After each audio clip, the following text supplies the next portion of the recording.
Hey, what's up, guys? How we doing? It is officially draft day. Bow, bow, bow, bow. Let's go. Hey, everybody hit that like button, hit that sub button, hit that bell, select all, leave a comment down below if you're enjoying the stream, if you're enjoying the content, if you're enjoying anything that we put out here on this page and on this channel. Leave a comment down below. Let us know, man. Share the stream. It's draft weekend. Share the stream. Hey. And don't forget to check out the Facebook page, group page. Keep pounding in all caps for in-game posts, polls, opinions, and reactions to NFL news, as well as stream schedule and delays or anything else that may happen. Let's go! Hey, we are that close to the beginning of this draft. I'm excited. How about y'all, man? I'm excited. I'm gonna be real with y'all. I'm excited. This is gonna be absolutely nuts. And, you know, I'm here for it, y'all. It's picking up the wrong webcam. There we go. There we go. That's the one we want.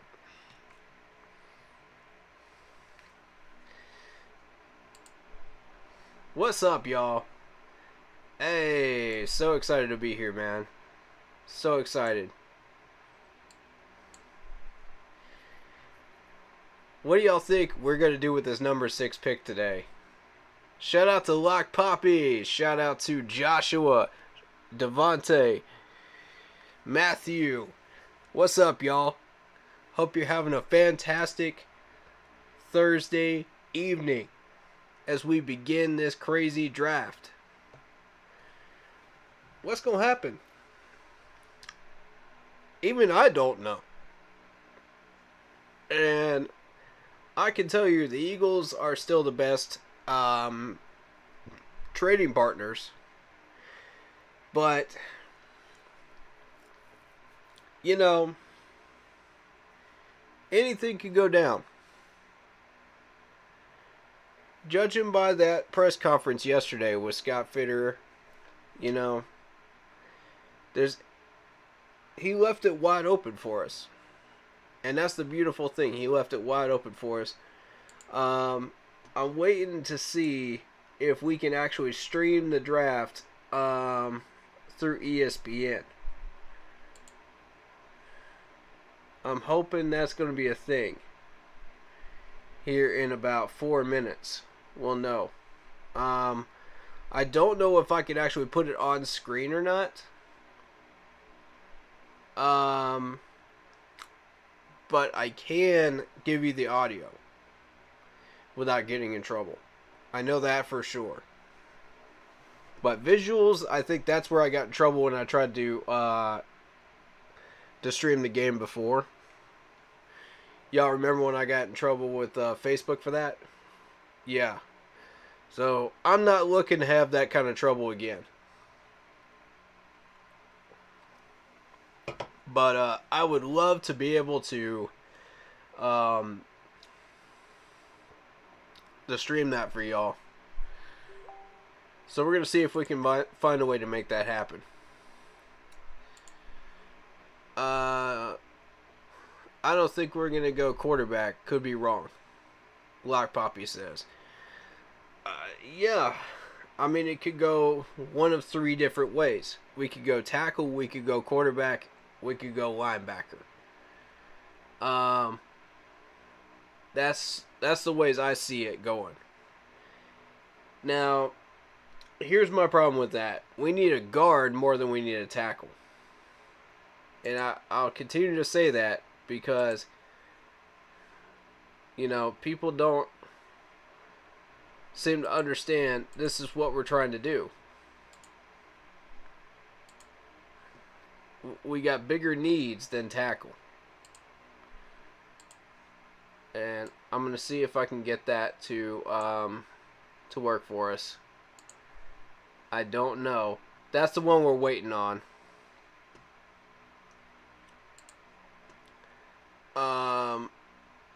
I just got a new mic today. Very excited. How's it sound right now? Y'all let me know. The ones at YouTube can hear it. So I want y'all to tell me how it works right now. Is it good?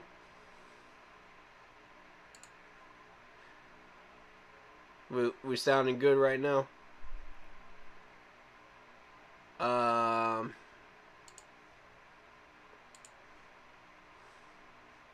Let's see. What's up, Kyle? Shout out to you. Appreciate you. Here we go.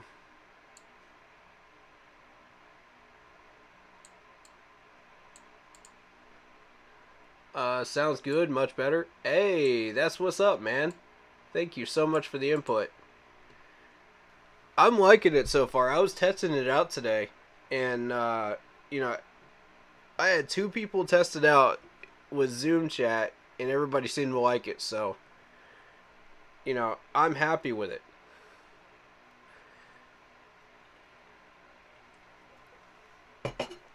Oh, I'm ready to go, man. I'm ready to find out what we're drafting today. I'm ready to find out what we're doing. And it's a reassuring thing to hear Scott Fitter explain exactly the same draft plan, you know, the 6-player plan. It's the same thing I've been doing over the last 4 years. I've been developing the same thing, you know, and I've been testing it out on every Madden game that I could find. I've been testing it out, you know, in mock drafts, wherever I could find it, you know, one for free. And every time it seemed to work perfectly, you know. You only miss out on maybe 1 player per draft, you know. But at that point, you know, you've already got a 6-player list, right, for every possible scenario, which in total adds up to 154, which is how the assistant scout director got that number of how many people they scouted. But, yeah, I was already developing this system myself before Scott even came here.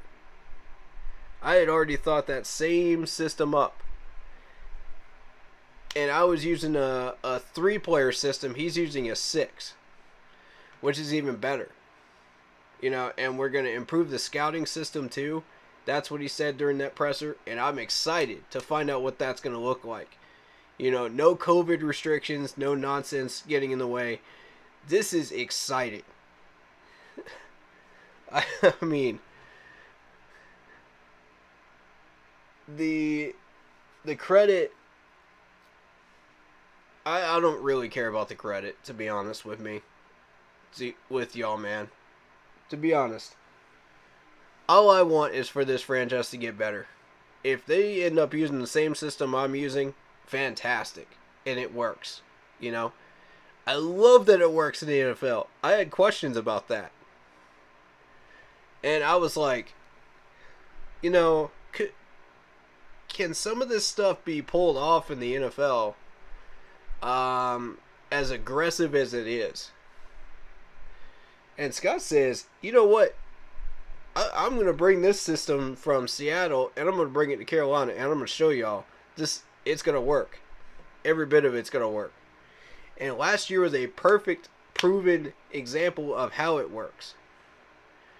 You know, so now we're going to get the full system in a normal draft without COVID restrictions.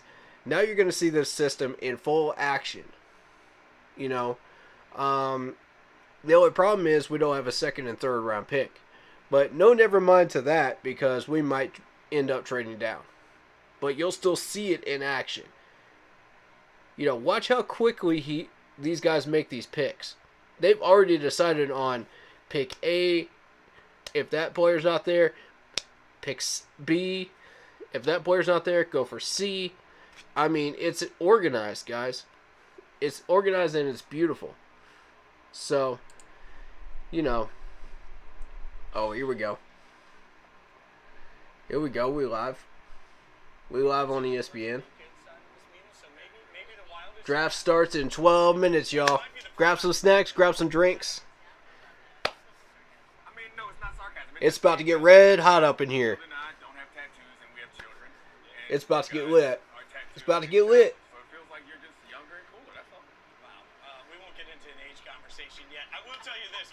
We're going to be here for every pick. Not only tonight, we're going to be here together every pick tomorrow, and we'll be doing simulcast across digital for day 2. Alright. So this is what I See, I don't know how much of that I'm going to be able to stream. That's the dangerous part, you know. If I am able to stream it throughout the weekend, I don't know how much of that I'm going to be able to react to cleanly without the audio being muted on the VODs. And I know a lot of people watch the VODs, so most people that watch the channel and are subbed to the channel watch the VODs. So that's why I'm just like, I'm trying to be conscious of y'all. So I'm trying to be kind to everybody here.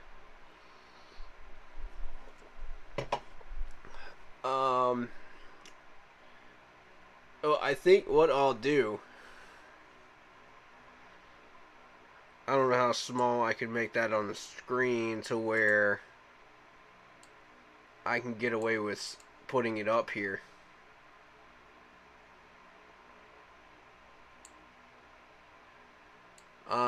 Without getting in trouble. I don't know. I don't do this stuff very often, so y'all be patient with me. But you'll be able to hear the audio for sure. The audio won't get us in any trouble. I know that for a fact. Because I've tested the audio before, that's never been a problem.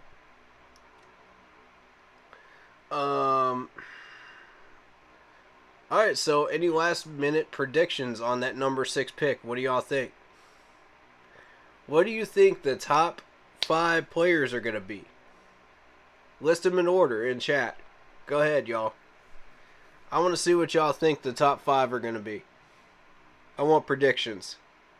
And then I'll give you mine right before the draft starts.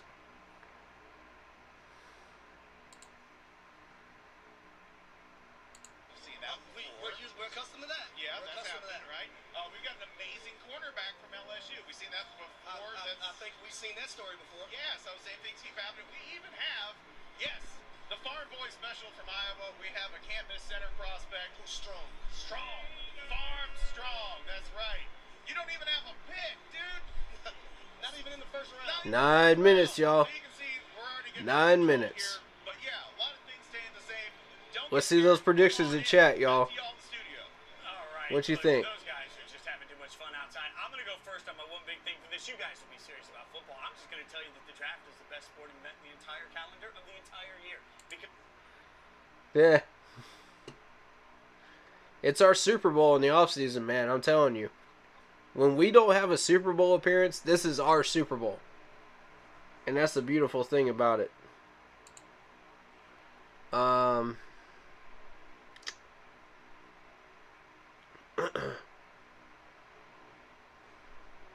ready to go, man.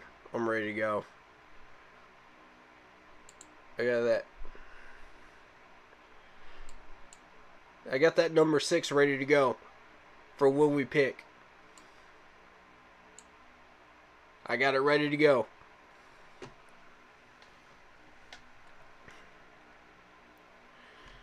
Got my draft helmet. Let's go, baby. Y'all know what time it is. Y'all saw the setup. It's real up in here.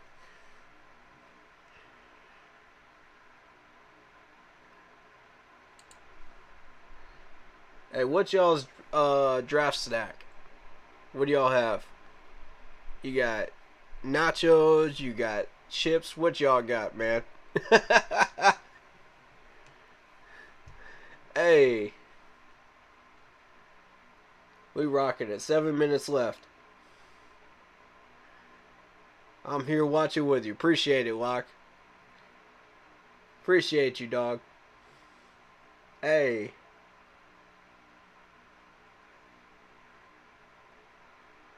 Seven minutes. We lit up in here, man. We lit. Ability to be. Then you pair that up with the fact that the most impactful position on defense is quarterback. Why are we talking about these mediocre edge rushers when we could be talking about a great cornerback? Whoa. So much to say to that. We'll say later. Field. Well, they're not Totally unbiased opinions not coming mediocre. from the former NFL defense. By the way, I will be so disappointed if I'm gonna give ESPN a sub. not Derek, damn, Stingley Jr. Listen, the draft is Give that stream a like. Event, right? I mean, you have years like last year we have like Trevor Lawrence for one, and then there's a little bit of unpredictability beyond that. This year is different than any year that I can recall in quite some time. Think about some of the factors that contribute to that.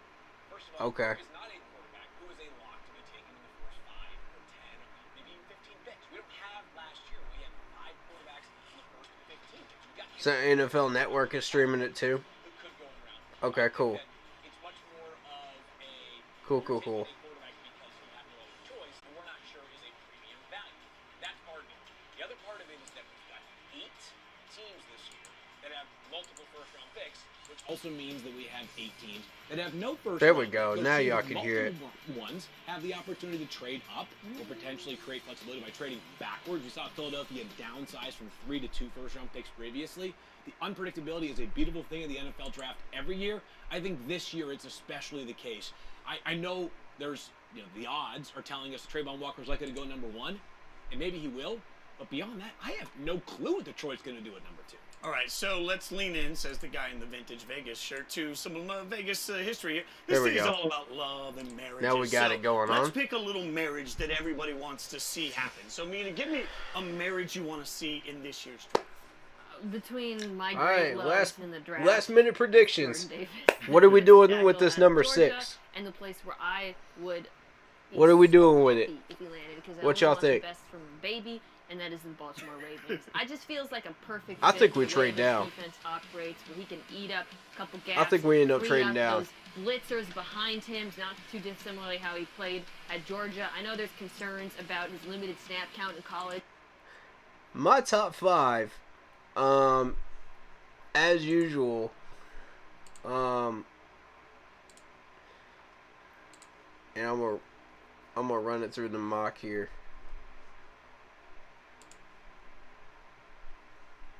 My top 5 predictions are going to be Aiden Hutchinson to the Jags. I've got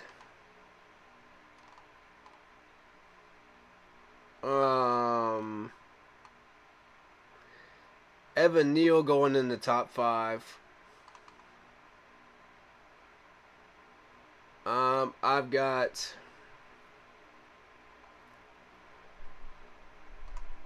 I think Kayvon might end up in the top 5. It's possible. There's a strong chance. Kyle Hamilton will probably be up in there. And then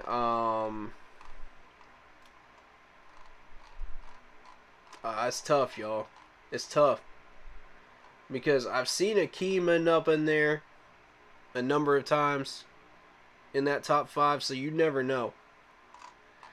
You never know. And that's exactly what Scott was saying. You don't know.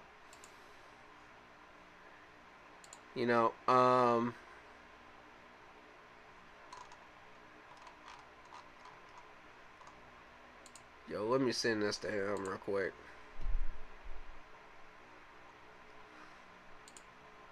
There we go. I think Kara wanted to join us too.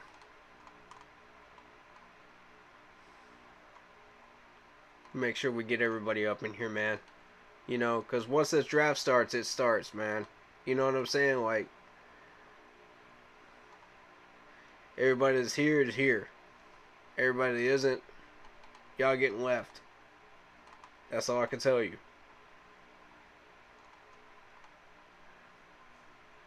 All right, let's go. All right, so we got 2 minutes left. 2 minutes until we draft our next future class, ladies and gentlemen. These guys are going to stay here for 3 to 5 years. Whoever we get. And I got faith in that because I got faith in Scott Fitterer. To draft us only the best players that we can use. Now, I don't want to see any Baylor players in here. I don't want to see any Temple players in here. Matt Rule. Do not give him any control. They're getting settled in that draft room right now.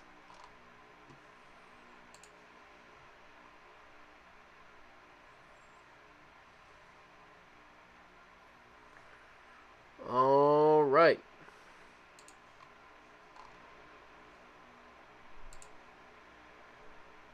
Deep in rotation. Okay, so I'm going to buy that. They say Yeah. big guys need loving too. So why not give them all the praise while we can right now?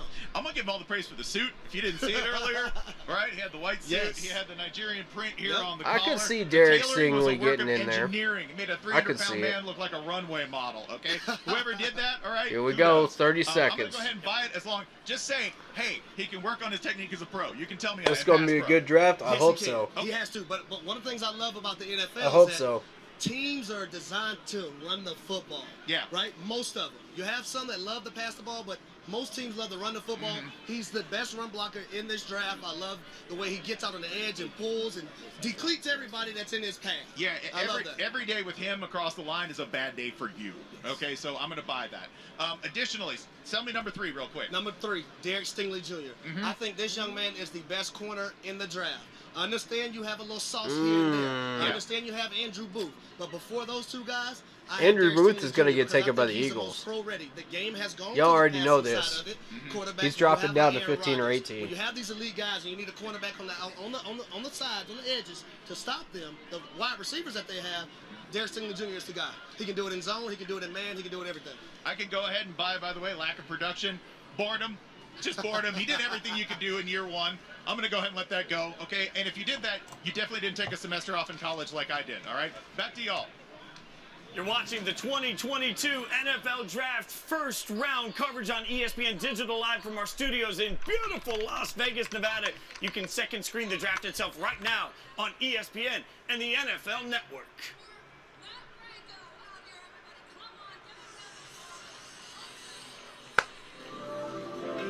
Looks like 10-minute picks.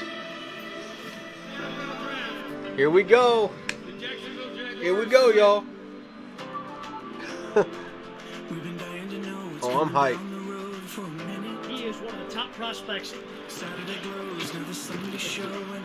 His traits are unreal.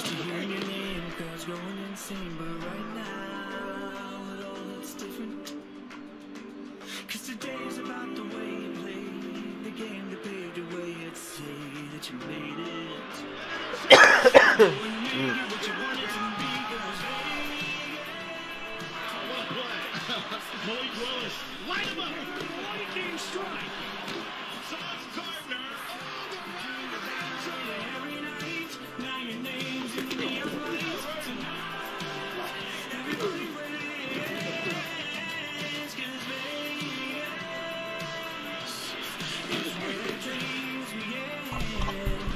In case y'all wanted to see the new mic, here you go.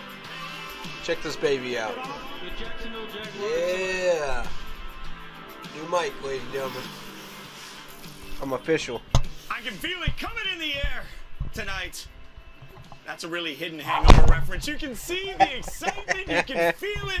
Vegas is absolutely lit. It is going to be a wild night, and this is the 2022 NFL Draft in Sin City. We're watching it digitally with you. We're hanging out. Mina Kimes, Jason Fitz, Dominique Foxworth, Field Yates, Spencer Hall, and Harry Douglas are outside. They'll get to come inside Harry at some Douglas? point, but really, how about that ride in? I guess that's why they call Oh, it Sin they City. got Harry Douglas up in There's going to here? be a lot of hangover Okay. references, I feel y'all. like this is an appropriate time for me to tell you I've never seen The Hangover. Oh, my God. Look, I knew that. You knew that, but I don't think he knew that. I didn't know that. And like, if you ever watch like Bravo and they're like, hey, if you're of age, you can be that same thing here. If you're of age, you can partake in this, like the number of hangover references. Just take a drink every time it happens. It's gonna happen a lot, Mina. I'm sorry. I may or may not have spent a solid hour today just pulling quotes from Well, the I'm movie. glad I know you're going to do it because otherwise I just feel like you're saying weird stuff. But now I know there's a purpose to it. When it's something weird, it was a hangover reference. Yeah, I'm There going you to... go. Now's the time to remind the audience that Mina, Dominique, and I are contractually obligated to be on this show. This is not like we're looking forward. So just if the references get out of hand, just to make that. You know what? You got a limit. You got a limit. Appreciate it, man. There were Appreciate it. There were a few hangover quotes, admittedly, today that I looked at and I was like, I really want to use that, but I don't think that word is allowable. So, You can't. and you can't really do it without that. But You know what? Why don't you push the limits? And if you get kicked off, the rest of us will hold down the broadcast without the. I feel like Field is just already trying to get me out. Look, you guys can't kill my joy. Why? Because this is the NFL Draft. Why? Because we're in Las Vegas, my city of my birth. Why? Because it's my favorite team. And most importantly, because the Raiders don't have a first-round draft pick this year. So I don't How have does to... that make you Whoa. Every stinking year, they put a Whoa. camera right Whoa. in my face. Did y'all catch and then I have that? to figure out how to stall while I react to Alex. Did y'all catch that? The Raiders don't have a first-round pick. Ooh. Interesting. Let's see how that plays out. There's usually like 20 Red Bulls literally. I didn't even notice that, y'all. By the And end he of looks changed more man. like Tark. He looks like Tark in the middle of the draft. I got my vintage UNLV action going on. Look, guys, this is an exciting draft for a lot of teams, obviously. The Jacksonville Jaguars are going to be on the clock. We're going to be here for every pick over the course of the first round. We'll be here tomorrow, every pick of the second and third round. I will never forget the first time I looked at Dominique, the first time we ever did one of these shows. Did we fall in love? Like, this feels romantic to me. The first time we locked eyes? We were in What a do you little mean, no? tiny studio on I'm too campus. hot for you. And I looked over at Dominique and I was like, Dominique, what do you think of this guy? And Dominique's like, I don't know. Don't know anything about it. So, you just never know where this thing's going to go. That's the one Gotta thing keep it we real, can be man. sure of. There are a lot of fill in teams some that Alright, have I am multiple picks checking in to this draft. And I see think there's a lot. If you're a New York fan, for example, like Field, if you're a Jets or a Giants fan, you're who's looking at today streaming this as stuff, a rebirth man. opportunity, right? It really is. I'm And checking. The Jets especially. The Jets own 4 of the first 38 picks in this year's draft, which I think conservatively means they can land. They can land Oh 4 my legitimate God. starting players in this year's draft. If they got to hit them, and let me get that caveat out of the way. As people always say, like, it's cool to have all these picks. You That's a lot of picks. That's correct. You do have to hit draft picks for them to be worthwhile, but the Jets have the opportunity. That's to a do so. lot of picks This for a is the brand new second straight year administration where and it doesn't know what they're doing. significant Draft capital. I'm sorry. I think That's the dangerous. interesting thing, and you and I were talking about this a bit. Can we trade with the Jets? Relieve them of some of those picks? And that's the thing about going to the Jets. And we think back to times when people may have. They don't used know their what they're power, doing, like bro. Eli Manning, to get put in a situation that's better than other situations. So, like, I know as we talk about this, yes, the Jets can remake their franchise if they get the right players. But I feel like what's wrong in at least that Keywords, the right building in players. New York is not just about the players. Like, it's more about the direction of the organization and leadership, and hopefully that's fixed. Everything else will come. But if it's they a fix that. direction that has changed. Yeah, keywords, the right players. We can give them a little bit of They benefit have of a the doubt. bad history of choosing the wrong players. Here's the thing. Most teams aren't good at drafting. Yeah. Like, Yeah, most the teams Jets. are- it's actually The really Jets are hard not to good at identify drafting. teams that are significantly Oh, you didn't hear better me than say other that. Teams because over time, it kind of all evens out. But here's what I know to be true. You're more likely to find good You didn't players hear me say that that. have a lot of draft picks. And the Jets have a lot of draft picks, and the Chiefs have a lot of draft picks. And It's more not like likely I than haven't not been they're saying gonna it come like out of every the stream. purely Like because of the forever. volume of picks they got. Roger Goodell is walking out to the podium, so we'll keep you updated as Roger Goodell speaks now and throughout the course of the show. Obviously, again, you can watch the Man, NFL nobody draft cares on what ESPN Roger and Goodell on the has to NFL say. Network, but you can keep Get hanging on out with with it, us bro. because we're going to have more fun. Especially Get on looking with at it. Derek Carr and Darren Waller out there. It's a sign from God. It's going to be a good day, y'all. I'm throwing my pen. I don't even know what the hell is happening No, anymore. I My think, wolf pack. I think to Mina's point, humility. Like, that's the bottom line, is humility. I think those are the teams that draft well because they recognize that they don't have the answers. They're going to do the best that they can, understanding all the context of each situation, but get a bunch of picks because you know you're gonna miss on most of them, and hopefully you can land on a few. Always. The one thing about the draft that is always on my mind is like, what is the GM thinking, or the decision makers thinking about their pick? Because sometimes I think the picks are about who they think is best or who they can justify. And I think with the quarterbacks this year, all right, we got 2 or 3 people streaming tonight. You Excellent. can lose your job if one of these quarterbacks. Not just turns us. out. If you need a quarterback, Excellent. One of these 2 quarterbacks turn That's out what to I be want to hear. Even mediocre, and you pass on them, you could lose your job, which is a lot of pressure to have on a GM. You know what's amazing is the team that I would say is probably maybe the Panthers are number 1, but if number 2 for a team that we are linking a quarterback prospect to is the Pittsburgh Steelers. Here we go. Their GM is walking away from the organization after 22 years, and Kevin Colbert's been phenomenal in the draft for so many years. They've won a ton of games under his guidance. But he's the one that's like, how often do you see a parting gift of a quarterback? I mean, that's what Ozzie Newsome did in Baltimore. All right, I'm going to get we're outside. We got Harry Douglas and Spencer Hall outside. Guys, what's going on out there? Well, we have a lot going on out here. We have fans stopping by trying to figure out what we're doing, and obviously they should know what we're doing because we have cameras, we have mics as an NFL draft, and we're trying to talk about players across the board. Right or wrong, Spencer? That is correct. Also, Harry's been invited to several family reunions already for families he is not a biological part of because he's very popular. Also, we're not cowards. We're out here with the people, y'all. Unlike some people up in the studio with the air conditioning. What he said. That is correct. What are we looking at? Like, what do you think of coming out number 1? Yeah. If it's Trayvon Walker, like, how do you feel about that? I feel great about it, but I'm not going to say I feel bad about them going with Aiden Hutchinson as well because he is a guy that showed the high motor, right? He showed the production as an individual at Michigan. He had those 14 sacks. I was able to see a lot of his games up close this year, and the young man is a dominant force. Plus, he has the family background playing at Michigan, so I know his head is going to be in the right place. But Trayvon Walker, I love the physicality. I love the attributes and the traits that he have. Being a guy that big, running a 4.51, I don't know how you can pass up. No, that's a mutant. And I will say this, that is all very, very nuanced, intelligent analysis. I'm more of the he got that dog in him school of thinking, and it's this. If I had to give you one thing about Aiden Hutchinson versus Trayvon Walker at this pick, I've seen Trayvon Walker move everybody he faced around. I've seen Aiden Hutchinson get moved around. I really haven't seen a whole lot of that with Walker. You know what we call that? Moving a man from point A to point B against his will. That's that football talk right there. No, that's you move a man against his will. That's what coaches love to see. That's what coaches love to talk about. That's serious football guy stuff right there. Oh yeah. Look, guys, I'm getting trash talked in here. I'm going to be honest with you. I just said that the Raiders can't lose today. And then we see Derek Carr up on the stage with some sort of weird skunk-looking mohawk thing going. And Dominic Foxworth in here is giving me a level of grief. But I don't know. Come on, man. Harry pulled it off. Derek Carr did not. It's just such a oh, my Lord. That's what we're going to do. I mean, it's the worst pick of the draft. He went into the barbershop and he looked at the wall. I don't know if you guys have this in white barbershops, but in black barbershops you have like all the numbers. Menu, right? Yeah, same thing. There's like numbers and haircuts. White barbershops versus black, like, is there a difference? Oh, yeah, there's a difference? Never mind. White person live, and I can tell you there's definitely a difference. The point is, there's a menu on the wall and his pictures, and he was like, it has officially begun, ladies and gentlemen. Here we go. My God, I'm taking strays all over the place. No, Jamarcus Russell looks good, but didn't play well. All right. Okay. That haircut doesn't look good or play well, and I don't want to put anybody's name on that. You know what? In his defense, fitting for a Raider. He just got $120 million.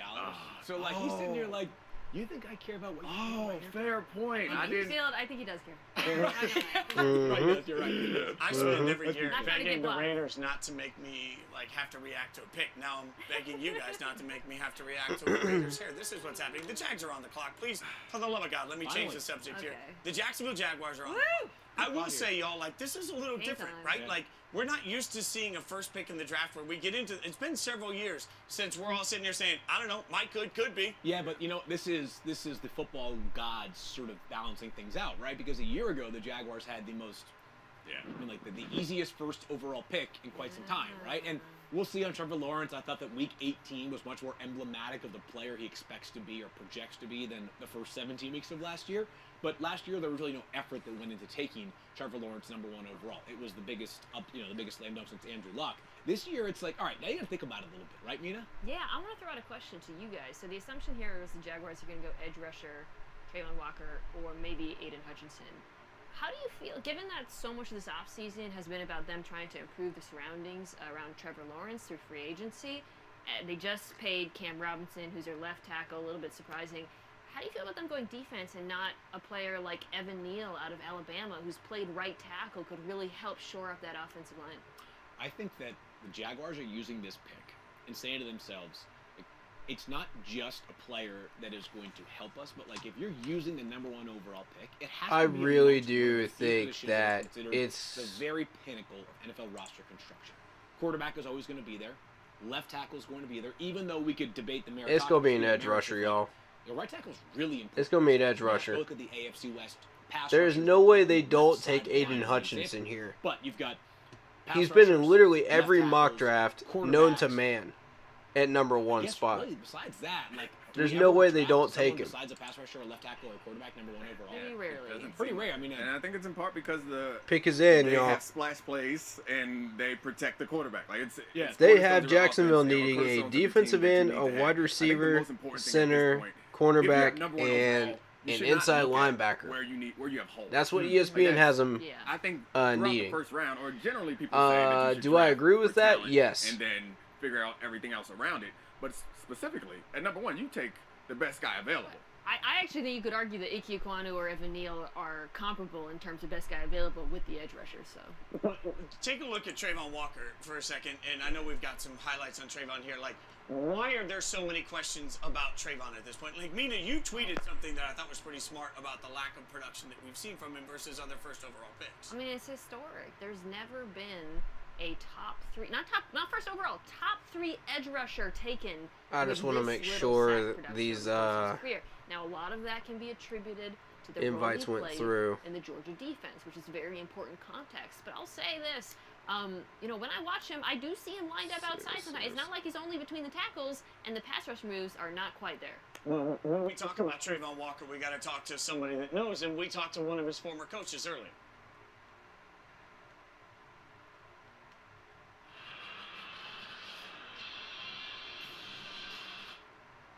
The stars are everywhere for the NFL draft, which includes Oregon coach Stan Lanning. And look, I know we could talk about Oregon, but coach, we got to talk to you about Georgia because you were the defensive coordinator last year. We appreciate you hanging out with us in Vegas. Trayvon Walker getting a lot of conversation. So if you could sit down with an NFL team and tell them what they're getting in him, what would your answer be? I'd start with some practice film. This guy works so absolutely hard day in and day out. His approach is really special. He's a learner, but he's a worker. I mean, that's the biggest thing you can say about Trayvon. Obviously, he's a special talent. Everyone saw that at the Combine and on his film this season. But great kid, works his tail off. They're going to be pleased with whoever gets him. Coach, it's almost hard to watch Georgia tape because you're constantly distracted by other players, including ones that aren't even in this year's draft. I got to ask you, what was it like being around the Monstars? Yeah, it was a great group, man. It was a great group. I'll say this: there's not very often that you can be around a team like that. Was FaceTiming with a couple of them just a second ago. I said, "Hey, waiting to hear what it is." Come on, Roger. In the first game. Come on, Roger, hit us with it. Yeah, talk What's about up, Ray that Ray? for a second. Shout out you to go you. From a closet full of red and black to a closet full of green. Like, how's that transition for you? Like, how do you bring some of that culture from Georgia over to Oregon? Yeah, the transition's been great. I've been so thrilled about our players, the place that I'm at. It's just college football is about to be the haves and the have-nots, and Oregon's a have. You know, one of the few teams that have been able to compete for national championships over the last 12 years, and I'm excited to be here. But it's definitely different. It's a change of pace. So I got to ask you about one of my favorite players in the draft, and that's Nakobe Dean. I think he's got the best eyes of maybe any defensive player in this year's group. He's so smart. He never makes the wrong decision. Closing speed's incredible, but he's a little bit undersized for the NFL. What would you say to people who have concerns about him being a tweener? Turn on the tape. Turn on the tape. Like, and I don't know if you guys saw him yet tonight. He's probably the best dressed guy in the room right now. Really? You know, I love Nakobe. Yeah, he looks good.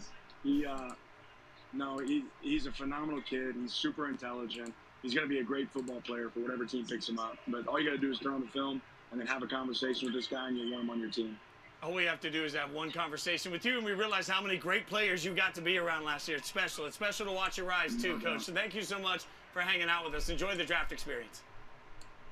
Appreciate you guys. Go Ducks. All right, you guys can see the excitement. Roger Goodell walking out. Oh, Jags fans are ready for the pick. Gonna see as we get it. The pick is in, the first overall pick in the draft. The Jacksonville Jaguars. Good that I can learn to speak.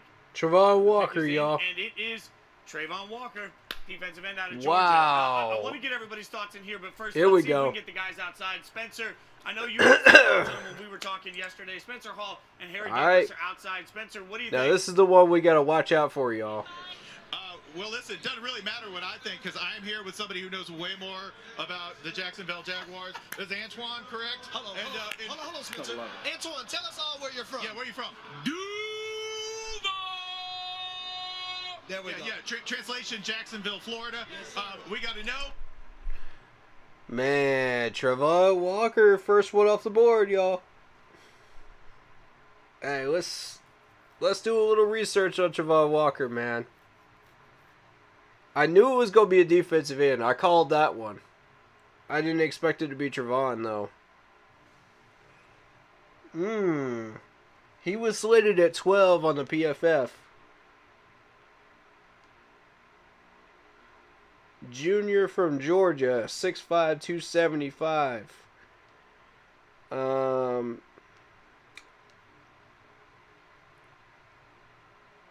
Very interesting dude right here, man. Alright, so Lions pick is in. This is the one we got to watch out for, everybody. Because the Lions have been known to steal our picks. Remember last year, y'all. Watch out for this one. I don't know if this place is pager friendly, but I do know that the Lions here we go. Another the pick in. Like, that pick is in. Up there. I'm not sure if it's a real Caesar's Palace. That's some scary business right now. I'm a little hard, and I have to be honest. Like, I respect the decision that they made. I think defending the Aiden Hutchinson decision is a lot easier to make. I think it's a lot easier to defend that decision. So there's someone in that room. The Lions need a quarterback, a defensive end, a safety, a running back, and a wide receiver, according to ESPN. But ESPN has been known to be wrong several times over, so you just never know. Their GM is Trent Baalke. He's made a lot of dubious decisions recently, and I think that's probably the reason why you're in Jacksonville and they're taking a home run swing. But it's like, you really want to take a home run swing if you're Jacksonville? Like, a lot of these home run swings have gone wrong, you know? And I think that is cause for consternation. Mm-hmm. If that athleticism that we see translates into him becoming an elite edge rusher, then they had a home run swing with Trevor. Trevor and Etienne last year. I'll say that. I don't know. I don't want to put words in your mouth, but when I watched him play in college, I did not feel like, you know, like, if the sack numbers aside, I think we all are smart enough to know that sacks as a stat is not like a real. Not the end all be all. Yeah, but when I watched him play, I just didn't feel like it was like. So first of Let's all, go, y'all. This is like the beauty of what scouting is, and I remember when I was in my scouting days, one of the first rules, the golden rules. Here we go. Don't draft production. Detroit Lions. Right? This is the one that could hurt us. Production is often reflective of a guy. Pay attention, y'all. Aiden Hutchinson. Yes. Yes, that's exactly what I wanted to happen. And Mina referenced it earlier. That's good right there. That's good, y'all. George at the time, like, their system was not asking. Texans. That's gonna put pressure on the Texans to probably draft maybe a safety. They may be looking for a tackle, so expect M and Neal to be on their radar. Aiden Hutchinson stays home. Kid from Michigan that played at Michigan now goes to the This is going to be complicated, y'all. Fitz on radio with me the other day, and I asked him, if he ended up getting picked second, was he ready for the number of ticket requests that were going to come in? What was interesting, though, he did say he had never paid attention to mock drafts until his friends started hitting him with it, and he would wake up every week with hundreds of texts from his friends about the mock drafts. Dominique, from a player standpoint, Yeah, I got people blowing up my phone right now, too. I played in Baltimore, city I grew up in. It kind of stinks. They could go Kyle. Yeah, no, I mean, Texans could go Kyle. Just because there's a whole. There's no guarantee of it though. That you were not accounting for, you weren't predicting. Like it's nice to like be able to go back to your high school. My thought is, ESPN has the Texans going defensive end, offensive tackle, offensive guard, safety, and running back as far as needs. Now, where the Texans could go with this pick is anybody's guess. That's the problem. You've seen 2 edge rushers go off the board. Now it's going to be either a tackle, a guard, or, maybe a safety. That's where I would be looking if I'm Houston right now. I doubt they go quarterback. I don't think that's going to happen. So, we'll see which one of those 3 positions they go for. And then from there on, that's going to determine what happens with us. Shout out to Patrick Watson, who's checking out the stream on Facebook. Love y'all, man. But yeah, Aiden Hutchinson is off the board now. Which I expected him to be gone in the first 2 picks. I didn't know for 100% sure that the Jags would take him, but I knew somebody would in the top 5. There's no way he escapes the top 5. So here we go. Pick is in for the Texans. Are we sure that Aiden Hutchinson doesn't have massive upside? I've been on this. You've said this all day. A bunch. Yeah, you're welcome, man. Ran the fastest 3-cone for someone his size since 2003, and we're acting like he's Rudy. It drives me nuts. Yeah, but is it not a little disingenuous to not acknowledge at least like every college football show I hosted the entire fall? It was like, watch Kayvon Thibodeau. He could be the first pick in the draft. I love it. Akeem could be gone. It could be Evan Neal here. Actually got more, whatever. Be aware. I think that's it could be Evan. Comes from is because a lot of us coming into the season. I'm just warning y'all. Don't be surprised if it is. Sitting here at number 3 and not at number 1. I think the point that Mina was making earlier, and I think you fit. I just don't see Evan Neal dropping out of the top 5. I don't see it. This is something that I think if it happens, we got lucky. Winning in football is having not just winning up front, but having something that you can depend on. And your game plan is built out from that. If you have a shutdown corner that you don't have to put double on, that you don't have to double cover on, you can put that help elsewhere. If you have a defensive line that is going to get pressure all the time, then you can play more coverage. If you have an offensive line that can run block and protect, like this is important to me. It seems like it's a strategy. Like there's a strategy here. It's not just like, hey, that guy looks good, bring him in. Yeah. They decided. Exactly. It feels clear to me that they decided when they got there that we're going to try to build inside out. I love it. And I want to say one thing about Thibodeau. That's exactly how you're supposed to build. I still would have been happy if is a good spot for him. I'm throwing that out totally randomly. The 9th pick, Thibodeau, just seems like an ideal destination. What we got? What we got? I don't even know. It just feels waiting. Right. It feels like. The people were painting, and you never know. We have the pick coming in here. I'll let Fitz take it a second. But you never know when you're leading up the draft. There's so much you know and you don't know, you believe, you don't believe. But the range often cited for Kayvon Thibodeau was as high as 2 and as rare as 9. So I think there's a chance that he falls somewhere in these next 6 picks. It looks like the pick is in for the Texans, as Field alluded to. By the way, Dominique, we'll get back to your theory on building teams because I think the Bengals sort of set up yours to that this year and got to a Super Bowl. Like, I'm not sure that's sustainable, but the Texans pick now, and obviously Deshaun Watson in that situation was going to be really difficult for Houston to handle, to figure out how to get through that situation in general, that the navigation of those waters, and not something I think anybody had a textbook on what to do.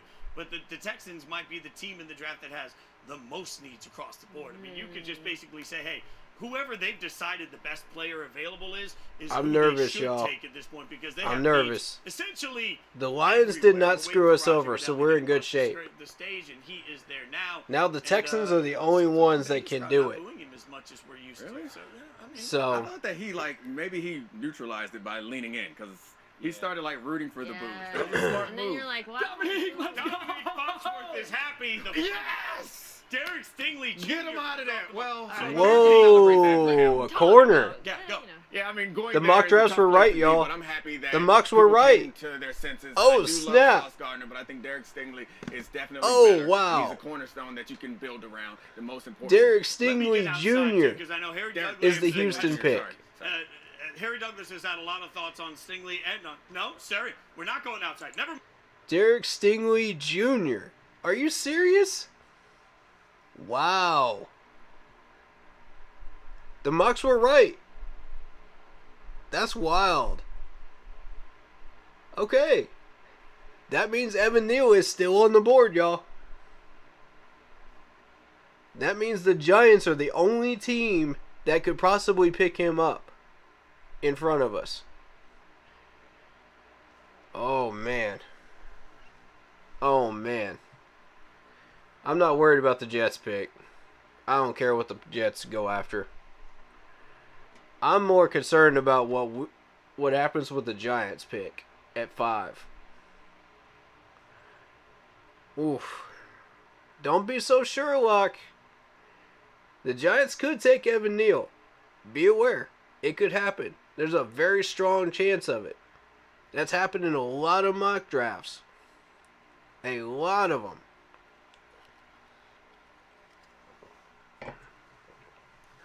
Alright, so if the Giants take Evan Neal, who are we going for? We going for Malik, right? Is the general consensus Malik Willis here? If we don't trade down, it's got to be Malik, right? I don't know, man. The top 5 is going exactly the way I thought it would. You know, just switched up, you know. That's... yeah. That scares me, man.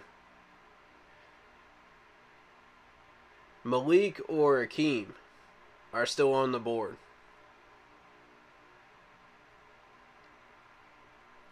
Jets are going with Garrett. Yeah, they could. It's possible you could see a third defensive end in this top 5. It's possible. It's a scary thought, but it is possible, y'all. I'm going to try to keep this updated as much as possible here. But yeah, that's a corner. I thought Houston would probably go defensive here, and I was right. Jets are always the ones that pick the wrong player. So, I'm not even worried about this pick right here. I'm not even concerned about it. You know, they can't screw us up that bad. The Lions were the team that could screw us up. Okay, the Lions screwed us up last year. So, that's the team I was watching out for and I was on guard for. That pick made me nervous, y'all. Because every year now that I see the Lions, I'm going, uh-oh. You know? Y'all got me on guard. I don't like that. I don't like that nonsense, man.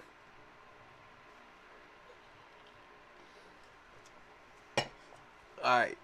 Jets pick is in. One matchup, but there are going to be more to come. All right, let me reset this. There we go. Riverside, you hear? Because I'm with Dominique. Just take the dude. He's incredible. If Kayvon is still on the board when we're up, do you think we should go with him? He's a beast. No, we don't take a defensive end that early. No. It's got to be a tackle, a guard, a linebacker, or a quarterback. One of those 4. You don't mess with a defensive end that early. It's just not smart. I don't care how many defensive ends are going off the board. I don't care. As always, we'll keep checking in with the guys outside. The Jets pick is in, so the Jets have 2 picks obviously Here we go. coming up. This is a key moment for them. Any thoughts on where they should go? Well, I think we've been hearing wide receiver, we've been hearing edge, but cornerback is also a need for this team, and a very good cornerback is available. Granted, we've been talking about how we prefer Stingley, or Dominique has emphasized that a lot, but I don't think they go corner here. ESPN has them going wide receiver, defensive end, corner, linebacker, and offensive tackle as big as needs. Personally, I would see them going wide receiver. Before they put the pick in. But I mean, I think wide receiver. Sauce Gardner is the right that's my pick. So I can go up. I'm sticking with that. Before I based on what's been off the board, because there are a lot more good wide receivers have been known to be taken in the top 5. It's a known fact. You know, you see at least one wide receiver in every top 5. Every time. It's got to be a wide receiver here, I feel like. Trivia question to bars, like have someone name the Jets' top 4 cornerbacks. Now, which one I don't know. Somebody who like literally off has that list. Like a gangrene tattoo on across their back because it is so thin, right? Love so this I know when they signed. And you watch, the Jets fans are going to go ape. One you can think of. They're going to go ape because they know they picked the wrong player again. The kid from Virginia. So this is what we're going to do. Watch this. We're going to just try to name corners that watch this. It happens every year. It's like clockwork, y'all. DJ Reed is the Seahawks. DJ Reed, yeah. I mean, it's This is tough. It's Brendan Eichels, like it's a very 6th-round pick last year. Played pretty well for them, but still, the point is that like this. It is a new management though, so I don't know. Cornerback rooms in the NFL. We'll see. I personally would not be surprised by an. They probably don't know how to draft though. There's been so much discussion about nobody up in New York knows how to draft. Future or not. Ike Ekwonu. It seems like the pick is in, so I'll turn it over to Roger. All right, let's see. Let's see, He's y'all. not even standing at the podium. Okay. Ahmed Gardner, the second corner off the list. Okay. I mentioned Sauce Gardner. Okay, that was unexpected. I mean, let's find out. That still doesn't hurt us, though. Sounds like they're making the pick. I love these Yeah, that.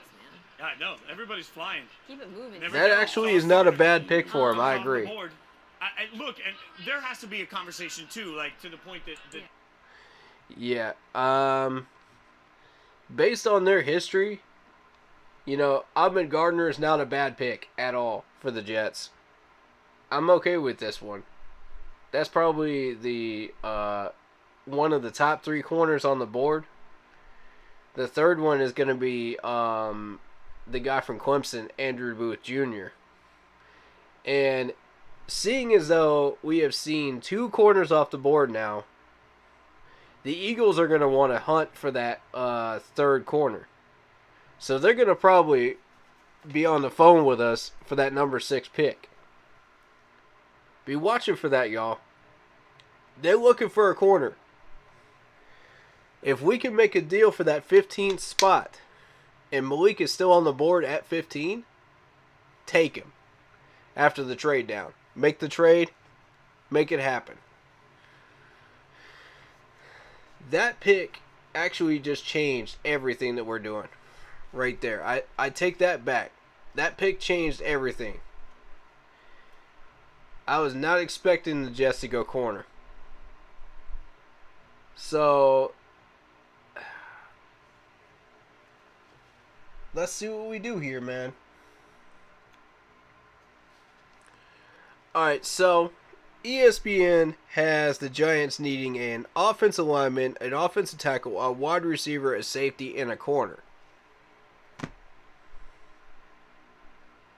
Now, who do y'all think is going to go off this board? Come on, be honest. It's going to be Evan Neal.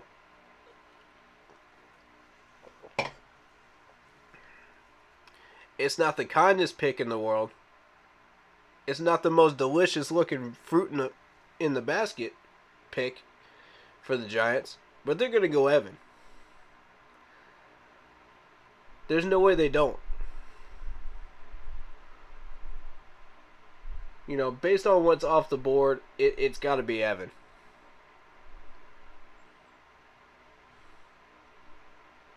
I don't see it being anybody else. We got 4 minutes to find out. Mindful of the fact that not only are wide receivers becoming more valuable year over year over year, Meta pointed to the pipeline. Just FYI, they changed the clocks for the first round to 10 minutes instead of 15 to pick in. So just be aware of that, y'all. It used to be 15. Over the course of the last 10 years, there's not a massive split. Like, there are almost as many second-round picks that can do that. Yeah. The Jets are going to be able to pick up wide receivers. Like, this is a particularly deep draft for wide receivers, to Fields' point. We say that every year. Yeah. So if you're the Jets, you be patient. You let it play. You let it play. All right, guys. When we get to our pick, I want to see. And you let wide receiver come I want to see. Keep pounding in the chat. Later in the draft. I think that strategy makes sense. And they still could be. I want to see. Keep pounding in the chat, y'all. What do you think it's going to take? Y'all ready for this? For me to hit puberty and for Debo. I want to see everybody going nuts It's going to take a lot. when we make our pick, y'all. San Francisco has no.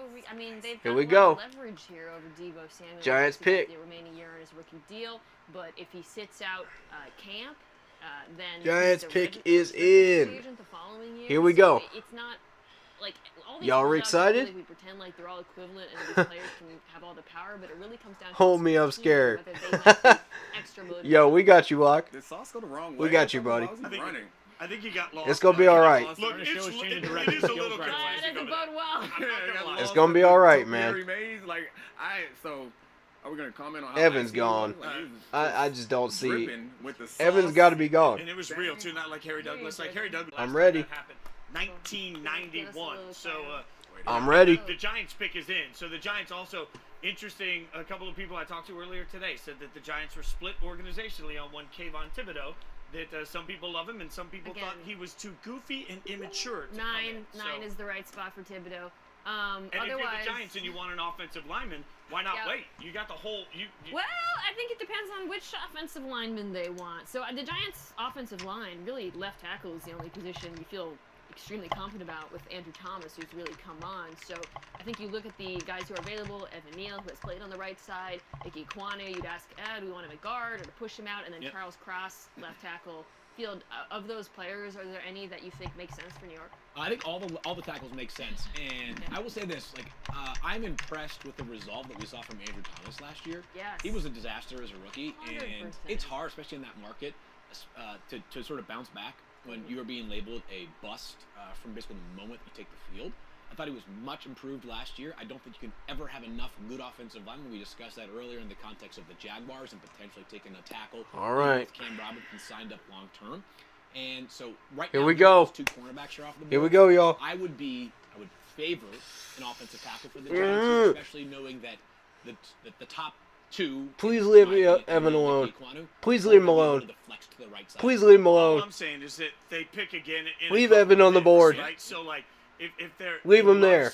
with somebody, then they can Leave they can him take there. that person here, or they can wait and see how it falls. The commissioner's at the pick at the podium. The pick is in for the Giants. You're watching the Leave him there. 2022 NFL Draft live stream on ESPN. You can also watch the draft on the Fingers ESPN crossed, and y'all. on the NFL Network. So we're all over the Here place. we go. We are going to be with you all the way until the end of the draft. This crew will be with you today and tomorrow, hanging out. We've got Spencer Hall, Harry Douglas outside, Jason Fitz, Dominique Foxworth, and Field. Roger, Yates make the inside. pick already, The pick's man. in. Let's see what Announce we got. it. They're hyping everybody up. Roger Goodell going for it. I wonder how many Giants fans are out here. Like, it's not easy Come on. to get from New York Come on. to That's Vegas. a surprising amount of Steelers fans. I feel like that's Come on, baby. Steelers fans all think they're getting a quarterback. Oh, here we go. So they've got a great story here. Make-A-Wish making an opportunity happen for a pick to be made.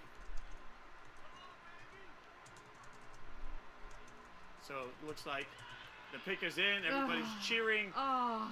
And the pick Yes! Thibodeau. Oh, look at that. Yes! Disappointment is real. Evan Neal is still Well, there. I think at this point, I'm just making a prediction. Yes! Seattle's inevitably gonna go offensive. Let's go. Sticking on New York and not making this entirely about the season. Let's go, baby. Edge rush, obviously Yes! a massive need for this defense.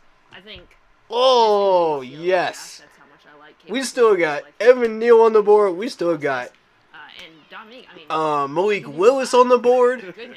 Yeah, it's a defense. We have all the bargaining power right now. It really This is bothers beautiful. me, the amount of Akeem people is still there. covering the draft. Not Oh, here, that's just the amount of magical. people in general. Oh, They're questioning yes. Kayvon Thibodeau. This is They're picking exactly their how part. this Whatever top it is, five. the generalization that happens. Like, This is the best played case his scenario. ass off at Oregon, and he came in. Oh, didn't have to go man. back and play anymore, but How did, happy like, are I y'all don't right know what now? else Let's you go. can ask from this kid. Keep To me, pounding. Go ahead, push respect. Keep pounding. Let's go, baby. And listen, I understand that people get frustrated when they let's go, baby. Narratives. I'm just telling, like, scouts are not saying these things just because they want to make them up. Like, they have instances, and me and I were discussing this before the show. Here we go. The Pac-12 championship game was a keep pounding. Keep pounding. I need to see it in the chat, guys. Let's go. Number 6 pick. Let's go, baby. Actually, these are two separate things. One thing is that he has. It's here. Football is a quirky. It is here. I think the moment is here. You're talking about what they're seeing on the field. Yeah, what they're seeing on the field. Is a different thing. Yeah, like, listen, oh, yes. There are plenty of guys who are, like, Myles Garrett's a very worldly individual. He can't be blocked, right? Like, he's unbelievable. So I think the Kayvon thing, like, I think there's been merit to it. I'm not saying who y'all want? Who do y'all want out of the ones still there? Who do y'all want? He was not always going at 100%. Throw me some names in chat. Why would you when you have a future at risk, right? Fair. And that, you know, like, which is a completely legitimate thing. So I just think, though, that the Giants may have landed an unbelievable. Oh my God! Even he needs to just turn on the gears. Which you play for Wings, anybody guy's gonna fire you up. And Dom can speak to this. Oh, I forgot it's Wink. Like, oh, I love it so much for them. The most important thing that I just want to make sure we didn't miss this part of the analysis. It appeared that Kayvon and Roger had a choreographed handshake that Roger flubbed. Oh, it looked like Roger went left. He was supposed to go right. Brutal. Kayvon, it was. I don't know how I feel about the future of the league. Yeah. They're going to be in the hands of a man who cannot execute a choreographed handshake under pressure. Well, let's see what the guys outside think. Number 1, of course, Spencer Hall, Harry Douglas. What do you think of the pick? Oh, wow. Is that coming today? Do we know? Here we go. Yeah, you know, they're not fun if you point them out. Well, I have to for me to. Go ahead, guys. Oh. Well, listen, I got things Clock's still ticking. That means we might be getting some conversations going with some teams. We might be. Pick isn't in yet. Yeah, we're taking a long time. We're taking all the considerations in the account here, man. If everyone knows you're Kayvon Thibodeau, they're going to be coming after you all day long Let's with go. everything they have, especially when you don't have a whole lot else on that defense to take the focus away from you. So I think this is a great pick, man. New York looking smart. Like, that is a new thing this draft. By the way, Harry, wait. 2 minutes, clock still running. Does anybody out here have sunglasses? I'm tracking it on my phone. That was totally unchoreographed and spontaneous. I have my sunglasses. The sun is shining directly in my eyes. Now I can actually see the camera. I can see y'all. Back to you, Fitz. That was the Picks analysis in. we needed from the guys. Pick is in. We got a Men in Black remake coming. Is that what it is? I feel like with the glasses, we got something. I would watch that movie. You'd watch the two of them in another Men in Black? Absolutely. Or a buddy cop film. Strong buddy comedy potential there. I mean, the sunglasses is what got me. When Harry put the sunglasses on. I just want to jump in to explain why I like Kayvon Thibodeau, because I kind of. All right, pick is in. We chose somebody. Narratives or whatever. I think of the top. We chose somebody, y'all. In the class. We didn't he trade. was the best first step, frankly, and the best bet, and those are two Wow. qualities that are so significant to becoming, an elite. This is risky. In the NFL. It's got to be Evan. Still working on the pass rush. It's either got to be Evan or it's got to be Malik. One of the two. But just those one of the two. Alone are why I think. I don't see it being anybody else. All pro. And this draft so far, what I think is amazing, listening to you guys talk. 2nd overall pick. Maybe that was a value. 3rd overall pick. Holy cow! What a home run. 4th overall pick. Man, this. Makes I guarantee you, we got a call from the Eagles. That's what took so long. Let's take that 1st overall pick off for a second. How much y'all want to bet? We've seen, like, there's a real consensus that teams. They're looking for that second. They're looking for that corner spot a little earlier because they saw those 2 corners go off the board. How much y'all want to bet? Just the reality of this draft is that, yeah, we feeling that Eagles conversation, man. It's like, I think the guys you get from 26 to 40 are as good as 10 to 20. That's not. It was a tough call. Well, and the pick It's is a tough call, man. By the way, which I think Evan Neal versus that trade down. I told you that conversation would pop up. And you are essentially coaching. There's a good chance that conversation would pop up. That's the real question. You don't. Like, what else are you going to do? We see this all the time. Where and it depends on what the Eagles throw at you. Because that's the that's the tipping point. If the Eagles don't give you enough, go for one of those players. So, this feels like a spot where a quarterback could go off the board, but it feels like it'd be a massive reach. Eagles didn't give us enough. That quarterback could go off the board. I don't think it will. I think they'll go tackle here. Like I think that's where the best tackle sitting there waiting for you. Yeah, that's where the best value is. And this left tackle has been a freaking revolving door for this football team. And if you get Facts. play with guard if things don't go well. Facts. To play at Charles Cross, he pass protected on over 80% of his No, snaps. not Charles Cross. No. A beast. No. State. No. Not with Evan Neal on the board. No. In the backyard, this was the second pick of a player that would go to his hometown team. So maybe Nah. Going with the quarterback instead. Just because we checked out Charles Cross doesn't mean we're going after him. Pass protector, not a passer. Which one do you like? I mean, I like Ekwonu. I'm an Ekwonu guy personally as well. I think the upside is so significant. Evan Neal is probably is bigger. But Ekwonu might be more physically imposing the way he plays on the field. Like he just goes out there and he takes your soul on the way. To the Come on, Roger. Announce it already, man. Yes. But they're Announce it already, dog. And I think that's Let's go. what I talked about earlier with the Giants too. Like a lot of people are. This is about your favorite flavor of ice cream. There are 3 offensive linemen that everybody seems to be. There might be Your grades favorite where flavor of somebody's ice a little cream. better than everybody, but I like that. It just feels like most of the consensus is around. Hey, any of the 3 of these could be really good players. That's a delightful position for these teams to be in. Can I ask We you are in a question, really of these good 3 spot. tackles that we're talking about, and you started this show by saying that it's a decision between high ceilings. This and high conversation floors. is going to Are be there, had of these and 3 debated tackles, are there for players that fit months. into those categories for you? Whoever we pick I up feel right like here, Evan it's going to be Neal is a months really of high discussion. ceiling, just level he played at, the competition. There's going to be a lot of people that are going to be doubting whoever we pick up here and saying, oh, in hindsight, we should have gone for X player. You know what I'm saying? That happens every year when we have a top 6 pick. So many reps in pass Every protection, year. but some questions coming from an air raid So- offense. Evan Neal is like the most complete. Right. Yeah, it seems like the safest. I mean, safe makes it feel like an insult. Yeah, like that's you the can't safest get better. pick. But he seems like the safest pick. But I mean, Right tackle, Here we go. left tackle, right guard. Here we go, y'all. 1 year each of The them. Like, versatility. that's really hard to do no matter where you play. I mean, Team? like you said, elite competition. So we'll see where they end up. They have the pick. Akeem? We're getting the pick announced as we speak, and it is Akeem? out of NC State. Logic And, prevails. Like this is. Suit though. yeah, it's outstanding.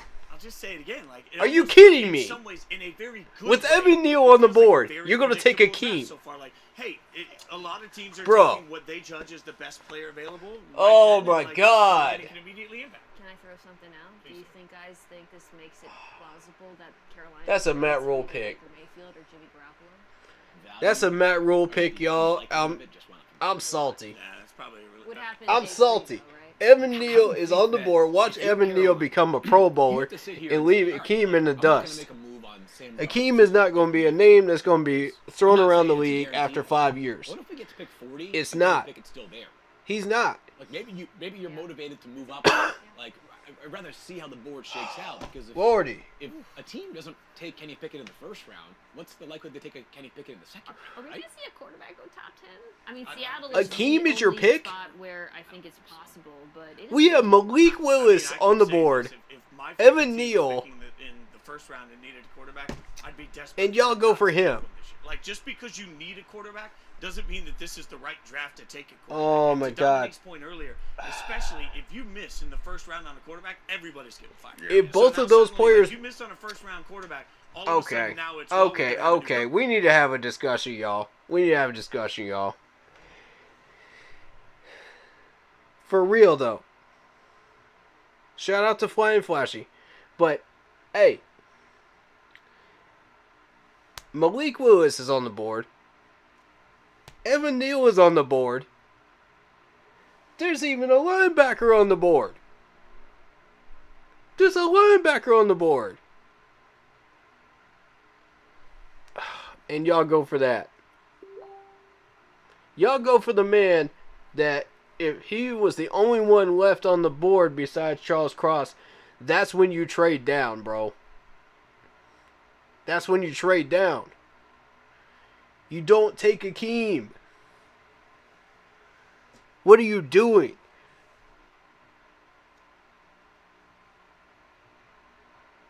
I'm extremely disappointed in Matt Rule right now.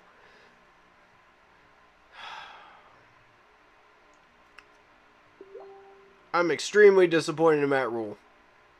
This is a Matt Rule pick. Plain and simple, it is. I told y'all, Matt Rule needs to go. Every second that this man is in the front office building, he is going to steal and damage our picks. He's going to damage everything that we're doing. He's handicapping us, y'all. And he did it again. We don't have a pick until round 4.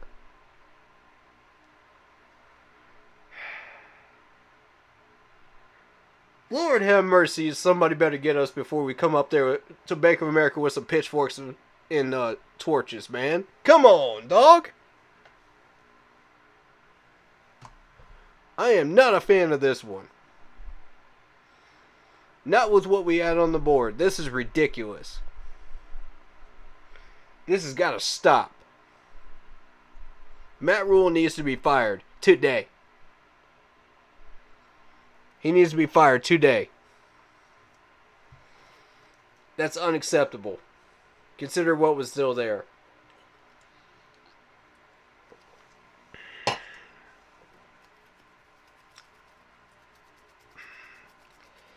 David Tepper is kissing up to him. Scott Fitterer says, you know, we're on the same page with Matt Rule. Are you? I warned y'all about that in yesterday's presser, didn't I? I warned y'all. I said if David Tepper is kissing up to him and we got Scott Fitterer saying we're on the same page, that's dangerous. That's dangerous. That tells you only one thing. Matt Rule is in control of this summer 6 pick. He's in control of it. And look at this, man. Akeem. I warned y'all. I warned y'all. I warned y'all. I warned y'all. This fan base don't want to listen.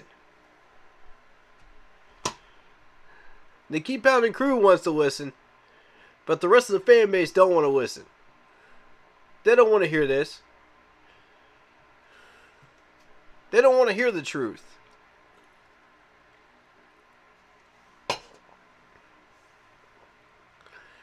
Oh, Lordy. Somebody better get this man out of Charlotte. And real soon. Somebody better get him out of Charlotte soon.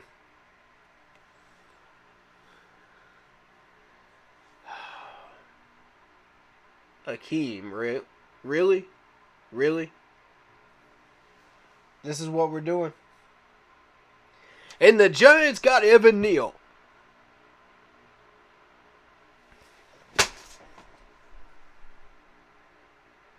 Bruh.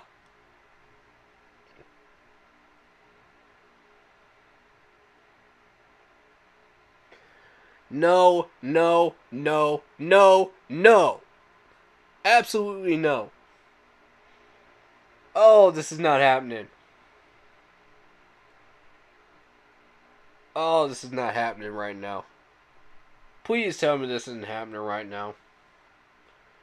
Matt Rule done handicapped us for the next 3 years. He done handicapped us for the next 3 years, y'all.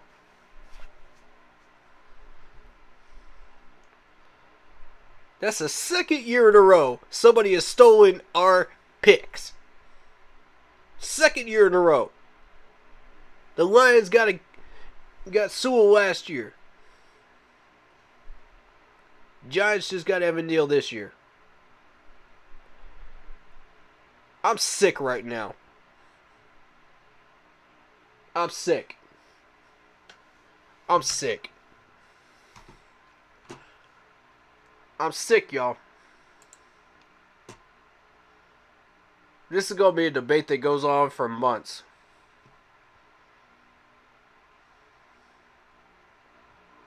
Oh, man. Oh, man. How y'all feeling about this? Man, weigh in. Throw some comments up, man. How you feeling? How you doing? How you handling this? If your heart's as broken as mine is right now, please say something. Please let us know, man. Don't hold that stuff in, man. Be real with it.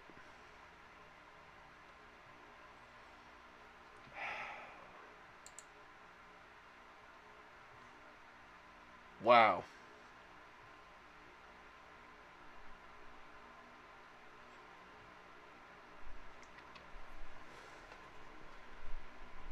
Wow.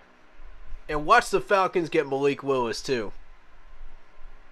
Watch. Falcons are on the clock right now. Watch them get Malik. I warned y'all this would happen.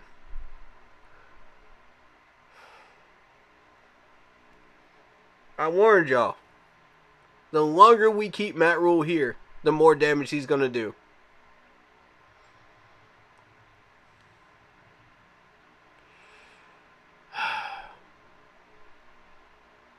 We didn't go quarterback. We didn't even get the right tackle. So now what? What goes on in the 4th round now? Y'all feel that solidly about Akeem.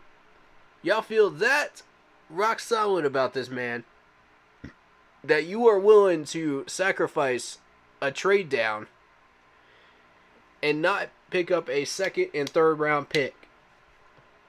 You are willing to wait until the 137 mark to draft again. You feel that strongly about Akeem. Really.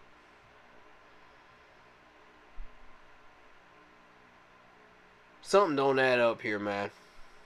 Something does not add up here. And y'all know what I'm talking about. Something smells in this water, and it ain't the catfish. It's Matt Rule.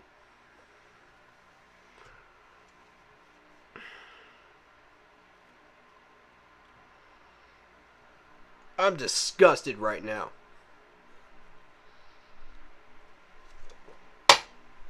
How many more years are we going to do this? Panthers management, please tell me how many more years we're going to put up with this garbage. I'm surprised we don't have protesters at the gates of Boa right now.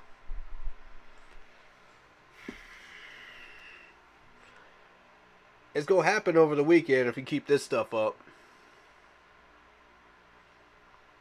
That was not a Scott Fitterer pick.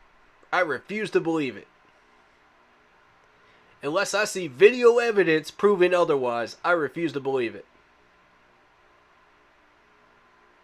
Prove me wrong, though. Show me video evidence after today. I'll eat some crow if it is. And then I'll start throwing Scott under the bus. I have no problem doing that, if that really was his pick. I have no problem doing that. He knew what was on the board. He knew that the Eagles were trying to trade up and get that 3rd corner. He knew. He knew, bro. And he still went for Akeem.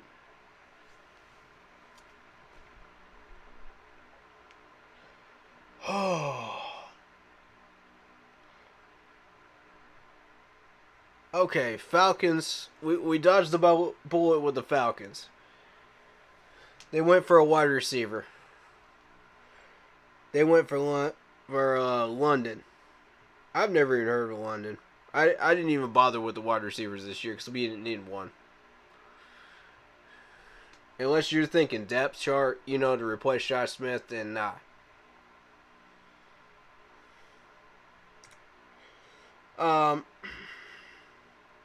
Seahawks are on the clock. They're looking for a quarterback. They'll probably take Malik. If they don't, Washington does. No way he makes it to 15. We ruined this draft, y'all. We ruined it. We threw it right out the window. Flushed it right down the toilet. Makes me sick.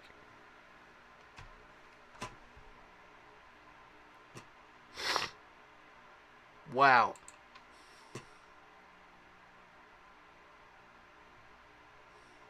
Okay, that's good. That's good. So it's made for a guy that's bigger bodied. Now we get to watch all our possible picks go to other teammates. Other teams. He wins on the elevator, but if it's a straight walkway, we're going to have some issues with. Now we get to watch all these prospects that we had on our board go to other teams.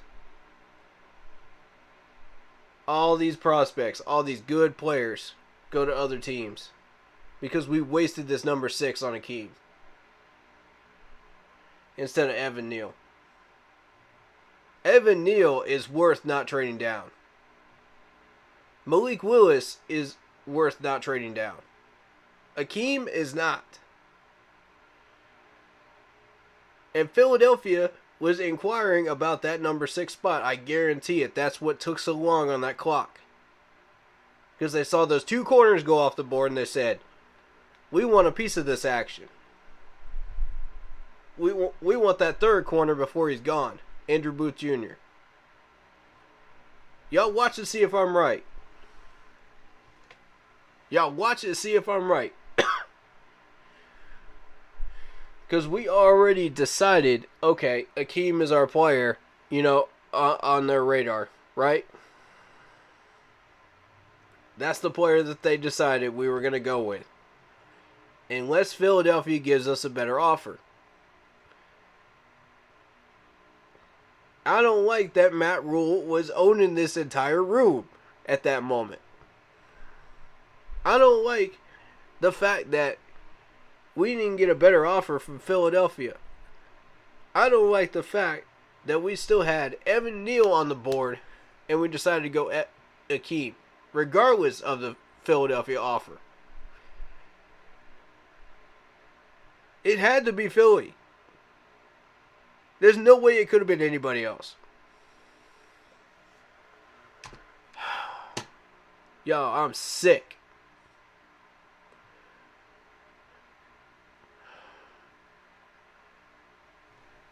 And if Malik doesn't go off the board here with the Seahawks, he's definitely going off the board with Washington. It's happening. Okay? It's happening.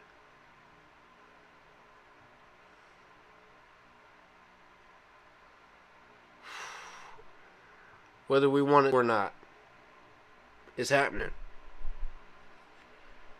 Oh, this is not how I thought this draft was going to go.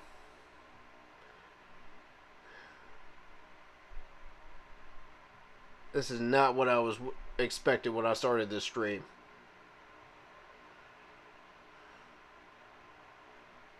Pick is in. Alright. Let's see Malik go off the board. Go for it. Go for it. Should have been our choice.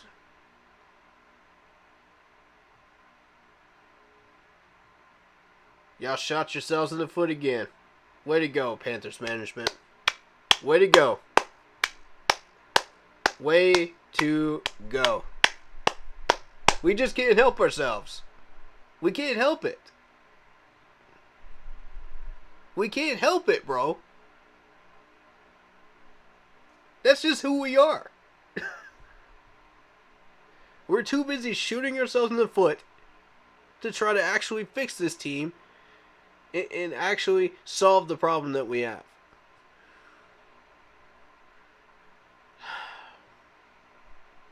Even with Scott Fitterer in the room.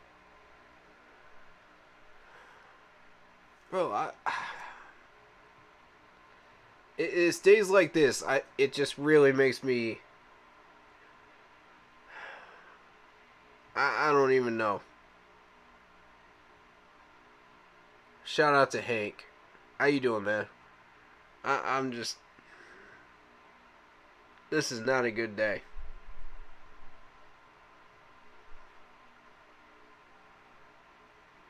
This is not a good day for Panthers fans. Despite what they tell you in the press conferences, they're going to lie to you through their teeth and say, oh, we made the best pick possible. No, we didn't.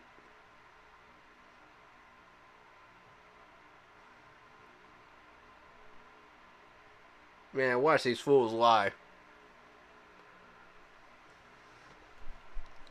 Watch these fools lie on the press conferences. Watch.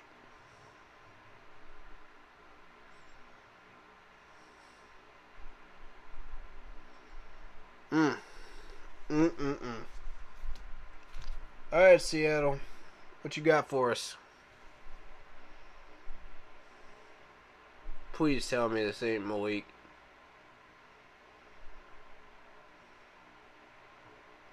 If this is Malik, I'm taking a break from this stream for about 5 minutes. Alright, Charles Cross. Okay.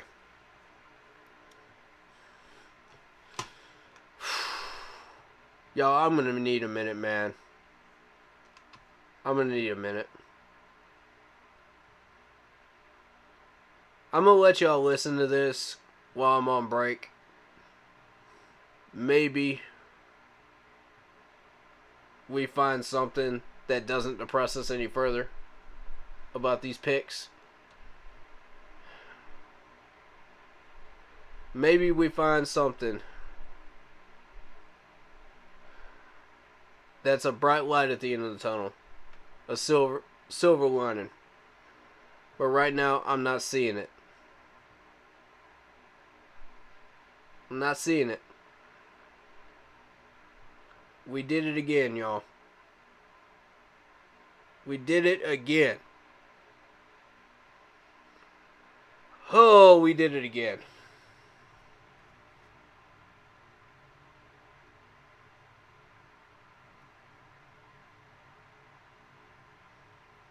Lordy. Alright. I'll catch back up when I get back from break. Y'all listen to this stream and we'll be back.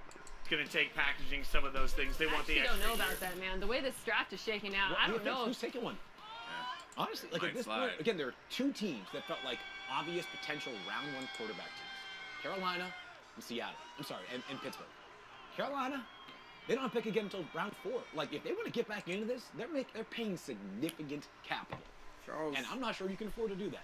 Charles Cross is another one of these players who plays tackle but has a body that looks like he could be a basketball player. And he also, like, he moves like it. When you watch those pass rush reps of him, it's like his feet are incredible. You see defensive ends do 2 and 3 moves against him, and he keeps them square and in front of him. It's something that as a cornerback I see and, like, I marvel at, because it's a similar thing when you're in press coverage to be able to stay in front of somebody. It's incredibly impressive. So you guys are in great shape to protect Drew Lock. By the way, yeah, that is. We haven't seen a trade. We've seen everything go fairly chalk to this point. I mean, a little bit of an upset maybe with Drake London being the first wide receiver, and obviously, the number 1 pick. Yeah, I don't know what the hell the Jags are doing at this point. Like, but let's go. Let's see what Spencer Hall thinks of all the action right now. He's outside with Harry Douglas. Spencer, what do you got, brother? Just a little context on Cross. Everybody knows that he is absolutely brutal as a blocker, and he spent most of the season moving backwards because he's coming from maybe the most hardcore, purest air raid attack in college football, and we all still knew that he was that dude. That is my testimony on him, because he's going to have to do a lot of different things, but I think my favorite thing that I'm going to see out of him in the pros is, hey, we want you to run block more. Because I know he's mean. Now I get to see him moving forward like at least half the time. So real exciting pick for him. I think he's going to be incredible. I mean, look at that. Yet another endorsement we got going on. By the way, the Jets pick is in. So again, no trades.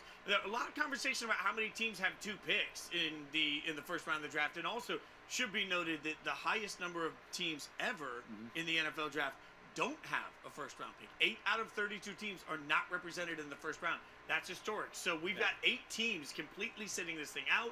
We've got 8 teams that have multiple picks. The Jets are one of them. We saw the Giants absolutely crush, I think, in most of our estimation, their 2 picks. The Jets have put another one in. Do we have any guesses? Well, I thought there was a wide receiver in play at pick 4, so I would still advocate for a wide receiver. Maybe, a pass rusher as well. Jermaine Johnson, the second out of Florida State, would make some sense to me. If you look at the wide receivers, though, it's just Drake London off the board. Chris Olave, Garrett Wilson from Ohio State. Again, as Mina said, it's sort of, what are your vibes at wide receivers? What makes most sense? So I think wide receiver or pass rusher makes the most sense to me. Wide receiver would probably I think the value of Garrett Wilson's a little bit higher than, or whoever you like best, a little bit higher than Jermaine Johnson II, but could see a pass rusher as well.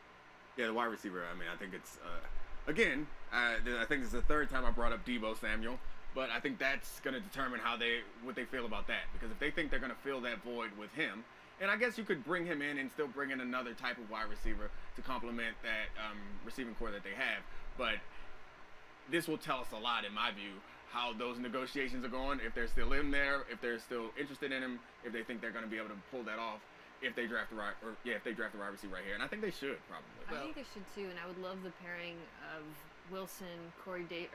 Garrett Wilson, Corey Davis coming back from injury, Elijah Mitchell. That's just like a really nice, well-rounded group. Yeah, and the timeline sort of all fits you, right? Yeah, 100%. The Jets. Again, though, the Jets pick high in the 2nd round. There'll be wide receiver value there too. I keep just that's a good point. Get all over wide receivers. That's a good point. Awesome. Garrett there Wilson. There we go, out of Ohio State. So the next wide receiver is off the board, and I'll throw to you, Mina, here, because you said earlier that it's all about, whatever your vibe is. I keep saying flavor of ice cream. So what's the vibe on Garrett Wilson to you?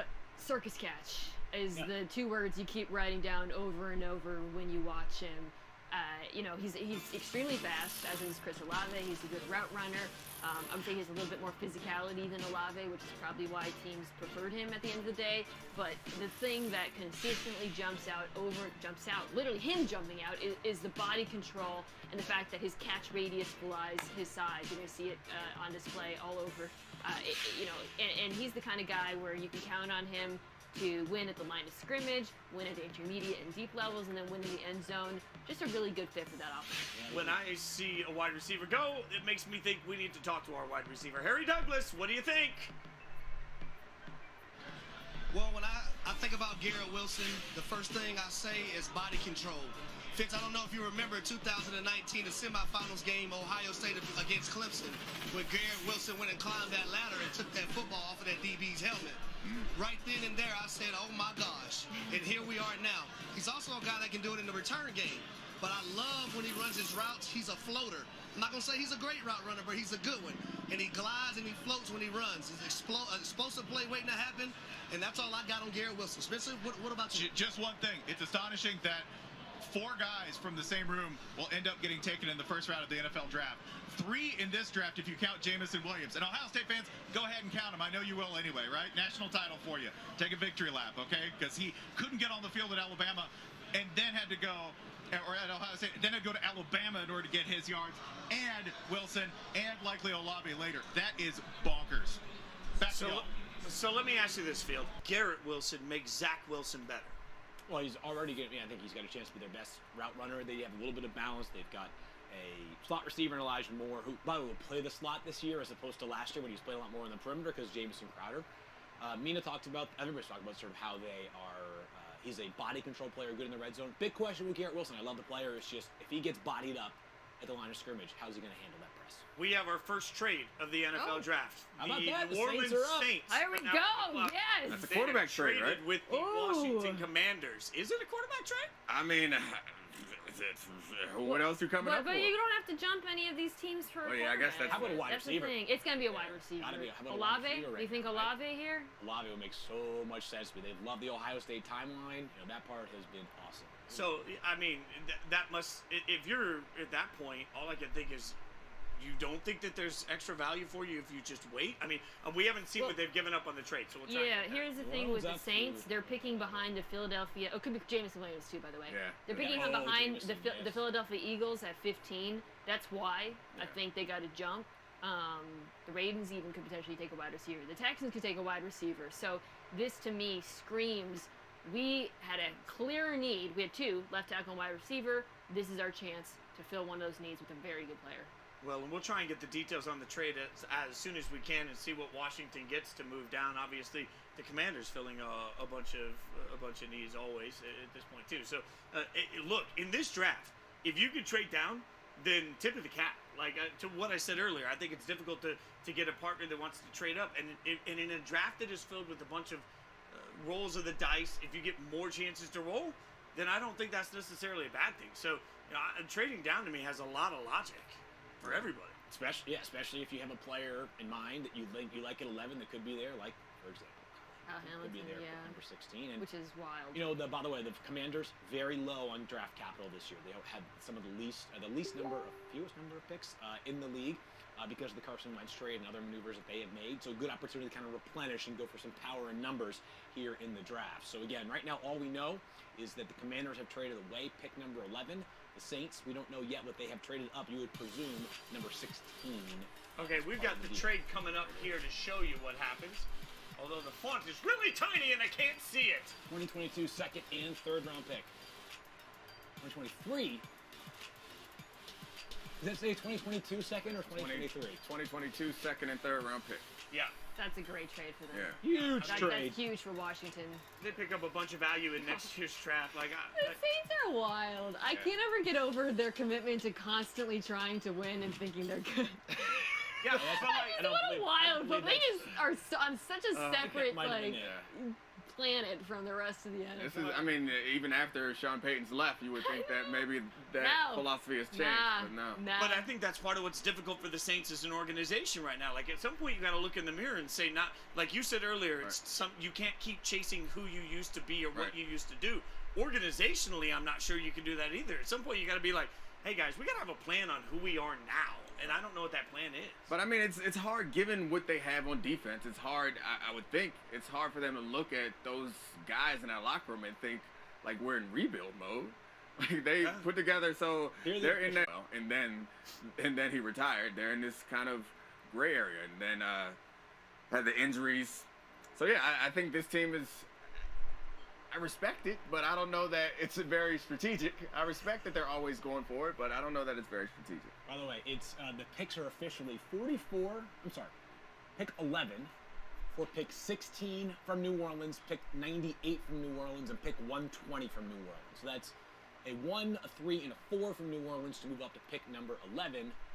There we go. Again, we think this seems like a natural wide receiver spot for New Orleans to get ahead of some of these teams. To me, this would be a natural wide receiver pick here. Fun fact that nobody asked for, but I'm going to give you.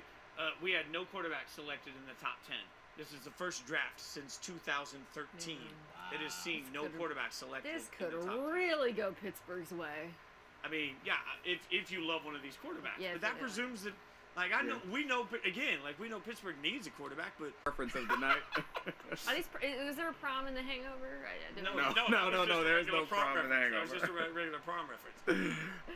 It's not illegal, it's just frowned upon. Okay, that's a hangover reference.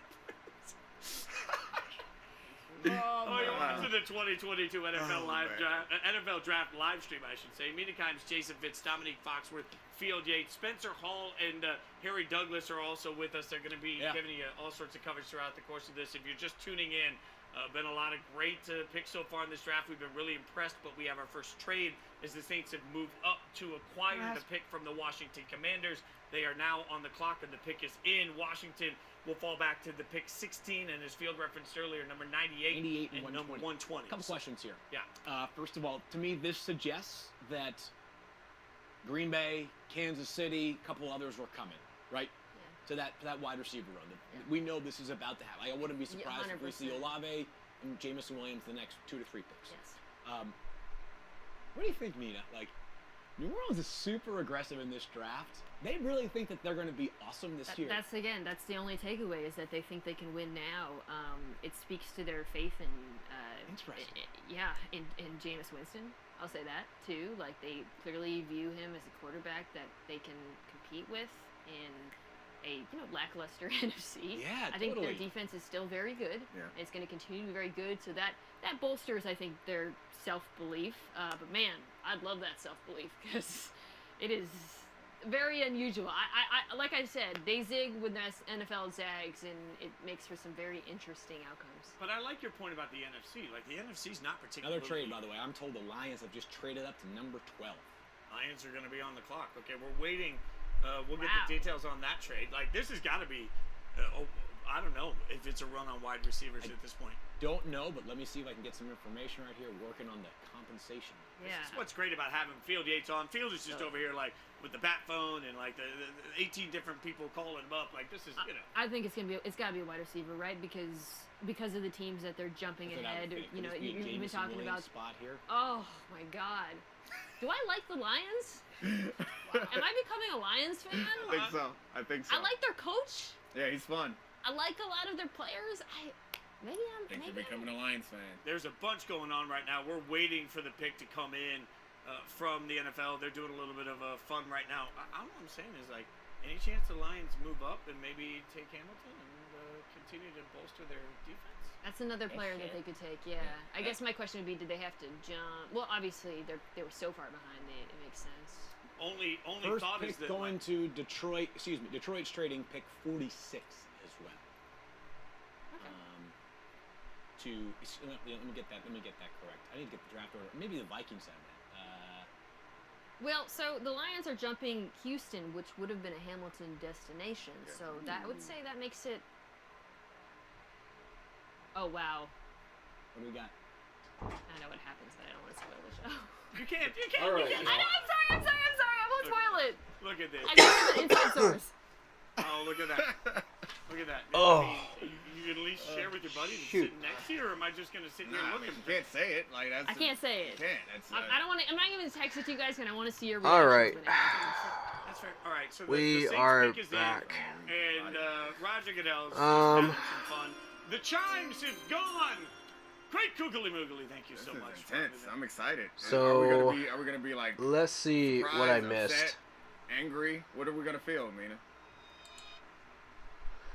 Well, let's see the Saints pick, and then I'll check back on the rest of them. Okay. Oh, well, not to spoil it. You did, Chris Olave, okay. A lot of mystery. Olave is the pick there. So Chris Olave, Ohio State. Olave. Okay, that's how you say his name. And, got it. Maybe Mina's right. Maybe they look around and they feel like, well, I don't know, this, NFC's. I kind of expected the Saints to go wide receiver and add an extra weapon. Let's see what picks were made while I was gone. And I'll kind of give my feedback on it. What's up, Derek? How you doing? Shout out to you.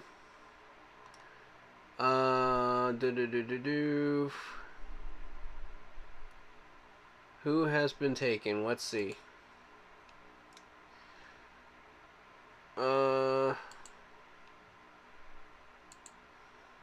Jets went with a wide receiver, Wilson from Ohio State. Okay. Saints went with another wide receiver from Ohio State. So that's the pair of them gone. So here's the Lions at pick 12.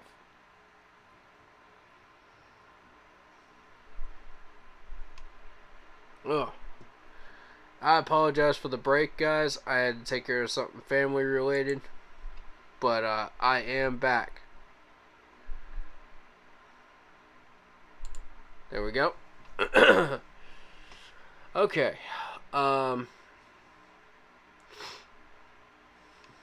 This has been a very frustrating draft for everybody, I think.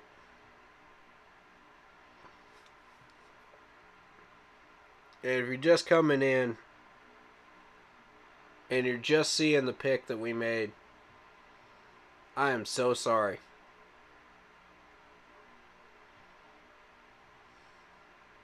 This is not how it was supposed to go. I'm very disappointed. And I did warn people, Matt Rule is going to put training wheels on us. He's going to continue to put training wheels on us until we fire him. And Mr. Tepper keeps kissing up to him and refuses to tell people, hey, I've made a mistake. Mr. Tepper is part of the problem. And I hate to admit that. I hate so much to say that right now. But we all know it's true. Let's be real, y'all. We all know it's true. Until he acknowledges that he made a mistake, we are never going to move forward. Except without stumbling blocks. You know, every time that we try to move forward, we're going to have stumbling blocks. Because that man is going to keep stumbling us and keeping us from the goals that we are trying to reach. And the longer you keep him here, it's another year longer that we're going to have to wait to be a playoff contender. And a chance for a trophy again. Y'all feel me on that? It's another year.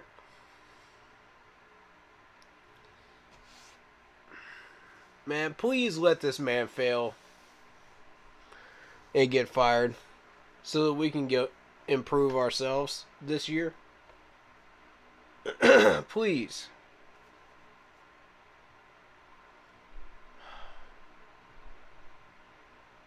That's the only way it seems that he's going to find the door.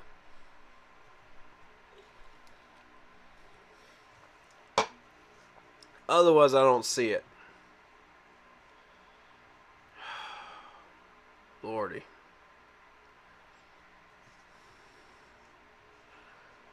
We just can't help ourselves. We can't help ourselves. We got to shoot ourselves in the foot. It's a natural habit of the Carolina Panthers management. It's a natural habit that they just don't know how to break. It's like they're used to the abuse. You know, in these, the best way I know how to describe this is, you know, in a real world relatable thing, and I hate to use this one, but Johnny Depp. Everybody knows this dude was being bullied, pushed around, and harassed. Okay? I'm not saying that he's innocent either. But you look at the facts, man. Domestic violence victims are used to the abuse. Okay? They're afraid to change their ways. Because they're used to it. And that's exactly the problem that we got in Carolina. We're used to the abuse. We're used to it. We're too used to it. We refuse to get out of it because we say, oh, well, maybe it'll get better. Next year, maybe it'll get better. Next year, maybe it'll get better. It never does until you acknowledge where the problem really is and where the source of it is. That's why people go to therapy, bro. That's why people go to therapy. We need a big therapy session in Carolina. That's what we need. That's exactly what we need. Because David Tepper, Scott Fitterer, the fans that are still on board with Matt Rule right now, better wake up. Because y'all are part of the problem. Matt Rule is the problem. I'm just being real with y'all. Matt Rule is the problem. He goes out and he gets another poor choice during the first round. Another one. Now, I'm not saying it's the worst choice ever. I'm saying it's a poor choice compared to what was on the board. Both years. You consider what was on the board this year and last year. These were not the smartest choices to make.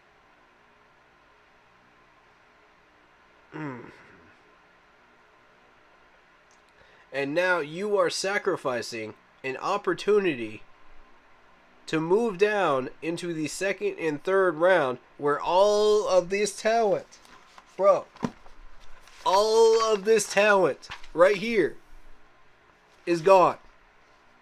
It's gone. We have no shot at it anymore.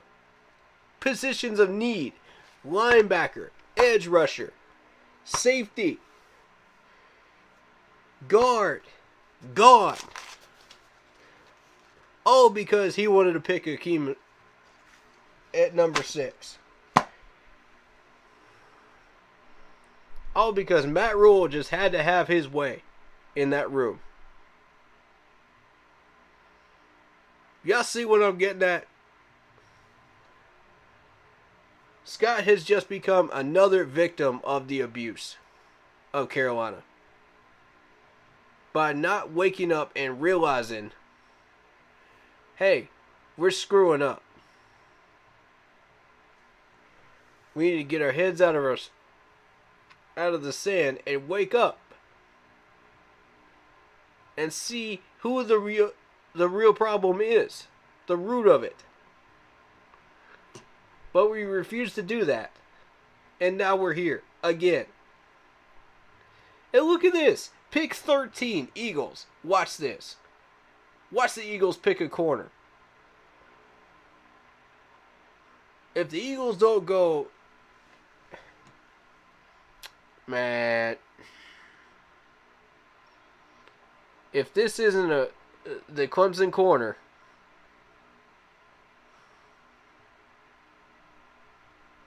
I would be very shocked.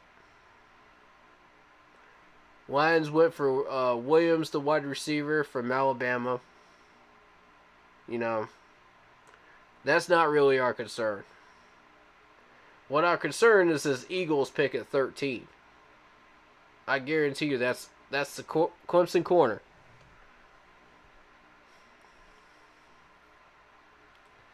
This is where it starts to matter. Because once the Eagles picked this corner at 13, they were thinking about moving up. But they were offering that 13, and we wanted that 18 down there. That's the one we wanted. They weren't willing to give up that 18. They were wanting to give up that 13. Watch. That's what happened. They didn't give us enough draft capital. And that's why we didn't take that Eagles trade. And their top guy on the board was Akeem.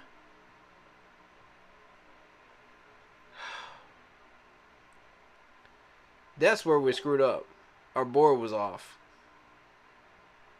Our board was off, y'all.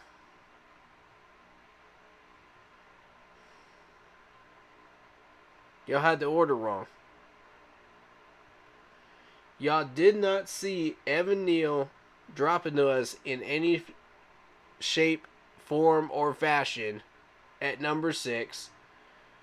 So y'all are locked into Akeem.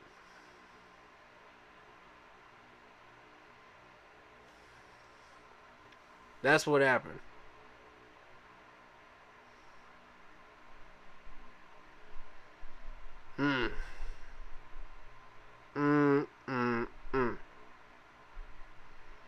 I don't like it.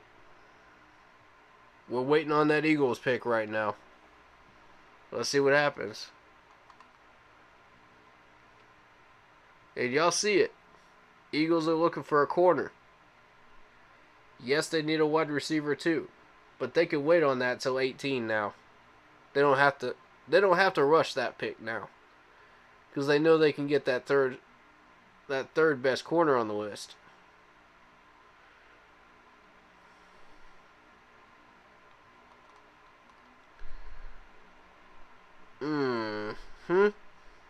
Let's see it. Let's see it. Man. With Ronnie Stanley, they're all pro tackle. So there's a few players out there that I think would fit that. As for let's see what they have to We say. can talk about the player. No, they need everything. So they could be moving the up. Eagles, you mean? Yeah. Yeah. I mean, they could use everything, I guess with the exception of offensive line. But I do think that they've already addressed pass rush. Or no, that Bad was the Giants. information. I'm sorry, Kayvon Thibodeau popped up on my screen, and I thought about them. But no, that was the Giants. They could bring in more stuff to support their quarterback to see. I think they already have their answer there. I think a lot of us on the outside believe that they are still looking for the answer there. Yeah. But I think internally, I think they're good on that. Answer. At least for this year. So they could be moving up to get a quarterback, which is traditionally why you would move up, is to draft a quarterback. I'm not sure that any of us think that any of these quarterbacks are worth moving up to get, but they could be trying to fill up that QB room. But again, the Texans don't have a ton of talent on their roster. So anytime the Texans move down and pick up more opportunity to pick up players, I think this is a great move by Houston. It's really, like, we've always, I don't know if we've always done this, but, like, Andrew Booth I've never Jr. seen a draft where everyone seems smart. He's going off the board right here. Someone who feels like is getting fleeced, and I guess we could look at the Saints and not love that choice, which I didn't. It's a lot of draft. If they feel that Andrew Booth Jr. will still be there 18, they'll probably pick something else. Probably a wide receiver here. The very first overall pick, because I'm not sure that we all like that one. I think most of the decisions that have been made up until this point have been Who's still on the board at wide and receiver? on both sides. Like, it doesn't feel like very many people are losing trades. I think the Saints point. We got. You made the Saints move make sense to me when you said. John Mechie's still sitting down there. That made the Saints move make a little bit sense. I want to be clear. I don't think it was a good move on the whole, just because of the amount of draft. When you go back to the original trade with the Eagles, it's so much to move up for a wide receiver. But, Burks from Arkansas. To your point, Dominique, I see this pick being Andrew Booth Jr. For talent. You can talk about draft picks, but just in terms of, like, you could wait on Mechie relative to their talent and pick him at and 18. the team needs. But you need Andrew Booth Jr. if you need the Eagles. First pick. I mean, I'm still gonna. The first pick was one that I think we didn't necessarily agree with, but it doesn't seem wild. I guess I'm thinking back. Mina and I have done this together in field, done this together a number of times in YouTube. 29 sacks, second fewest in the NFL. To laugh about at this point, you know, like there's always a couple teams that were could they go defensive end here? A bunch of fools. It's possible. This year, which is nice. Yeah, the Eagles. That just made me rethink that one. Goodell is at the podium, hanging out. Somebody from. But I mean, in the majority, 90% of the mock drafts, I've seen them taking Andrew Booth Jr. here. Which I'm all in for. I'd be very surprised if they didn't take him. No, of course not. I was a fat kid that played the violin. Or a wide receiver here. So you got the girls. Well, you know it. They're flocking over more those than kids likely that know Andrew. Beethoven. Oh my God, I got uncomfortable for the whole room. I'm just dialed in for this. Man, please don't pick him. I mean, the suspense. Please don't. As a Clemson fan, please don't pick him. Or go to a fancy dinner. I do not want to see him end up in Philly. He's in Jordan Davis. Thank you, God. The Eagles. There he is. This is perfect. Andrew Booth Jr. is still on the board. All right. Yeah. All right. Nina, why do you love him? Oh my God! I mean, did you watch the combine, or honestly, did you watch Jordan Davis? Okay. He's unbelievable. His lateral agility and movement skills at his size it looks like CGI. When you watch CGI, actually, the thing that really looks like CGI is when you watch him chase down a running back in the open field. It must be the most terrifying thing in the world for opposing teams. The question mark with him, I guess, was not about his talent, but about positional value and his limited snap count at Georgia. As far as defensive tackles are concerned, Mathis is still on the board. He'll go second round. He'll go day 2. When he is on the field, he is an absolute menace. He just early day 2. I mean, look at him. I think he's still working on his pass rush moves, but again, oh my God, look at that. Look at that. That doesn't make sense. That literally doesn't. He defies the laws of physics when he's chasing down guys. His closing speed, and yeah, you don't need moves when you're just an absolute bully. Yeah, he's got closing speed. Everybody talked about his 40 time at the combine, but what I thought was even more impressive was that he went out after the national championship game and lost about 30 pounds just so he could run a faster combine and show everybody what he's capable of. I mean, that's a level of up yours dedication that most people don't have. You guys, to put this in perspective, just remind people, we are at pick 14. Malik is still on the board. Absurd. Patrick Mahomes ran a 4. I just want y'all to know that. Malik is still on the board. It's just crazy. That's like Fast tight end numbers. Yeah, I think the only thing I'd like to And some of y'all called me crazy for that Eagles trade. Because out there in those social media pages. Not in this crew, but on the social media pages. Some of y'all called me nuts for that. Sort of build for the next generation. I ran through 5 different mock drafts. This dude was still sitting there at 15. I had this conversation a couple days ago that there's some dudes that are just dudes. Like, how many of those people are eating crow right now? Spencer has a list of guys that you look at. I'm telling you, that boy nice. Yes. And he is on the top of that list 100%. Where you don't need to think about scheme. Bring him in the door. And when I was like researching about him and trying to get ready, prepping, I started looking for comps for him to help me understand. And the names that came to mind, like Dontari Poe, Haloti Ngata, Vita Vea. And then I looked up. That's big names right there. Because they're like big, athletic defensive tackle. They're all smaller than him by a lot. They're all 6'4". He's 6'7", 340, and runs like a tight end. And it's not just the speed, it's the agility. Like his 3-cone numbers, like all of his combine numbers, his broad jump. Everything. It's just like he like broke records for it and everything. Yeah, it looks like CGI. That's the quote that True. you had that is a perfect one to describe it. It does not look real for someone with that frame to move the way he does. Yeah, and the big question with Jordan Davis is going to come down to utilization at the NFL level. It's a guy 5 points in the fourth quarter. All those questions come into play with the value of Jordan Davis. That being said, this guy is, freaky. And you just mentioned Dontari Poe. Those same questions were surrounding him, and then he went in and became this guy that played like 70% of the snaps pretty often. And Ravens ain't gonna go for any of the guys that we were looking at. Their defensive line, as it exists, gives them time to figure out his utilization.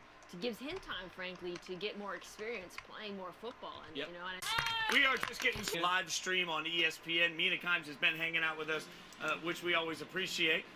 We got some tweets going on. Sauce Gardner, do we like that fit there, Dominique? You're the fashion guy. Oh yeah. I mean, I'm too old to pull off. How old are you? I'm 39. Yeah, I'm older than you. So like. No. Yeah, like. I look great. Oh man, Mina, thank you very much. I thought you were done. Aren't you leaving? She's leaving. Why are you just Look, we're trying. around? This is modern technology. We're trying to make sure that everything's like. This is subtle. Nobody knows it's happening, right? This is TV magic, where Harry Douglas just slides on in, and look. We're putting up this tweet only so the fans don't have to watch you walk away, and you're still. I don't care about that.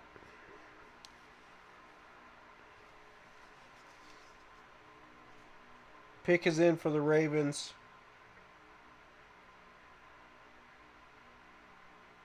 I'm a little surprised the Eagles went for a defensive tackle. That's the one I wasn't counting on. Do they see Jordan Davis as being worthy of like the nickel role as well? The corner role? Do they feel he could do both? Like, you're drafting him as a run stopper for the most part.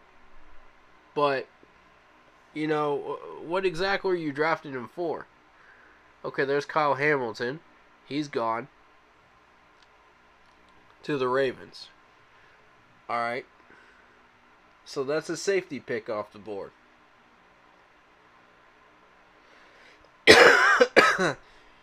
Y'all watch, early second round, that's when all these pieces are going to start going off the board that I had mock drafted during these trade downs. That's when it's going to start happening. Real frustration begins for all of us because it's going to feel real at that point, knowing that we screwed up. Pick number 15, Malik Willis is still here.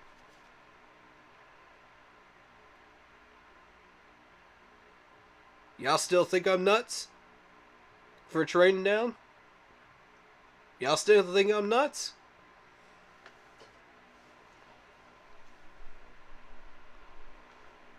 How many of y'all still think I'm nuts after all that? I just proved my point yet again in these drafts that I know what I'm talking about. These draft experts don't know what they're doing. They have no idea what these teams are going to pick. They're just guessing. Some of them do. Some of them do. I'll give them that.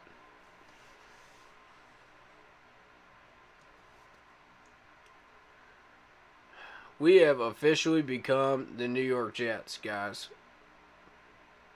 With that pick right there. That's exactly what we just did. We pulled a New York Jets. Somewhere in Charlotte, Matt Rule is just overjoyed doing cartwheels right now. Looking at his paycheck going, oh yeah, I got another year. I get to wreck this number 6 pick. What else, man? What else could possibly go wrong here? You know, if you're Matt Rule. Nothing else could go wrong. You know, he's in a wonderland. He's in his own delusional wonderland. While the rest of us are suffering. We're abuse victims. This fan base is an abuse victim society. That's exactly what we are.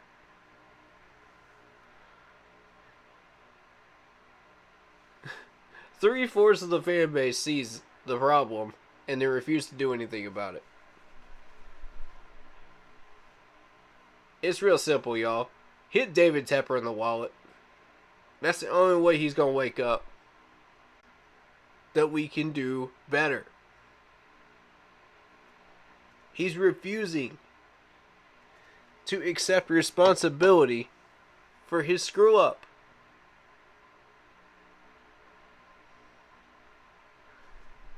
This is disgusting. This is a Matt Rule pick. If anybody doesn't see it, they're blind as a bat. Okay? This is what happens when you give Matt Rule control of the room. I warned y'all.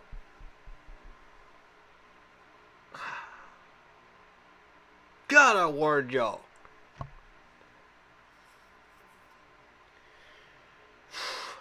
Half this fan base didn't want to hear it.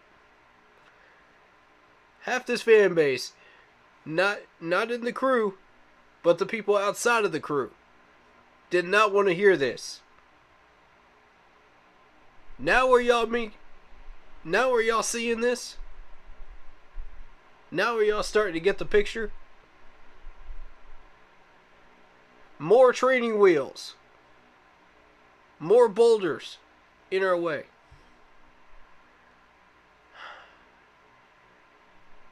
Malik Willis is still here at pick 16. Still here.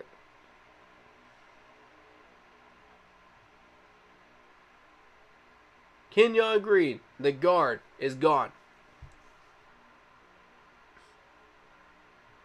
Okay. Malik's still on the board. Watch. Washington picks him. They need a quarterback.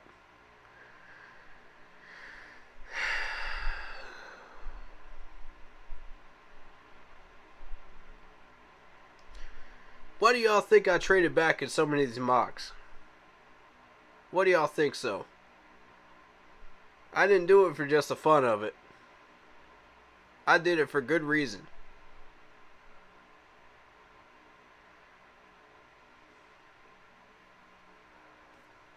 And this draft is proving me right with every single pick that's going off this board. It's proving me right. Again.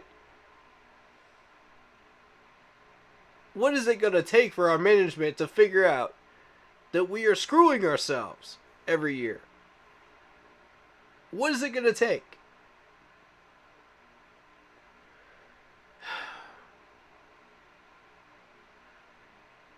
Oh, Gordy.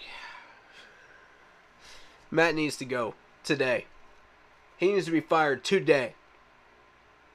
No, not today. 3 months ago. He needed to be fired 3 months ago before he even touched this NFL draft board and screwed us up. Now we don't have a pick in the second and third. Why? Because we refused to take our heart and mind off of Akeem. Y'all screwed yourselves. Y'all screwed yourselves. It's plainly obvious. You screwed yourselves. And we get to watch day 2 as all these prospects that I've been mock drafting go off the board. And it's going to make everybody in this chat sick to their stomach. Y'all watch. It's going to make all of us sick. Myself included.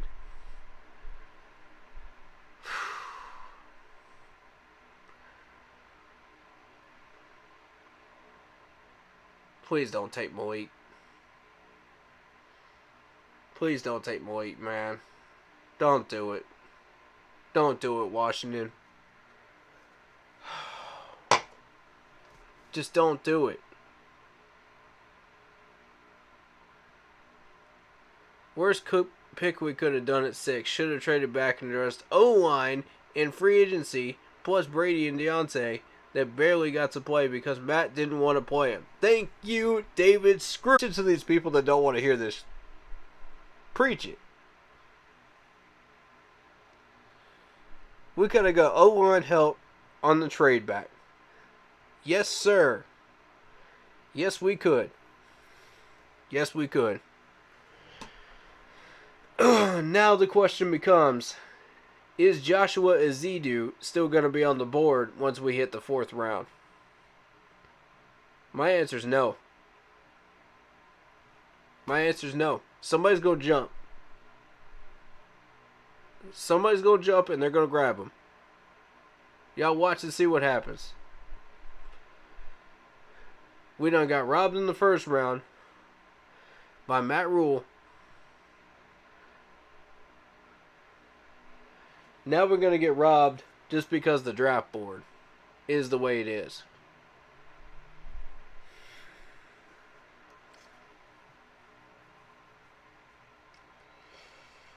Oh, the only one I didn't get right, there were a couple of them I didn't get right, actually, was the Eagles going for a defensive tackle. I didn't see that coming. And I also,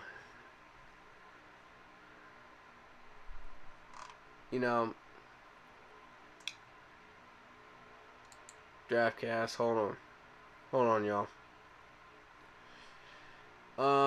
I did not expect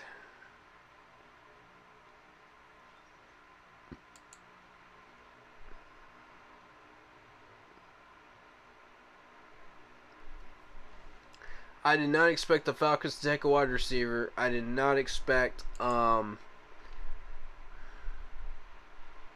Eagles to take a defensive tackle. But beyond that, the rest makes sense. It makes perfect sense to what I was mock drafting. A wide receiver? Dotson, huh? Really? You're telling me at pick 17, that Malik is still on the board? 17. If this man makes it past 20, I'm going to be sick to my stomach. Y'all, I'm going to be sick to my stomach. Because what I tell y'all, pick 18, we could have traded down with the Eagles. Pick 20, we could have traded down with the Steelers. Both of those were there. Both of those were my choices.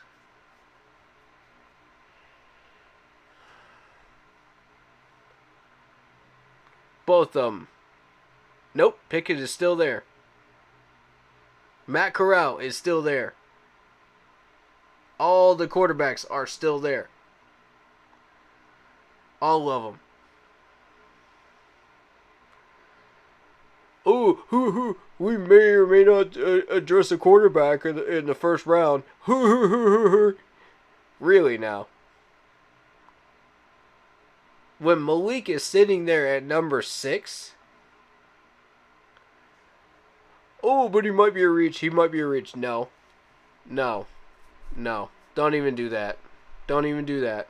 You had a shot to trade down with the Eagles to 18. And look at that.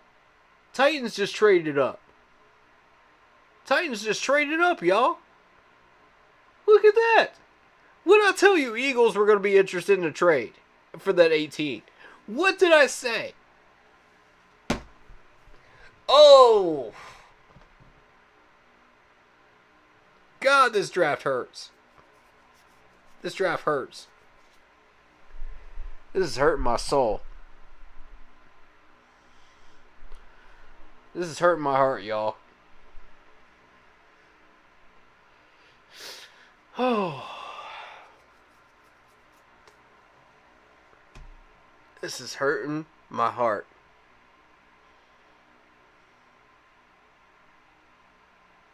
Titans are going for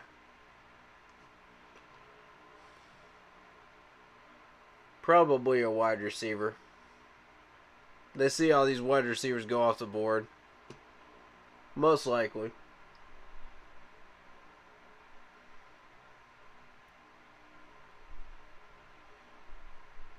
Yeah. It's a first round dominated by wide receivers. Is exactly what this is. The first one went off the board with the Falcons. And then it started getting worse and worse from there. Lions picked one up. Washington picked one up. And now you see this at 18. A guard from Boston College gets taken at 17 by the Chargers. A guard.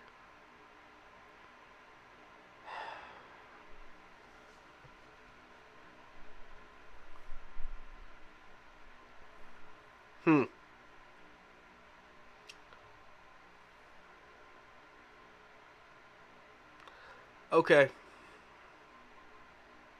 All right.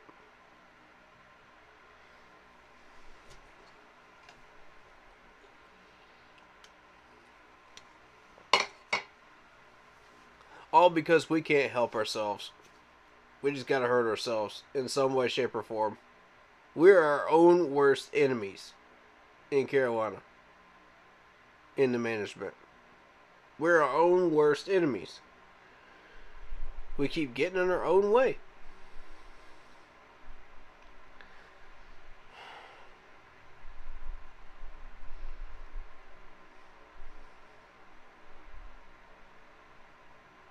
This is ridiculous.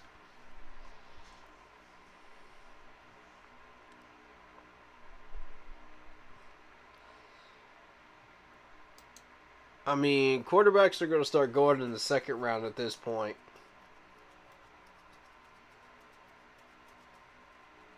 The way this is going. You know, the second I say that, the Titans will pick Malik up. Watch this. Even though they got Tannehill, watch that. It'll probably happen.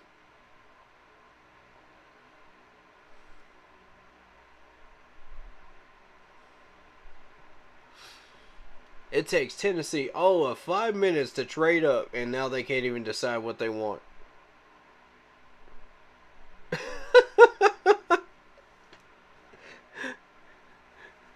Y'all, I'm spent, bro.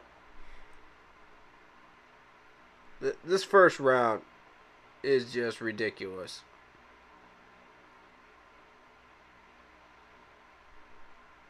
This is not how I thought things were going to go at all.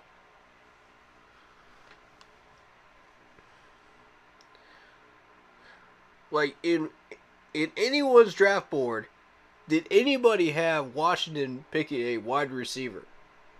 In anyone's draft board. In anyone's mock draft board. Y'all be honest. Did anybody have Washington taking a wide receiver? That just threw everybody off the beaten path. And it's always one team every year. Every year, bro. I was more concerned about the Lions screwing us over than anybody.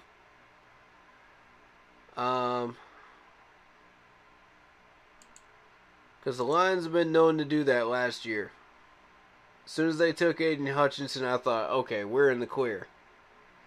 Now all we got to worry about is the Giants, right?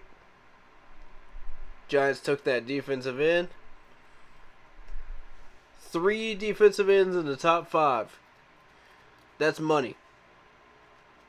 That's money right there. That's all our options on the table at number 6.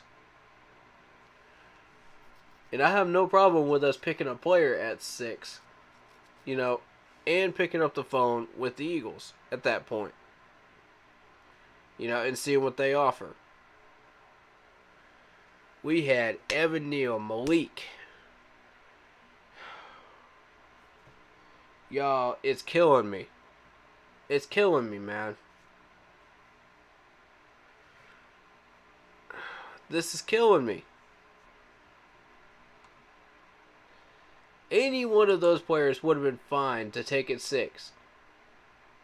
Akeem is not worth the number 6 pick. He's not. He's not. Evan Neal is. Giants got their man. I'm surprised they didn't pick him at 5. The only reason they didn't pick him at 5 is because they saw those other 2 edge rushers and they said, man, we got to go after an edge rusher in this pick. We got to do it. So that's why you saw those edge rushers go off the board. So Evan Neal's still there. Why? Why choose Akeem over Evan? This is an NC State offensive tackle versus an Alabama offensive tackle. Which school do you see as having more competition on their way to a title? Which school has been developing offensive linemen since the beginning of Nick Saban's tenure? Which school? They have a reputation for offensive linemen. Since when has NC State had a reputation like that? I don't care how big he is. I don't care what the 40 time was. I don't care. Evan Neal was the choice.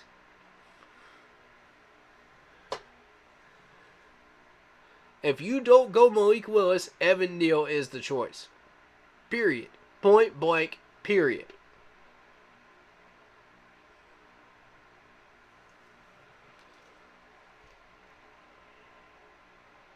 So then you let Matt Rule take over the whole room and you said, okay, Matt, go ahead.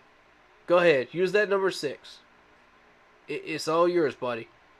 It's all yours. This will be your last year here anyway. Why not? Right? What the heck? Knock yourself out. You know? Take whoever you want.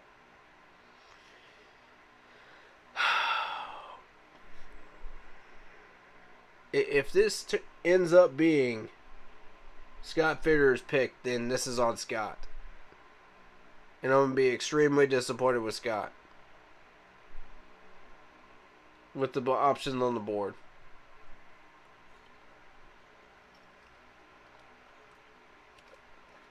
I'm going to say it again. I don't think it is, though. I don't think it is. Titans take a wide receiver. What did I tell y'all? What did I tell y'all? As soon as I saw that Washington wide receiver go off the board to Washington, I said, you know what? As soon as I saw that trade up right there. I said, that's a wide receiver pick.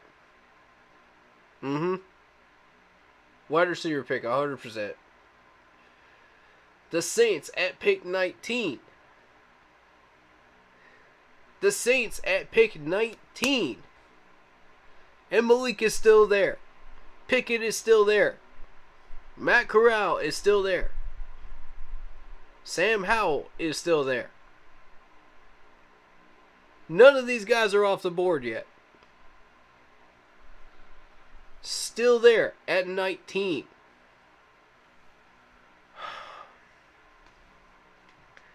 What did we just do? What did we just do? Akeem's not going to be a Pro Bowler. I don't see it. I don't see it.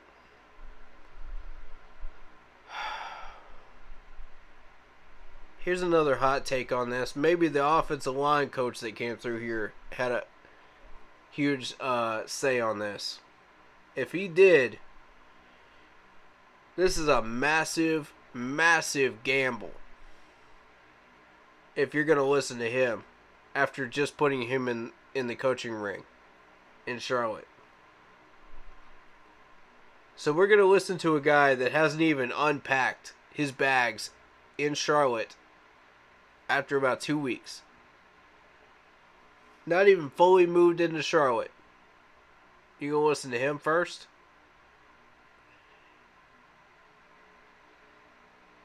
If that's the case, man, Scott, I'm disappointed. I know you love your hometown guys. I know you love your North Carolina boys, but this ain't it, bro.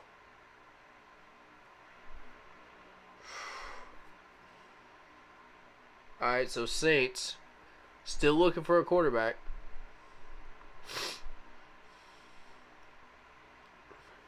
ESPN doesn't say so, but we all know it's true. Excuse me. Allergies.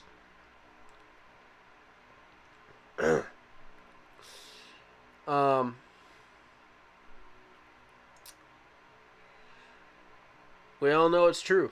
Breeze is gone. Saints need a quarterback.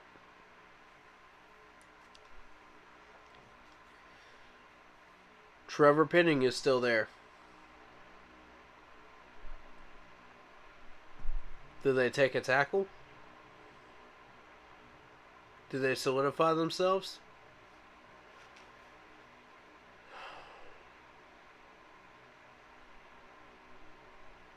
Do we end up at the 20th pick with Malik still on the board?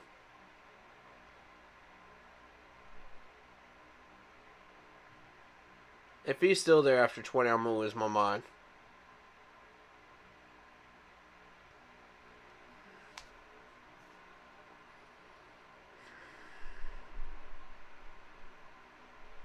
I'm going to lose my mind.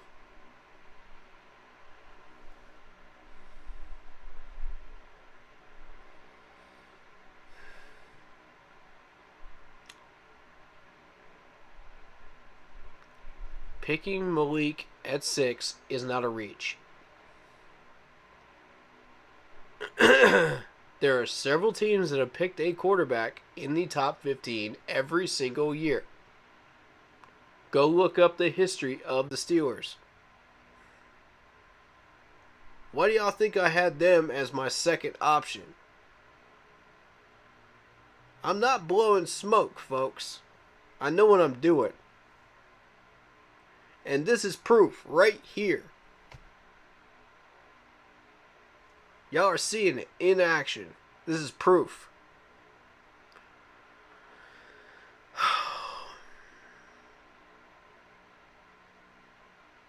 What a first round.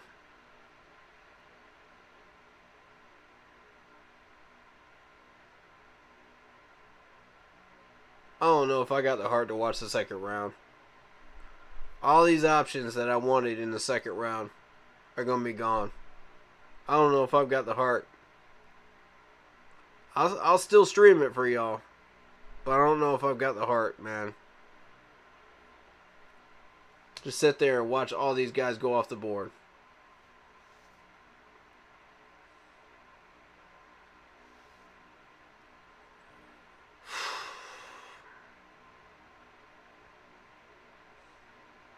On Carolina Huddle, they are praising Matt Rule, saying he did something right, that the board is a joke. Saying Matt Rule did something right. Makes me sick. Makes me sick to my stomach. I told y'all that was a Matt Rule pick. What did I say? I called it. I called it, did I not? Man, I'm so sick and tired of this.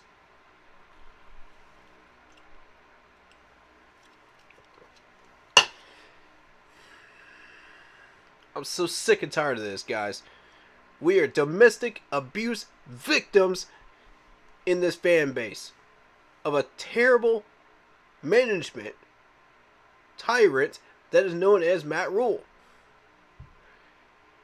That is holding us back from success. And we refuse to get out of it. Because we're so used to the abuse. We don't want to get out. And it's a common thing when it comes to abuse. It's a common thing. You can look up the psychology of it. It's a common thing. Boy, if Malik Willis survives this 20th pick, I'm going to be sick to my stomach even more. Please.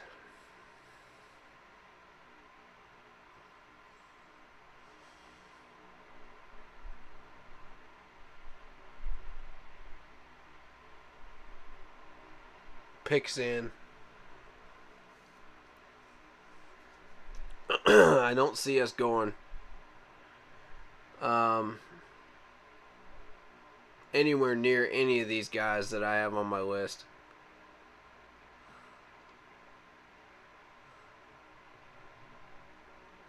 I'm not going to read that comment. I'm not going to do it. That's toxic.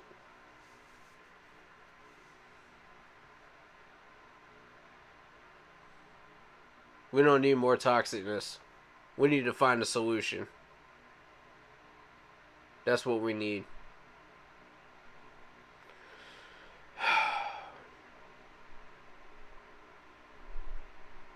I'm heartbroken. This ain't it.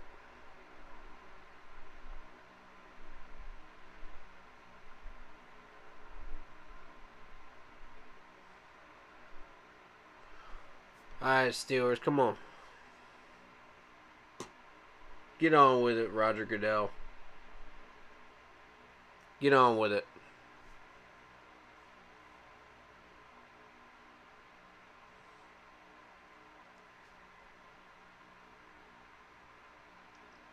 If y'all got the guts and the stomach to watch the rest of this with me, I salute y'all. Y'all some real ones.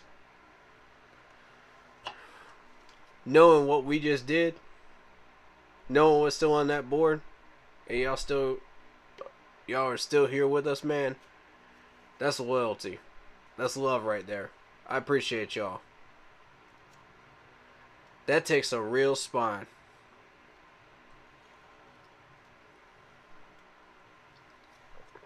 To stick it out through all this.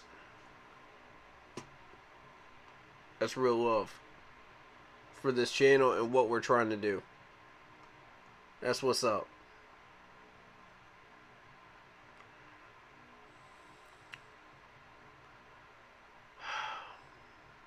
We're all pissed, man. We're all pissed off. Let it out. Let it out in the chat.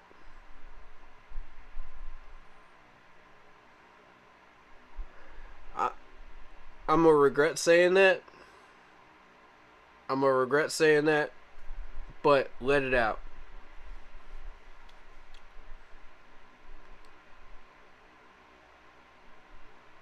Let it out. Be real. Let it out. Express how you feel. Because you're not the only one that's angry tonight. You're not the only one. We all hurt, man. We're all hurting. Let it out.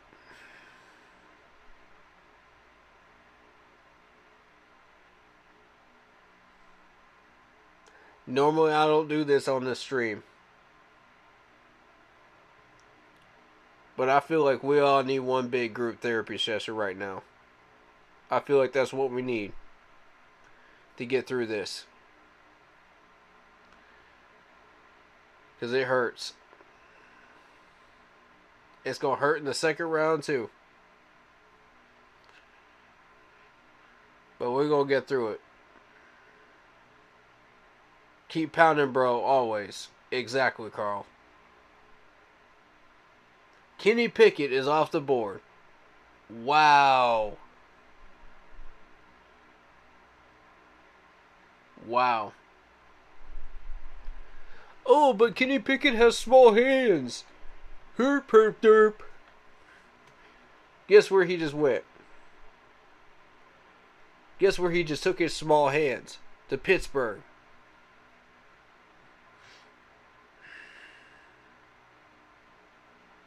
Y'all believe me now?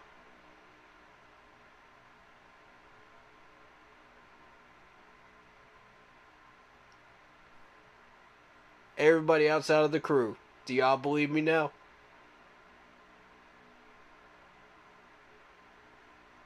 I know y'all believe me. That ain't the question. I'm talking to the people that are brand new here. That are coming off these Facebook groups. That want to talk trash and throw around their weight, laugh at my opinions, and throw them in the garbage can. Y'all are all eating crow right now. All of y'all. All of y'all.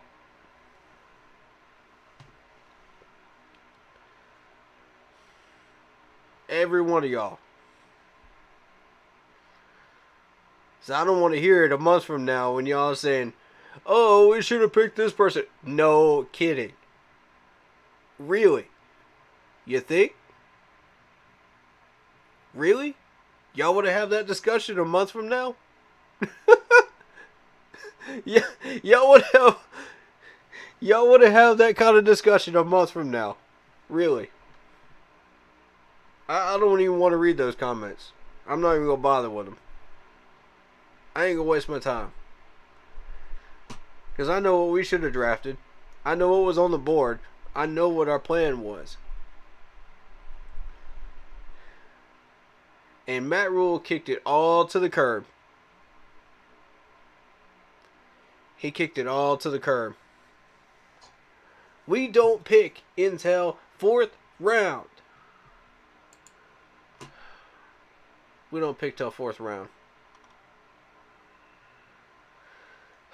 Lord help us.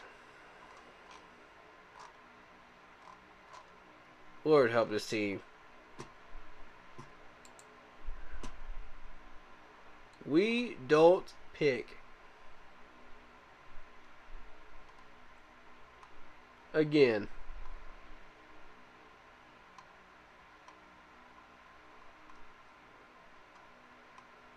until right there. 137.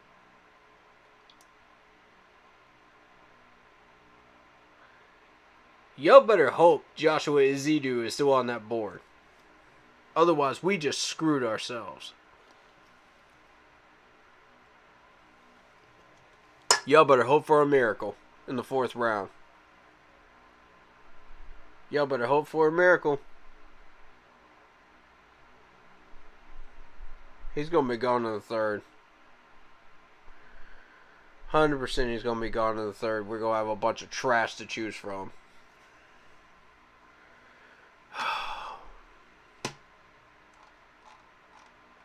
Y'all, I can't. I can't with this.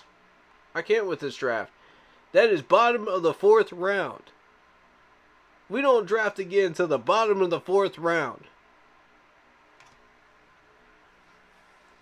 There ain't no way that man is... I would be absolutely shocked if he was. I warned y'all that would happen. I warned every one of y'all this was going to happen. And Matt Rule refuses to heed my warnings. He refuses to understand that he is the problem.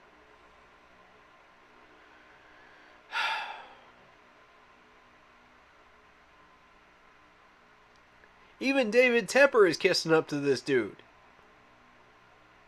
What do we got to do to get him out of Carolina, man? What is it going to take? We're going to have to walk up to Bo with pitchforks and torches in our hands? And signs? Like the old days? Shoot. If this was Philadelphia, they would be knocking down the gates by now. They wouldn't put up with this crap. Y'all know it. Y'all know I'm telling the truth.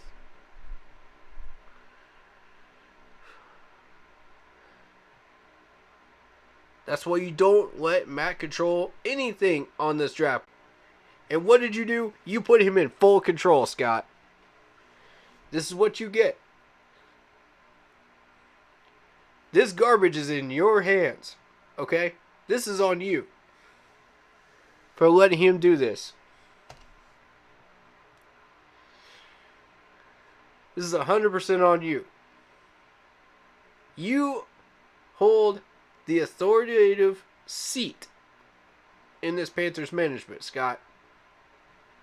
You hold the power. You could have fired him at any point you wanted. You could have said, I've had enough. You are blocking my progress towards my goals of helping this team to win a championship. Bye, out the door. You don't even need David Tepper's approval for that one. Kick him. If Tepper's got a problem with it, he deals with us. Okay? And the fan base are pissed. They've been pissed. Dude, we've been salty. We've been saltier before that. We're tired of this crap.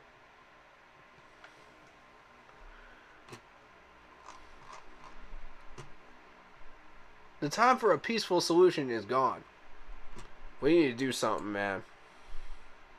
We need to do something soon. I'm tired of this. I'm tired of this, and I know y'all are too. These guys need to be held accountable. We need to send a message. We need to send a message through David Tepper's wallet.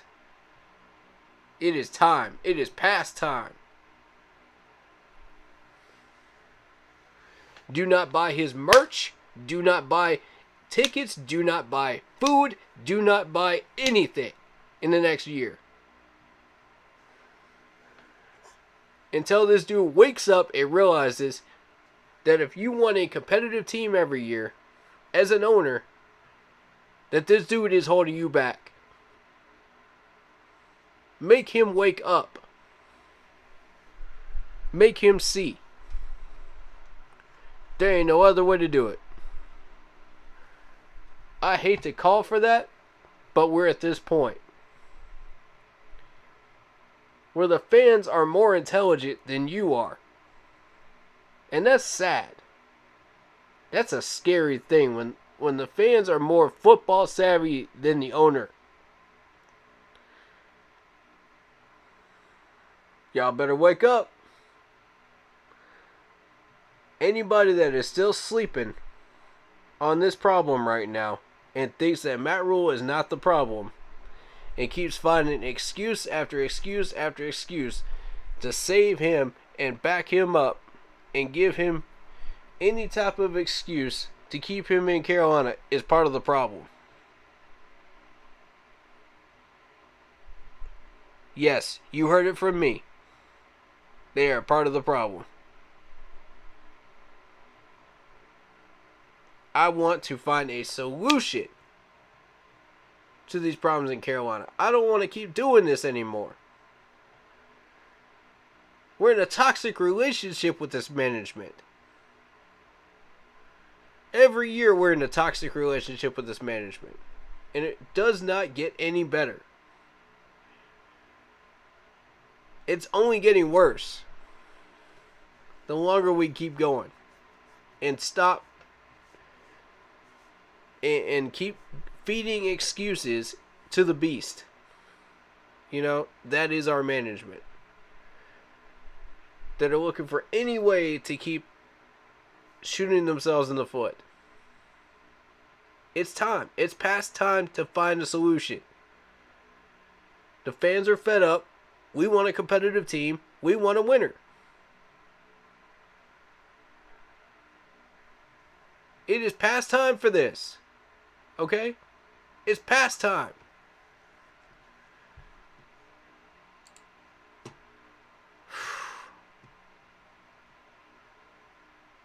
I'm done. I'm not even buying any I'm not even buying any off-brand stuff anymore, man. I'm not doing it no more. That autographed football was the last thing I'm buying.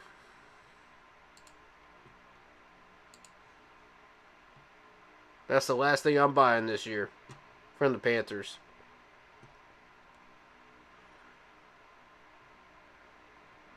Told you Icky been my guy. That's the wrong pick. That's the wrong pick and you know it. Man, wake up. Malik Willis and Evan Neal are still on the board at 6. The Eagles were even calling to trade up with us, wanting to give us that 13. So they could get Ikem or Evan Neal. Or even an edge rusher.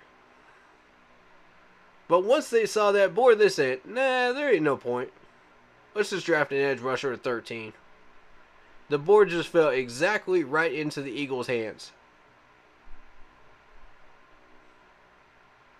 Iggy might be your guy, but he ain't no Pro Bowler.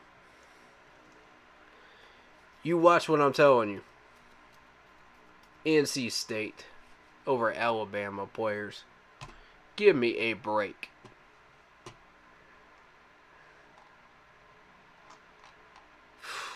Give me a break.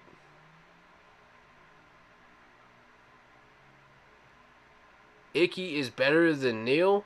No, he isn't. Go look at the tape. You knew that was a Matt Rule pick. You knew it was. Everybody knew it. When they watched it, Carolina Huddle just confirmed it. I called that one even before y'all even saw Carolina Huddle. Because I know our management. I know who's going to pick what. I know which coaches are going to target what. And I know why. Because Matt Rule is trying to put more blocks in our way. He's trying to put more training wheels on this team that we don't need.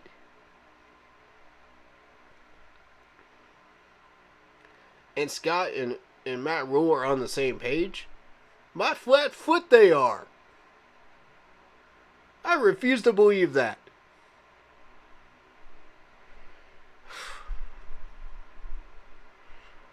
Scott, I don't know what type of Wheaties you were eating this morning, but to let him get control of that board was the stupidest thing we have done all year. That's the stupidest thing we have done all year, y'all.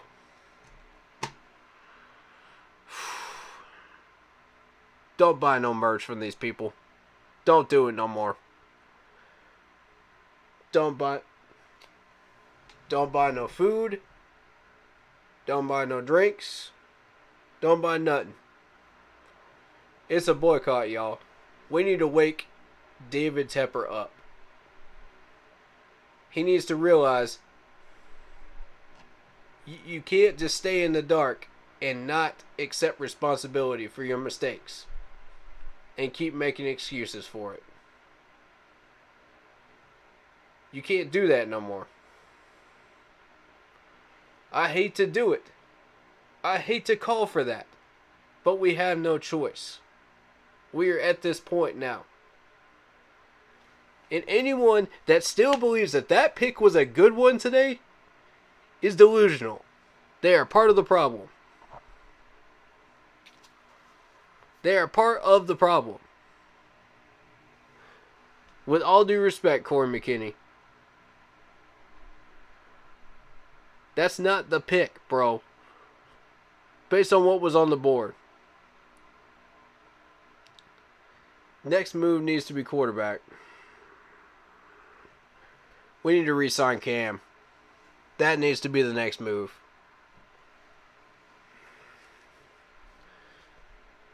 Don't worry, we'll get our day 2 picks back. No, we won't. Bro, we just spent our number 6 pick. We cannot trade down. We literally cannot trade down anymore.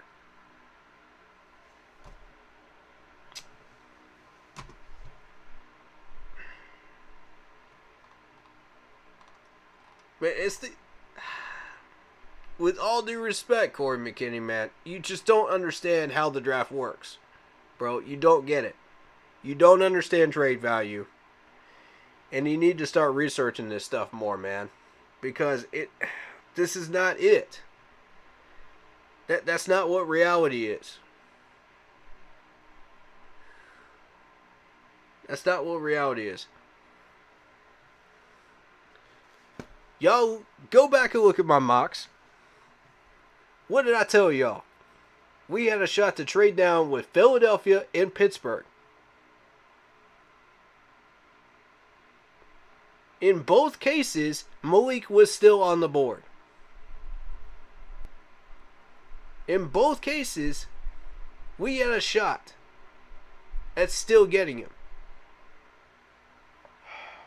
Or we could have taken him at 6. That's fine too.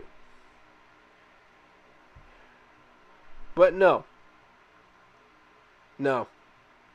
We had a shot to trade down into the second round as well as get Malik with the board going the way it was and get 2 more players in the second and third round that could help us at positions of need. We're talking defense. We're talking linebacker, which we have a desperate need for. We're talking defensive tackle, which we have a need for. Look at our rushing defense numbers last year. In the second half of last year, we needed a defensive end.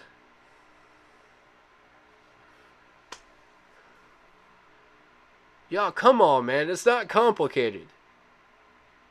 It's not that complicated. If we went for Malik Willis at number 6, I would have not been upset at all. I would have been happy with that. If we went for Evan Neal at number 6, I would have been okay with it. That would be worth, having debate over. Is Evan Neal worth trading down for? And again, I could have that debate with people. I can sell that. You know what I'm saying? We can all sell that in a debate forum.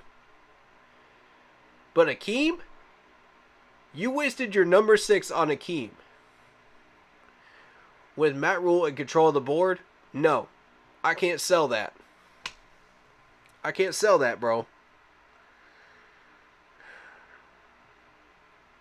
Don't worry, we'll get our day 2 picks back. No, we won't.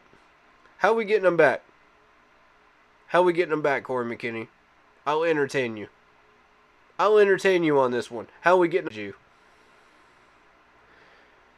I bet we trade future... No! We're not trading future picks just to get the second and third pick. It's not about the number of picks. It's not about how many picks we have. It's about the value of the picks. Did you pay any attention to Scott Fitterer's presser yesterday? Did you even watch it? I even broke that thing down on stream for y'all.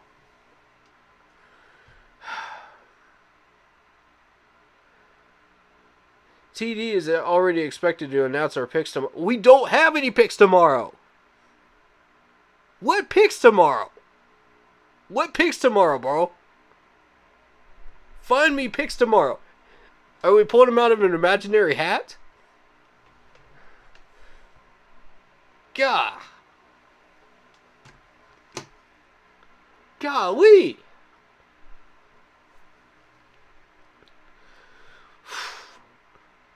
This is making me sick. This is making me sick to my stomach, y'all. I don't know about y'all. I don't even care what picks are being thrown out there right now. I'm just worried about this chat right now. Because I'm reading these comments and I'm just like, what picks? What imaginary picks are you seeing that we're not getting? That we're supposed to get tomorrow? Oh, TD's supposed... Where did you even read that? Where'd you even read that, bro?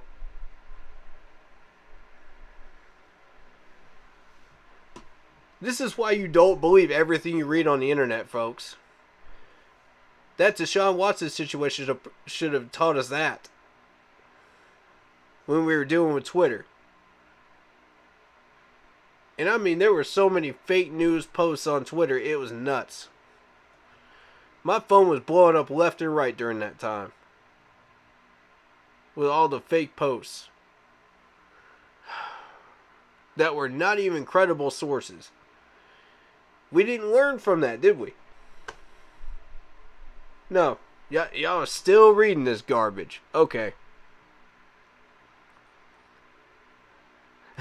Trades would be made.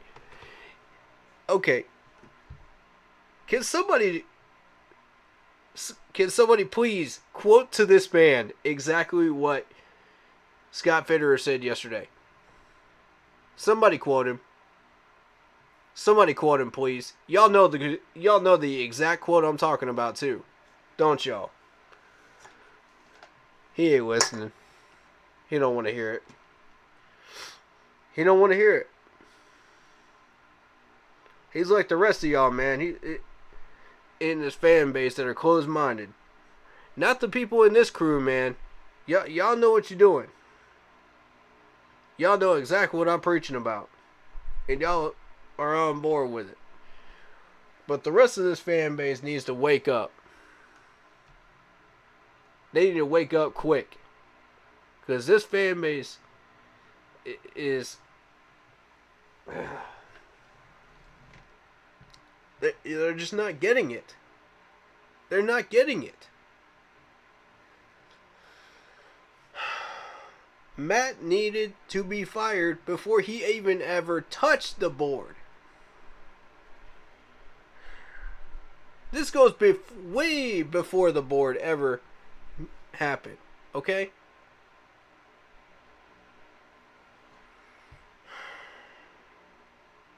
I don't get how you love this pick.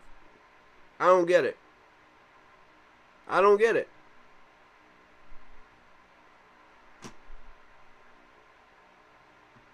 I'm going to be that guy, man. I didn't want to be that guy today. But y'all, really? Really? Oh, joy. Oh, joy.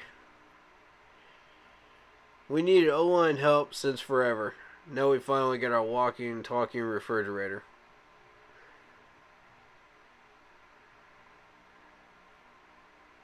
Hey, Vietnam. Let me ask you something. What was on the board when we picked him? What was on the board when we picked him?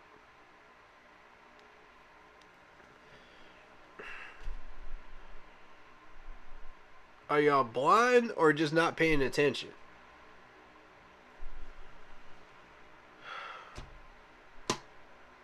We go down to pick 20 and Malik is still on the board.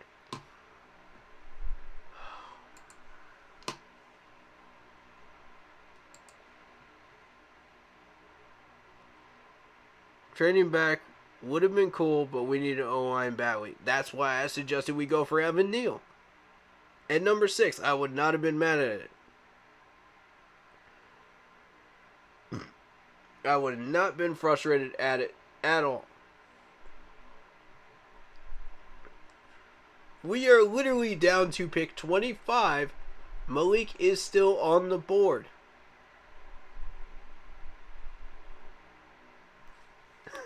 Malik is still on the board, y'all. What is going on right now?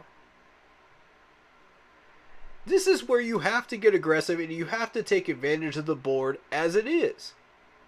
You can't just sit on it and settle for his second best tackle when the first one is on the board right there. It's sitting right in front of you, bro.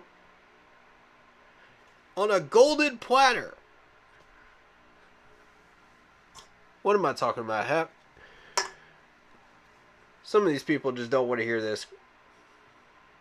Some of these people just don't want to hear this.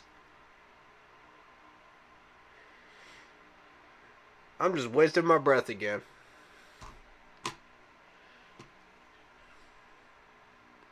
Now we can assess our offense as a whole and see if Sam was the problem or if it was the O-line. Bro, it's still the O-line. It's still the O-line.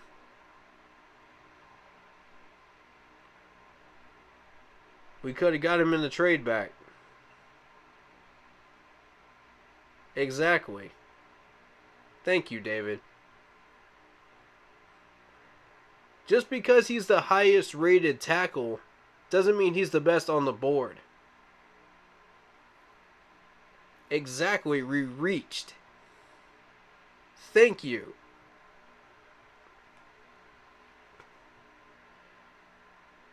Do you always follow PFF and Mel Kiper, though? Do you always follow that? Mel Kiper does not understand the needs of this team. He never has.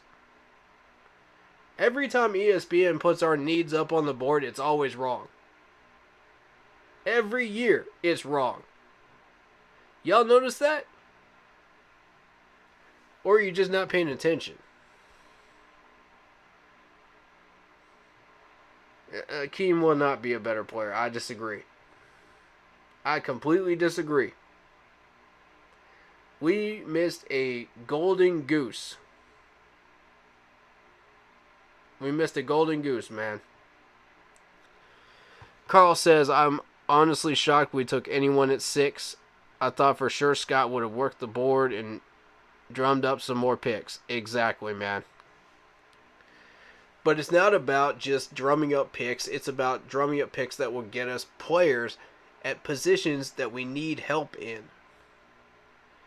Again, he said we're not just going to trade down just for picks' sake. Just to get a number of picks. That's not how this works. If we trade down, we're trading down for specific players. Read in between the lines, folks. Read in between the lines. Or did y'all have selective hearing on that press conference? We could get it if we ended up trading Robbie Anderson. I agree, Torian. I agree, but he's not that aggressive. Only as far as I'm concerned, I'm probably one of the few people that are that aggressive when it comes to trading. So I'm not surprised he didn't move Robbie on that one. I would have. But I'm not him. You know, I'm not Scott. So I'm not holding that against him. You know.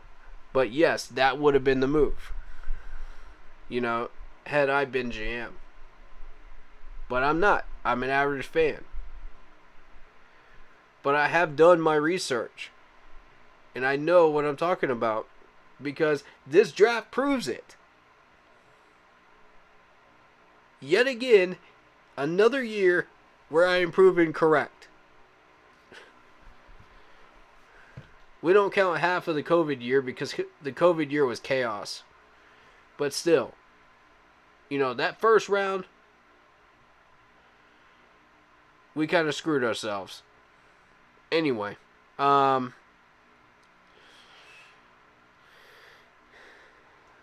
point being, how many times have you actually gone by the PFF grades and Mel Kiper. Because Mel Kiper doesn't know what we want. He doesn't have a clue what we're trying to do. He has no clue. I have watched year after year, and I've listened to a few interviews from him every year, and the dude just does not understand what we need. He thinks he does, but he doesn't. He's just reading off of a card, ladies and gentlemen, that people are giving him. That everybody else is saying around ESPN and around the league, you know, because they think they know this team, but they don't show up to any of the training camps. They don't watch any of our film, only the regular season games, and they think, oh, this is the Panthers' problems. Wrong. Try again. Do the research. Do the research, Mel. With all due respect, man. Do the research. Because you're way off. Every year.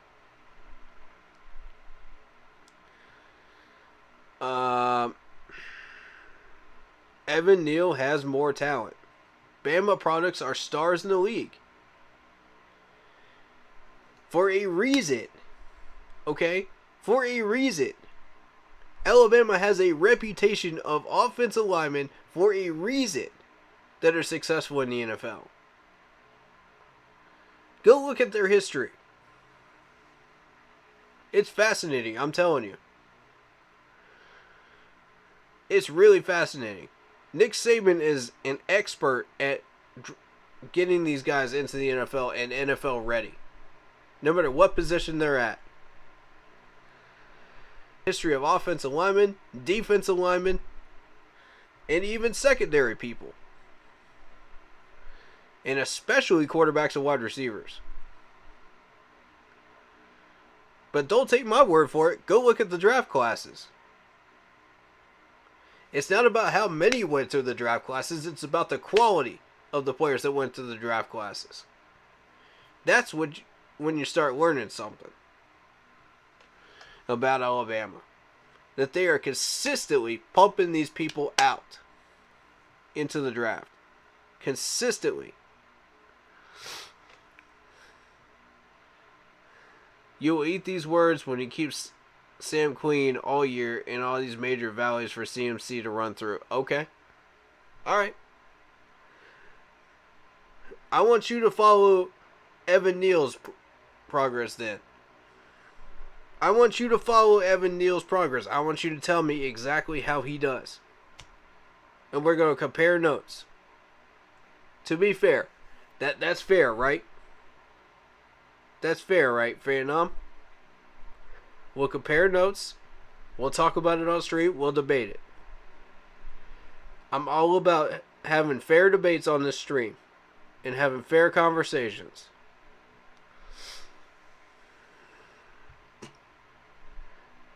But we all knew this was a Matt Rule pick. That's the problem I've got with this.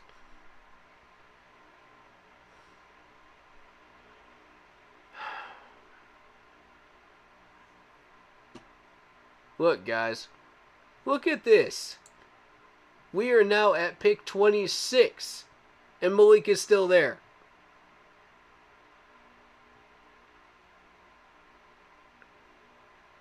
Malik is still there.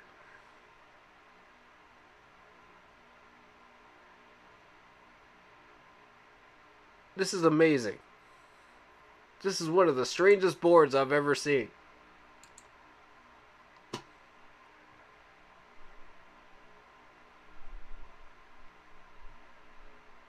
Look, man. Okay. Vietnam, tell me how many mock drafts you had Washington picking a wide receiver. Tell me how many mock drafts you had where Washington picked a wide receiver. Tell me how many mock drafts you had with Philadelphia picking a defensive tackle. With all due respect, man. Like, tell me how many mock drafts you had where the Falcons pick a wide receiver. Tell me how many mock drafts you had where 3 defensive ends were taken in the top 5. Tell me how many.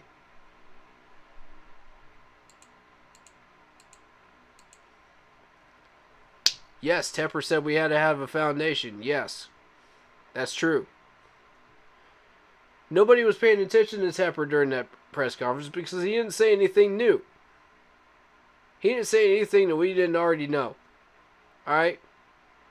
He's been saying that since the beginning, since he took over this team.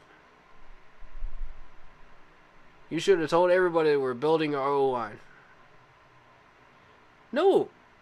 There were a lot of smoke screens thrown out there by Scott Fitterer. It was wide open. Did you even watch the press conference with Scott Fitterer? That's where you learn something. You learned a lot from that press conference. I broke that thing down for you guys, man. Greg Olsen said the same thing. I disagree with Greg Olsen. He must have read that thing wrong then. He must have read it wrong. Because Steve Smith was saying the complete opposite. Did y'all see Steve Smith's comments? Yeah, I can counter that one. I can counter that one right there. I didn't even look at any of these other teams' picks. Just my own mock picks. See, you're not getting the complete picture. When you don't look at other teams' picks, you're not getting the complete picture. That's like saying, oh, I'm just going to look at the stats after Sunday's game and not even watch the game. You're not getting the complete picture, bro. You got to watch the whole thing. You got to look at the whole thing in order to understand what's going on. I'll be shocked if Willis is still there in the 4th. Yeah, he ain't going to last to the 4th. That ain't happening. That ain't happening, bro. I'm looking at the next few teams up in the pick, and I was thinking how much I'd hate it if Malik gets picked up by Tampa at 27, and we have to deal with him for years to come after he sits and learns from Tom Brady. Ooh. Ooh. Dual threat at quarterback. Wow. Carl, you said a mouthful, buddy. Good comment. Good comment. That's the stuff I want y'all to pay attention to right there. That's a good point right there.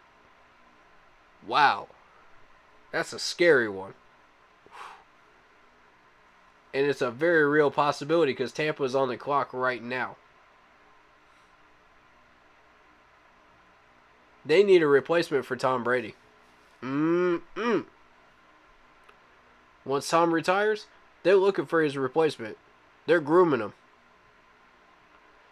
Good point, Carl. Thank you for that comment. That was beautiful. That was beautifully put. Y'all better wake up. Y'all better wake up.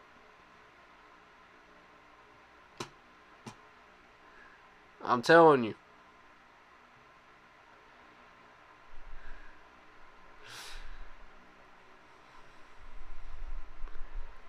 Here we go. Sam has a chance to prove that it isn't because now he doesn't have any excuses.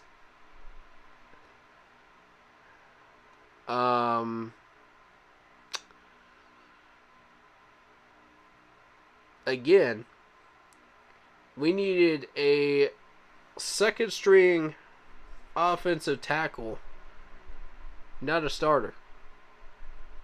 I've been saying that for the last 3 days, but people aren't paying attention apparently.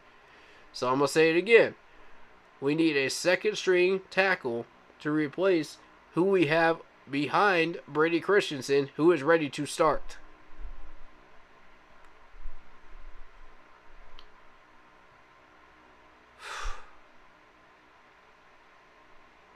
It's not complicated. We need a guard. We don't need a tackle. Just as much as we need a guard. guard position is a desperate need. Once you get both, then we can have a conversation on whether Sam is out of excuses or not.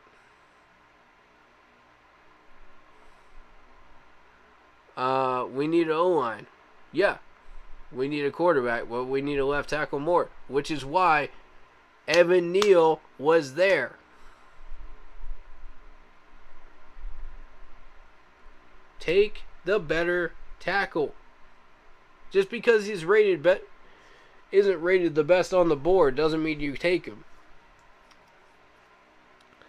Look at some of these wide receivers that have been taken. You think they were the better wide receivers? Nope. You stuck out the top 2 wide receivers on that board. That's happened before.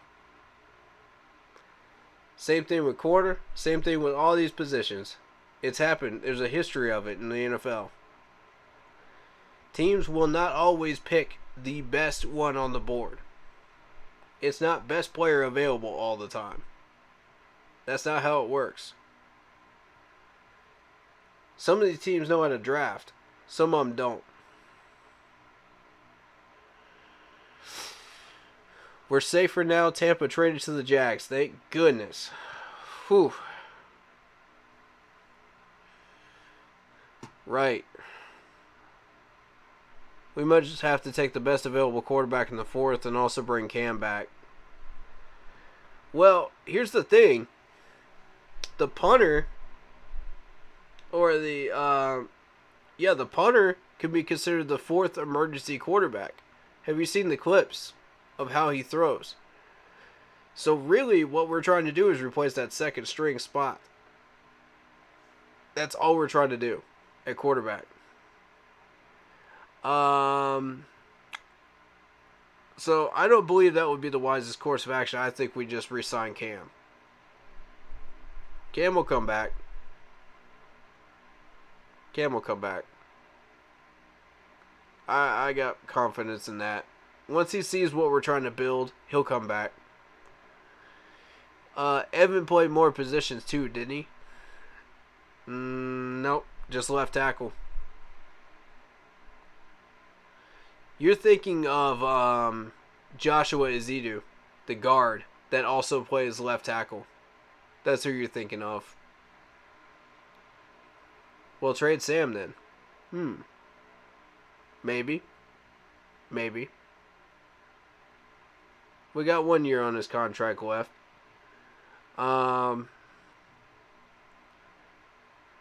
Rule has no more excuses.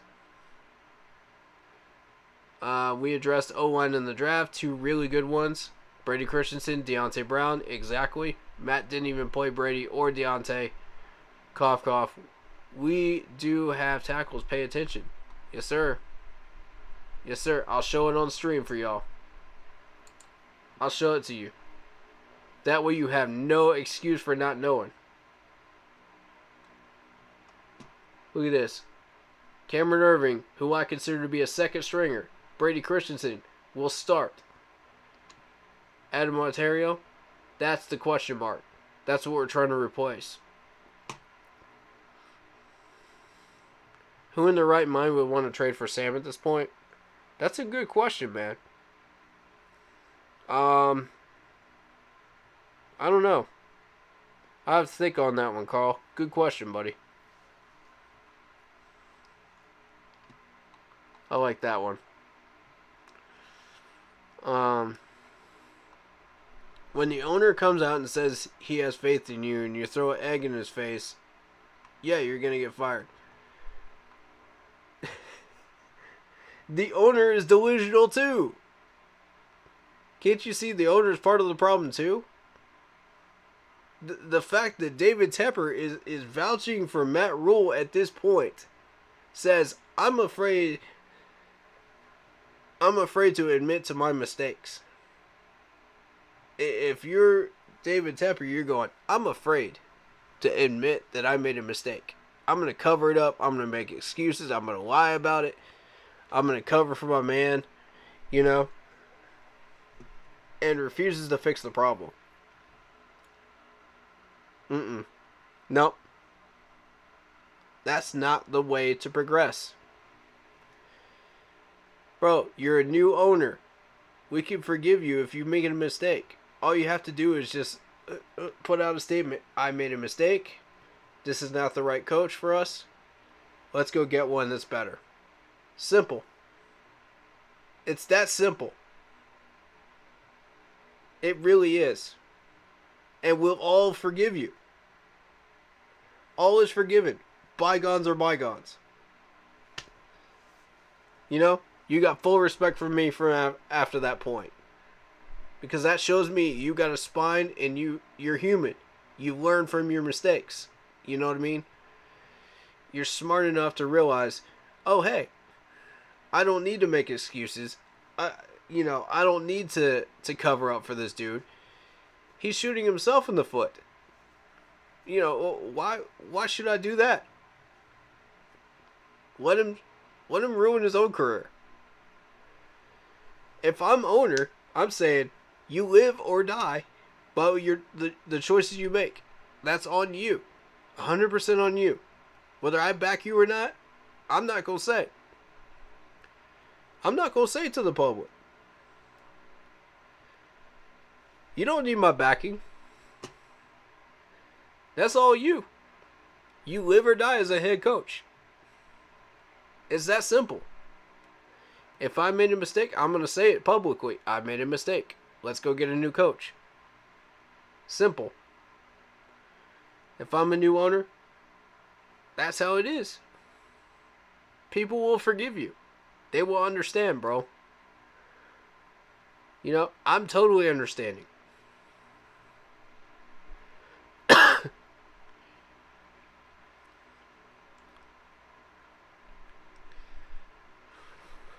I'm not going to suggest that anyone doesn't know what they're talking about just because I disagree with them. Of course, my bro, he knows my views for this team. Yeah, man, with all due respect, I respect everybody's views. I do. But I am going to call people out when I disagree with them. I'm not afraid to do that. When I think you're off base, I'm going to tell you.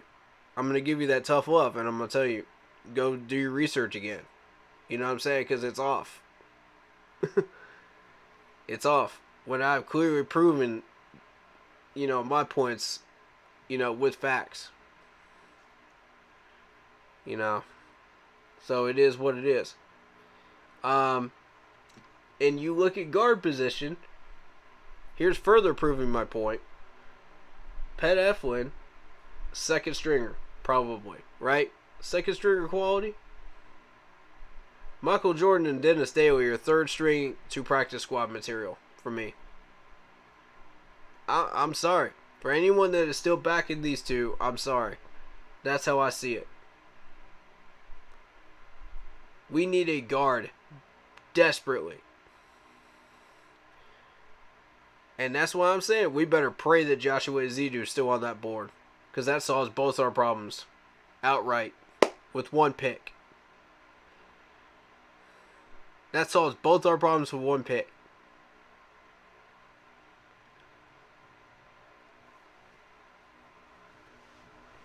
If y'all don't know what I'm talking about, he plays predominantly left guard, but he can also take a lot of snaps at left tackle. Now do y'all understand? Oh, plus he's from the Tar Heels. That's another reason to add him to the roster. For all the home team people that want us to get people from the Carolinas.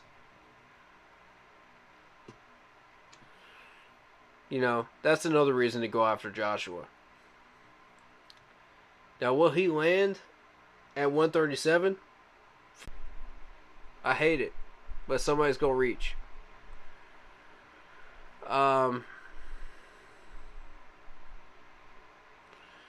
You don't think Brady can play guard? I think he can. Akeem can play guard, Bro, we don't want Brady Christensen playing guard position. We drafted him as a left tackle. That's the whole point of drafting him at that position. I was saying that last year too. We don't want to put him at guard unless we have an emergency situation with injuries. Can he play guard? Yes. But that's not the point. That's not what we drafted him for. And I don't care what the management tells you. That's not what we drafted him for. Matt Rule? Exactly, man. Like, come on.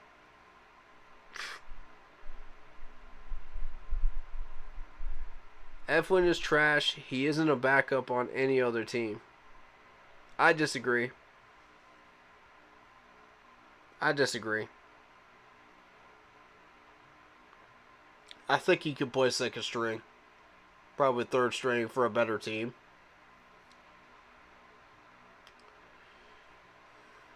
But yeah, backup, yeah. I've seen enough of Pat Eflin to say that. Starting material? Absolutely not. But backup? Sure. Akeem can play guard. He did it a couple years at State. Okay.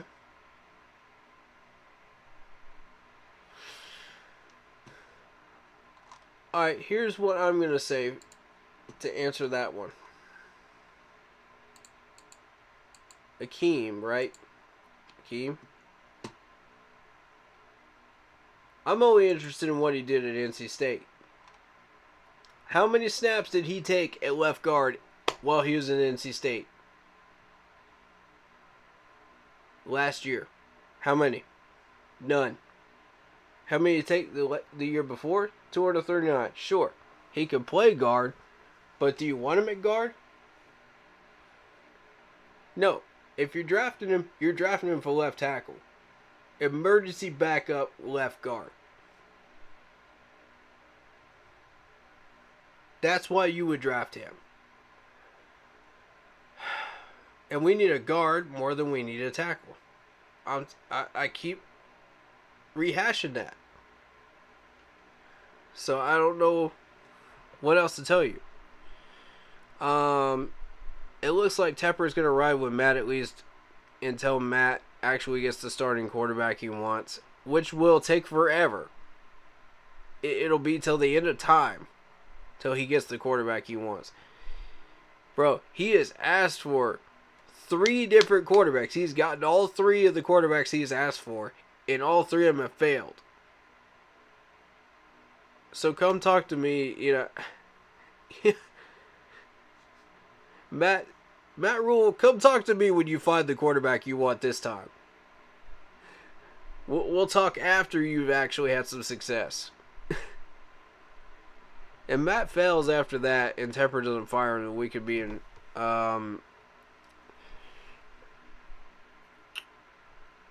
yeah, we could be in trouble for a long time. I really don't want to see our team that is loaded with a lot of young talent not live up to their potential because of Rule and or Tepper because he doesn't want to admit he's wrong and fire him. We are here right now. That's the problem. We're here right now with this.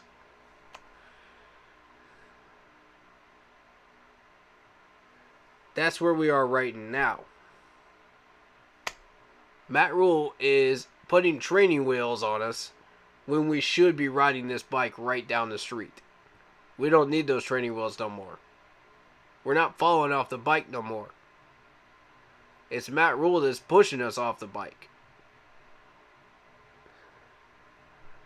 And Tepper refuses to see that there's a problem. He's the old man in the scenario. You know, the old grandpa that's just like, you know, I love all of y'all, man. I love this entire family, you know. Yeah, be nice to him.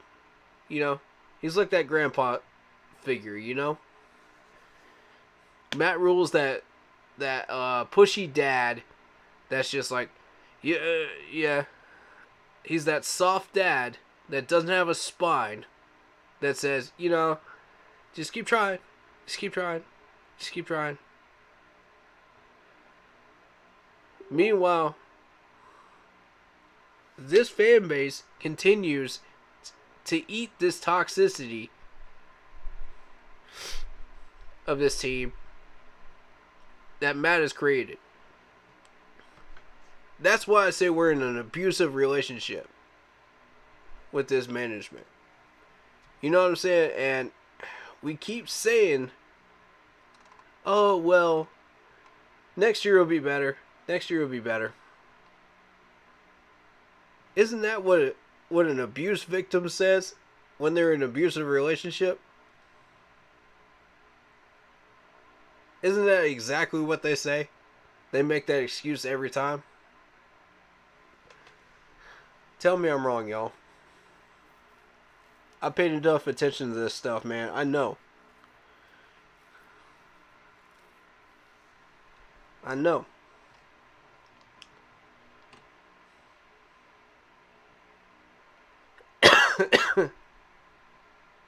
Alright, so yeah, Deontay Brown can play guard too. Yeah. He can play tackle as well when you need him to. Freshman year and sophomore year. Deontay will be back up right guard. No, he won't. No, he won't. You don't know where he's going to end up because we didn't properly vet him. We only put him in during the Tampa Bay game.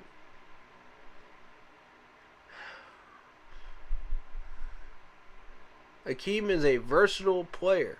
Okay. Prove it. Prove it to me. Look at who Akeem has played. Okay, Clemson, yeah, you get a high grade for the game in Clemson. I'll give you that one. But who else has he played? Who else has he played that is relevant on that list? Who else?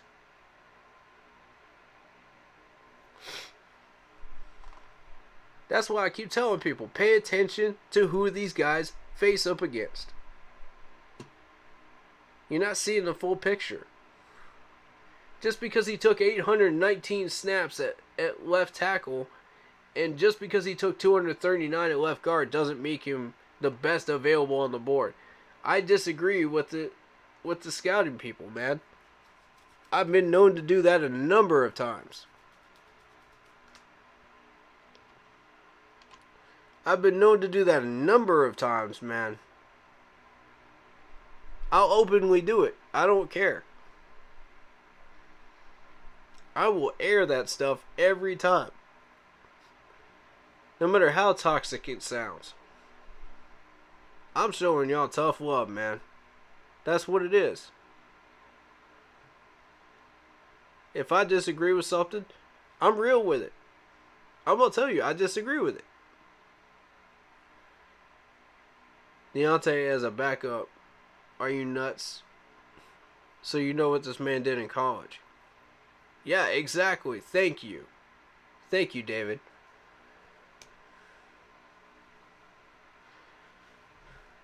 You talk about Alabama. Look at all the teams that Alabama plays. Look at all the competition that they face up against. The best elite pass rushers in college football face up against Alabama every year in the SEC. And even outside of the SEC during the playoffs.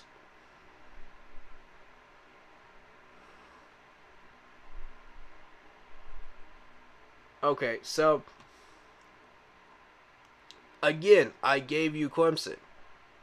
I gave you Clemson. Because Clemson is one of the major contenders. They are up there every year. They have elite pass rushers.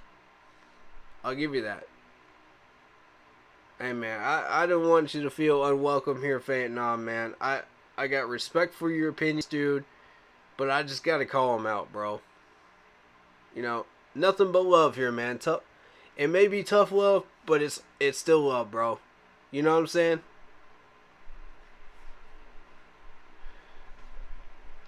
Hey, if you feel a certain way, man, I'm sorry. That's, you know, I ain't trying to make it feel unwelcome up in here. I love all of y'all. I'm just trying to have a debate with people, man.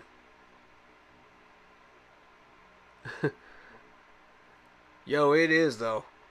It is, though. I hate it. We got enough division in this fan base already. It's scary.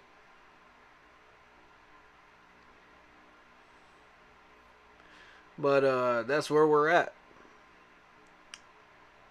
Okay, I get it now. Y'all looking at the competition. I'm looking at the raw talent he has in the power power run game. Okay. Here's the thing, though. We're not predominantly looking to have a power run dominant offense. That's the thing. We're looking for a balanced offense right now. We want a shotgun, up-tempo, run when we need to type of offense. That's what Ben McAdoo has said in press conferences. So, that's what he said. You can quote him on it. It's in there. Go look at the presser. So, to me, going after a guy that is predominantly a power run blocker doesn't make sense to me. Unless you want it to be a 75% run dominated offense. You know, it doesn't make sense to me to go after a guy that has that type of style. Now, raw talent-wise, yes, I agree with you. He should be in the top 3. Absolutely. I'm with you on that. But is he the best on the board? I have to disagree with the PFF and Mel Kiper on that one. And go Evan Neal. With all due respect. You know, again, Mel Kiper doesn't know what we need, and it's been proven year again. Year in year and year again. You know, he doesn't understand. He doesn't study this team like we do. So, naturally, he wouldn't understand. So, you know, I don't hold that against him. He just needs to do his research. The PFF grade natural talent. Natural raw talent. Now, that one is, again, reliant on who you play against, as well as your own natural talent.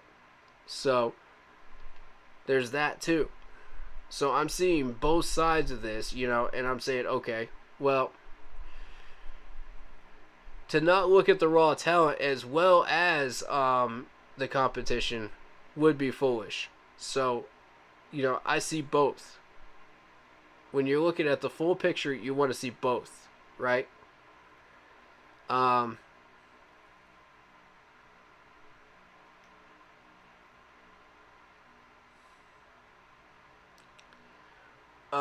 Yes, they are. McAdoo has said that they want to pound the rock. Rule wants to. No, he did not.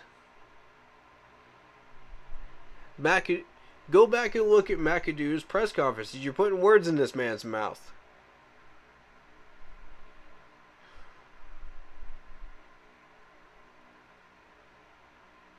I've actually done the press conference on stream for y'all.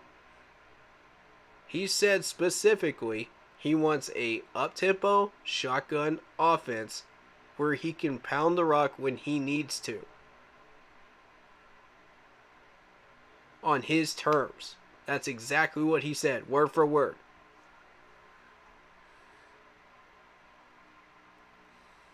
That's the type of offense he wants.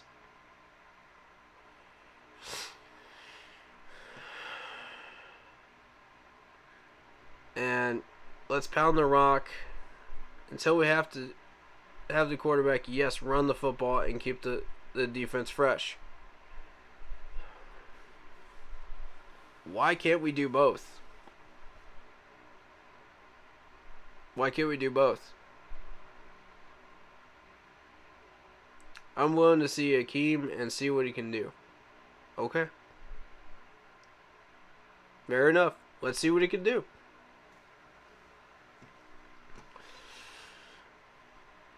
We'll revisit this conversation, but okay. You're going to send me the links when you find them, okay? Links on what? Links on what specifically? I'm more than willing to look at anything you send me. For sure, man. Anything. And that goes for everybody. You know, if y'all want to send me some stems are open. I'm willing to look at anything y'all want to send me. But until we get the quarterback for it, Rule wants to run the football. I don't care what Matt Rule wants. I don't care what Matt Rule wants diddly squat. Okay? Matt Rule should not be here right now. The fact that he is here is on David Tepper.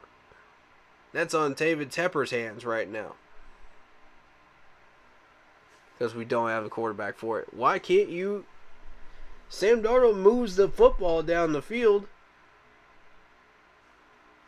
We don't have to run 75% of the time. That's running CMC into the ground. How do you think he got injured the last 2 years? That's the problem I've got with it. Links on the type of offense McAdoo runs. Alright. Please do send them to me. I'll look at them. I'll be more than happy to look at them, my man. Okay. What I don't get is why Tepper doesn't see it. He's seen Rule go after Teddy and Sam. Both guys in that Rule won it, and neither had any type of success. And Tepper says he's still... Sorry, I'm always seeing half this message because of Facebook. There we go.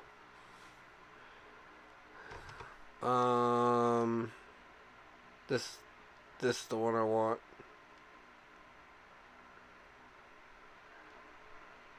It's being flaky, sorry. So basically, he said, no pressure, Matt. If you don't get this right this year, it's fine. If I were Tepper, I'd have to told him by week 6, you're not at or above 500, then you can pack it up and go back to college. To be completely honest, I'd have fired him after last year, but that's my opinion. Facts, dude. Facts. Carl, I'm with you, bro. That's big facts. You've had 2 years to get this right, and you haven't gotten it right yet. Nope. Pack it up. We had a shot at 10 wins last year. 10 wins, and you couldn't even make that happen. Bro, I'm telling you. Even with Scott Fitterer's help. And you still couldn't get it done. Nah, dog. Matt ain't it. Matt needs to go. Oh, and watch out. Tampa picks again at 33 if they don't trade. Ooh. Yikes. You bringing up a good point there, Carl. I'm telling you. Tampa Bay. That's the one we need to watch out for at this point now. You're right. I did not even think about that until you brought that up in the stream. But you're right.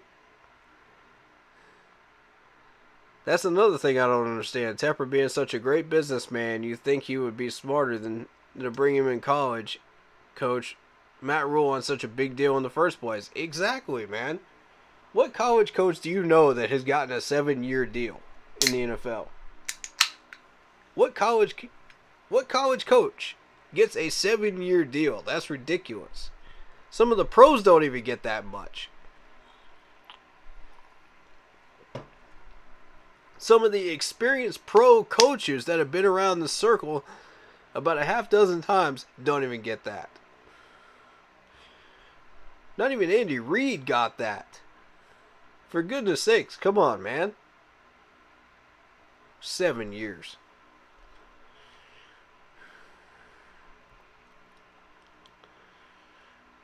It's Rule show for right now, and that's what we're going to do is run the football. Bringing the power back will take the load off CMC.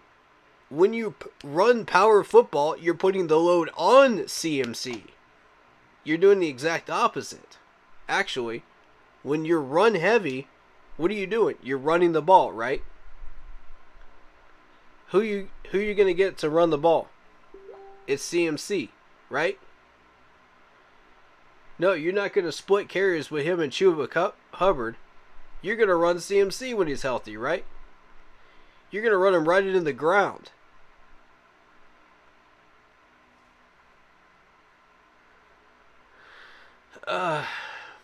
Taking the power back off. We'll take the load off CMC. Okay, I misread that. I apologize.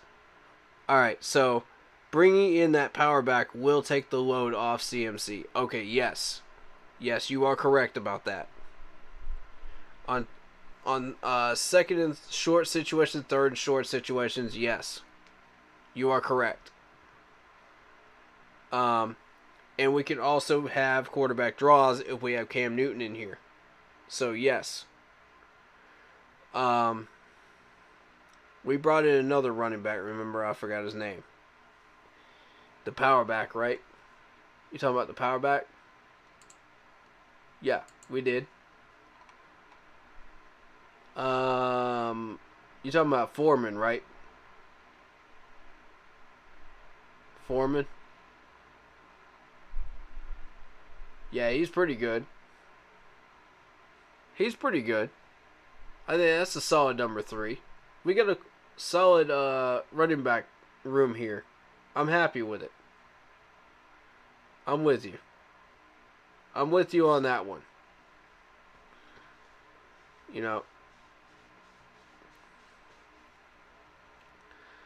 I don't know that much about Spencer Brown. I'll check him out in training camp. But so far, you know, I agree. Running backs room looks pretty solid. Not even gonna hold you on that one, man. You know?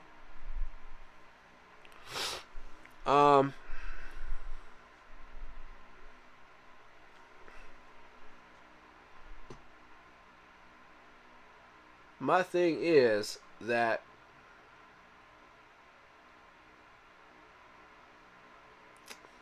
okay, we're going to have a run-first offense this year because they don't have any faith in the quarterback.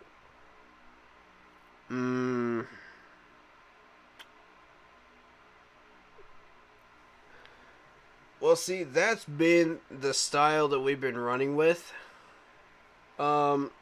historically as a franchise, and it hasn't worked out for us. I suggest we change it up.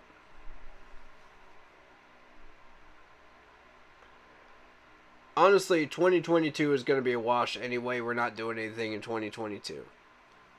Doesn't matter. What we do, run or pass first, it doesn't matter. We're going to get wrecked. I see 6 wins next year. That's the best we're going to get.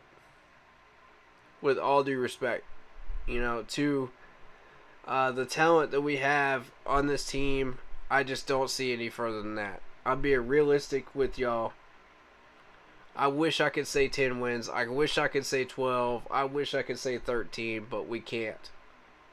It's 6. That's the level I'm setting it at. Now, if you want to prove me wrong, go for it. Players, if you want to prove me wrong, go for it. Show me that we're a step ahead of that prediction. I will gladly eat crow. Okay? If we make wild card spot, I will gladly eat crow on that one. I don't see it happening though.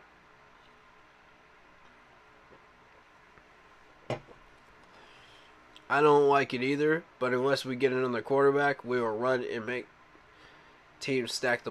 Who was available at number 6 and is still on the board? Oh, wait. Who's still there? Who has not been taken in this first round and is still there?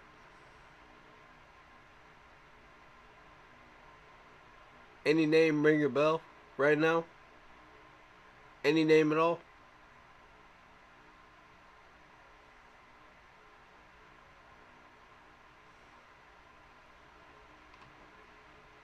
I'm telling y'all. That's why I would have been okay with it if we took Malik Willis at number 6. I would have been perfectly fine with it. If we miss Evan Neal and we go for and we take a gamble that Joshua is there at 4th round, that's fine with me. I'm down with that. Because what Joshua brings is both left guard and left tackle position. That's a double shot right there of what we need. Doesn't have to be a day 1 starter. We can develop him into a starter when he's ready. Deontay wasn't a day 1 starter either. Look where he is. We're still developing him. It takes time to develop linemen. You don't just draft them and just automatically plug them in a starting role. That's not how it works. You actually have to work with them, feed them the playbook, make sure that they understand what they're doing, develop their footwork, technique at the NFL level, make sure that they are ready. And then, after they pass the physicals, then you stick them in. You don't just automatically expect, okay, day 1 starter, boom, there you go. That's not how it works. A lot of people think that's how it works, and it doesn't. That's what I'm saying. You need to develop these guys. That's not how it works, Vietnam. I'm sorry to tell you, man. Sorry to tell you. Some of these teams are putting these guys in way too early. And they choke. Simple. Okay, you get 1 out of 100 on that one. 1 out of 100. Out of every draft class that may become one of those lucky Rashawn Slater types. My problem with Rashawn Slater was, and this is the same problem I ran in the NFL. You know how fast these pass rushers are in the NFL? That's exactly the problem I had with Slater last year and the same problem I've got with the guy this year. You're already in trouble. Because that bull rush will run you over like a truck with some of these guys. You're talking guys like Von Miller, Do you really want to take that chance on a guy like that? Yeah, he's a Pro Bowler, but for how long? How long? How many years? What you want when you draft a guy like this is a consistent 3 to 5 years at least. You don't want just one year and forget it. Hey. Show some respect, guys. Be respectful to each other. Be chill. It's a family. We might disagree with each other, but be respectful about it, alright? I love both of y'all equally. You're both very smart people. I got respect for both of y'all, and I want to hear out your opinions. That's why I'm reading them on stream. I'm taking this time, because I care about y'all. Hey, chill. Chill, guys. Chill. None of that. None of that in this chat. Come on now. We're all respectable human beings, okay? Let's be chill.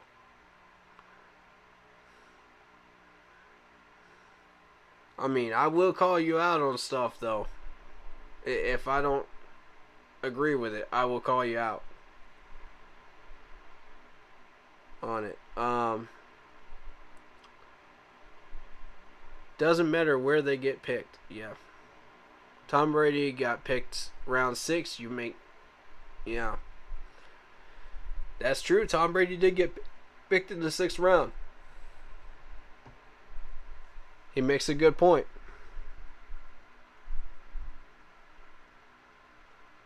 Even the great Tom Brady wasn't a day 1 starter. Rodgers wasn't either.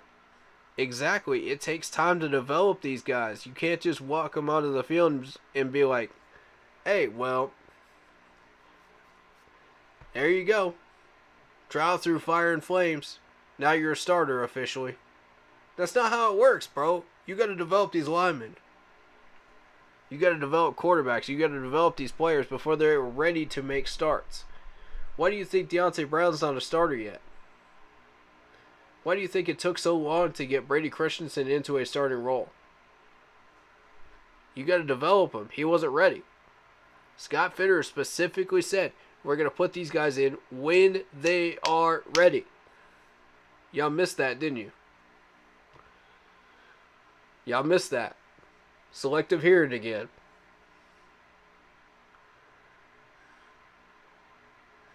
But, hey, I got respect for everybody's opinions, though.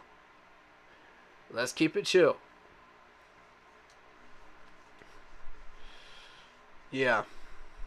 I really do feel like we made the wrong call there. And that was on Matt. I don't always go by Mel Kiper's board, man. Because this dude has been wrong consistently. Every year about us. But, hey. We got Tampa Bay as the first pick next round. I like Carl's point, man. Shout out to Matt West as well. And Kaysen as well. Shout out to you. But I like Carl's point. We don't want Tampa Bay getting Malik Willis. And it's already too late. That's out of our control now. If they pick him up and they trade him up under Tom Brady, we are in huge trouble. Huge trouble. So, I'm with you. I don't like that either. And the fact that this dude is still there going into round 2. Why is he still there?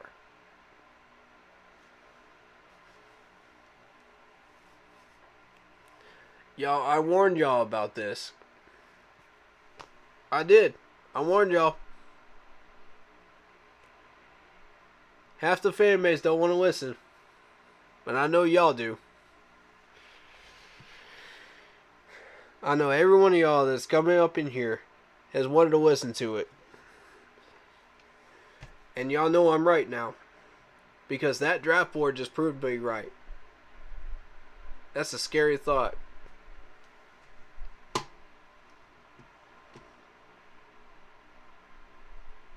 How many mock drafts have you seen with 3 defensive ends in the first 5 picks? How many mock drafts have you seen where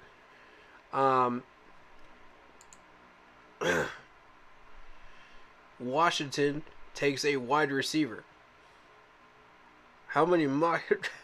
You know what I'm saying? Like, how many mock drafts have you seen where Atlanta takes a wide receiver? Like, where does that happen? Where does that happen, bro?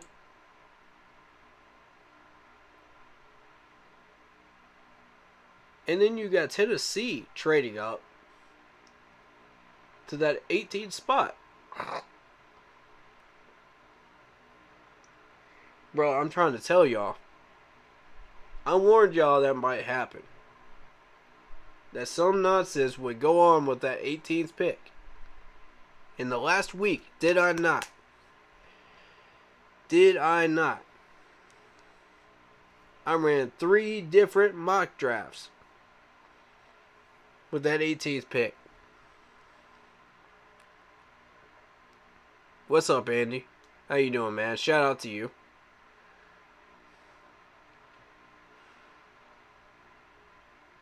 Yeah, the Jets surprisingly had a good first round here. If you take a look at the Jets, we got Gardner, the corner, at pick number 4. I mean, I saw maybe a safety pick with that. I don't know. Something secondary-wise with the Jets. I didn't expect a corner. But, I mean, good pick for them. You know, excellent pick. That didn't really affect us. A wide receiver from Ohio State, Wilson. You know, excellent pick. Then you move on down the board. You got Johnson, the defensive end from Florida State. Excellent pick. You know, you need a pass rusher. So, good job.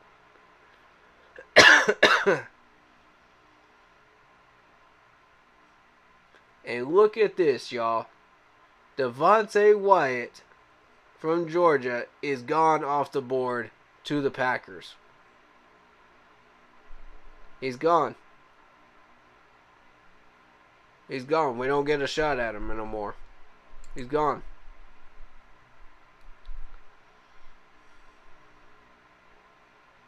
That's a position of need. Gone. Because we refused to trade down if we were not going for Evan Neal or Malik Willis.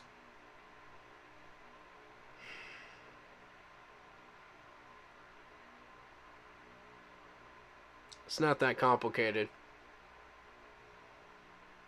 It really isn't. The game is changing to low-priced quarterbacks and high-priced wide receivers. This is true. This is true. Look at the contracts, y'all. He's right. And it used to be the opposite. But now we see how many wide receivers went in this first round. How many? And it started with the Falcons. We're looking at 1, 2, 3, 4, 5, 6.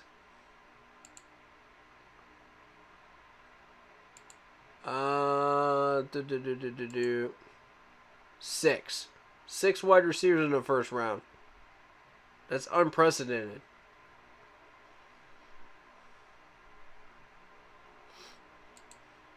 You know. And yet. Excuse me. And yet Malik Willis is still there. How is he still there, you ask? Beats the heck out of me. I'm still trying to figure that one out. You had at least 4 teams that could have picked him up. 4 teams that have picked him up in every single mock draft known to man. Panthers were an option. Washington was an option. Pittsburgh was an option. And Seattle was an option. All 4 of those teams had a shot at him and skipped him. Now, what does that say?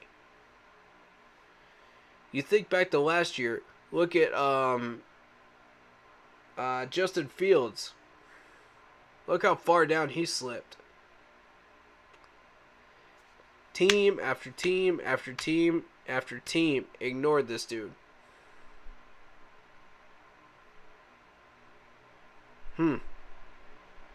What does that say right there? What does that say, y'all?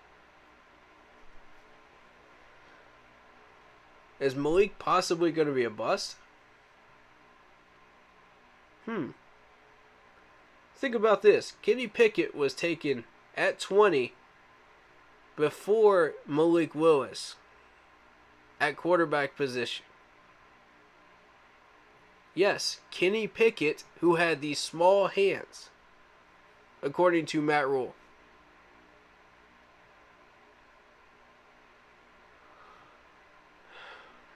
I mean, this is ridiculous.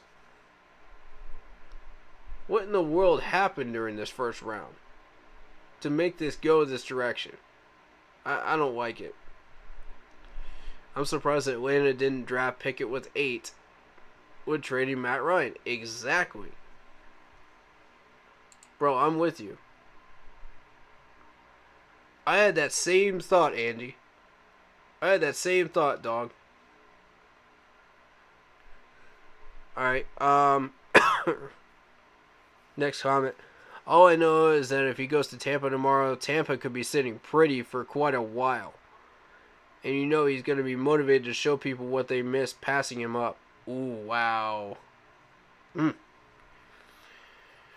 Carl, you made an excellent point with that, buddy. You made a scary good point. That spooks me, bro. I ain't gonna lie to you. That spooks me. You just put nightmares in every Panthers fan's head tonight. That's exactly what this man just did. But for good reason. For good reason, though. Yo. I don't like that. I don't like that one bit. Hey, we got Case in here in Zoom chat. How you doing, man? What's your thoughts on all this stuff, bro? Tampa has Kyle Trask, who was drafted from Florida Gators last year. Yep, good point. Good point, Andy. Man, we out here. What up, Winhow? How you doing, man? What's your take on this one, Winhow? I know you've been paying attention to this first round. What you think? That's my bro right there. Why you don't like it? Because of the fact that, number one, this was Matt Rule's pick. Okay? This was Matt Rule's pick. This is what happens when you let Matt Rule control the entire board. It's never going to end well. No matter who he picks. You know, this man's trying to put training wheels on a team that is just determined to shoot itself in the foot. Say what? Matt Rule is just determined to put training wheels on a team that is determined to shoot itself in the foot. Mm-hmm. It's ridiculous to me how this man still has a job in Carolina right now. It is absolutely ridiculous. He should have never touched any of those scouting department pieces. Never even looked at one of those scouting boards, man. I don't like it. We had Malik Willis on the board, Evan Neal on the board, and y'all chose Akeem? Y'all thought Akeem was worth a number 6 pick. I would have been okay with either Evan Neal or Malik Willis. If neither one of those two were on the board, we trade down. It's that simple. There is too much talent on the board in the second round, in the third round, to ignore at positions of need. There's too much talent. We already saw a few of these names go off the board. You want me to read a couple of these names off to you? Devontae Wyatt's the first one. Travon Walker. You know? And I mean, it won't be long either. Because we got Christian Harris that's going to go off the board. Mathis that's going to go off the board. Sawyer Bryan from Oklahoma, the linebacker. Need I keep going? This is a long list. And you're going to choose Akeem, the guy that is not even worth a number 6 pick, over a trade down? When you have full control of the board, all the picks in the world that could have given us, I don't understand it. Bro, I don't get it. I don't get it. And again, this goes back to Why would you let Matt Rule control the entire board? Why would you let this man control your pick? I have a question. When I was watching the draft, I was thinking why didn't we get Malik Willis? Like, what was he thinking? Like, why couldn't we get him? I'll do you one better. Why is this man still on the board going into round 2? Exactly. You have 4 teams, including us, that could have gone after this dude. Kenny Pickett went off the board before him. Okay, Kenny Pickett, the guy with small hands, according to Matt Rule. Why is he off the board before him? Please explain this one to me, because I don't understand it. I don't get it. We had all the power in the world right there at our fingertips, and we just tossed it. We just tossed it. Like it was nothing. Telling you, man. Abusive relationship. That's exactly what we're in. David Tepper is still siding with Matt Rule. Explain this one. Make it make sense. Make it make sense, bro. My God.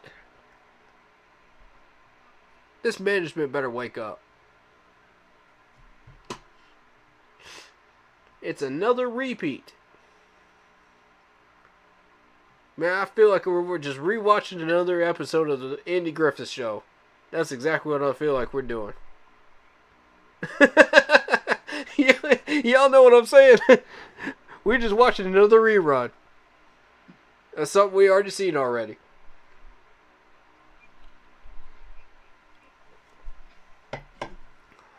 Man.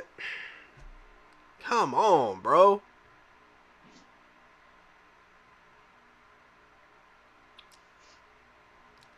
What do you think our record will be? 6 wins.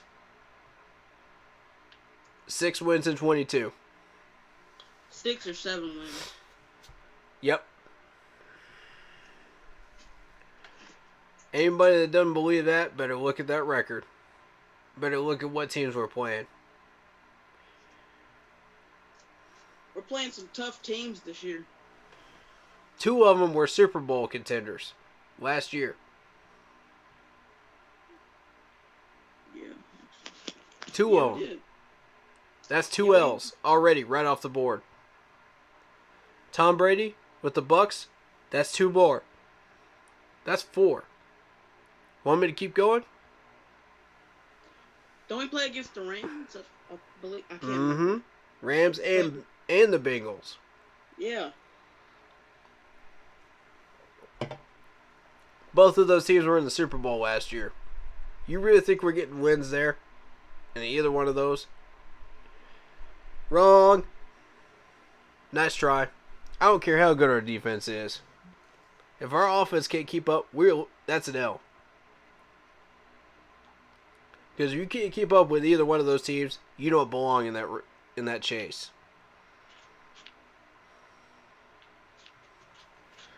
That's point blank. If you cannot keep up with the Rams at least halfway, you don't belong in the chase. We're going to get blown out by both. It's going to be a slaughter.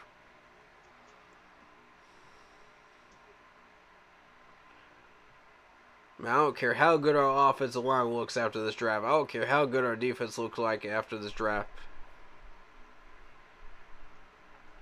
It's not going to be pretty. We're still losing by 21 to both of these teams.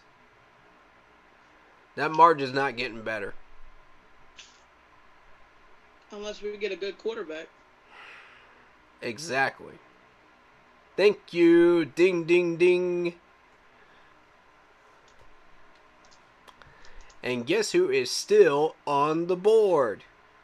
Malik Willis. Do we have a second round pick? So what?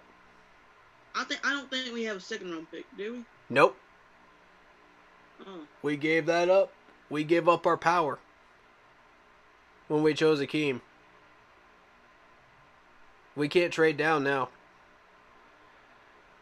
I Well, I had think one we should- person in chat saying, "Oh, we should use our next year's picks to go after a second round pick and a third round pick this year." That's not what we're trying to do, bro.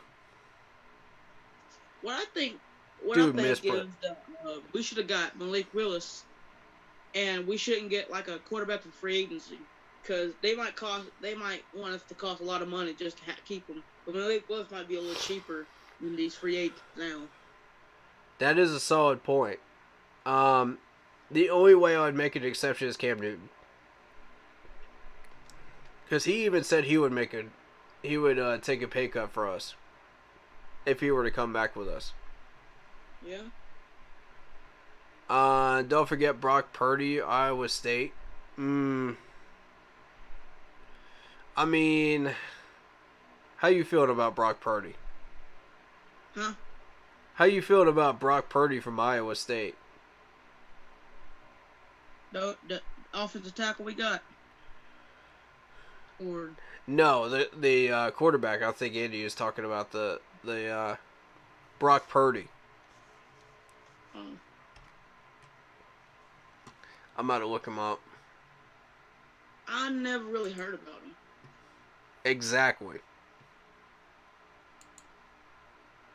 That's exactly my point. Who pays attention to Iowa State? Who does Iowa State even play? See, when you take a look at quarterbacks, when you take a look at some of these positions, you got to take into consideration also who they play. Keyword also for the people that want to have selective hearing tonight. 'Cause I've had a few of those tonight. Lordy. I love y'all, but come on now.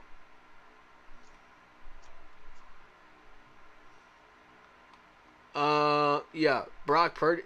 Are you serious? You pulling my leg right now. This is the last quarterback on the list.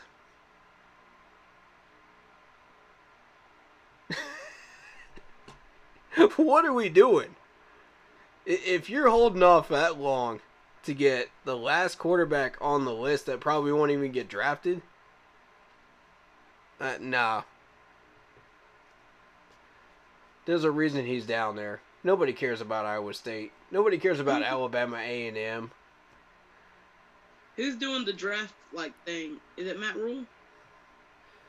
Or the Matt Rule picked that number 6 pick, I know that much. He even said it in Carolina Huddle. He confirmed it. I knew it was his pick even before he said it in Carolina Huddle. I called it on stream, didn't I, y'all? Y'all heard it here first. I got an eagle eye for this stuff. I'm telling you. I got a 6th sense. Excuse me. But y'all see my point, though. Hey. What are we doing?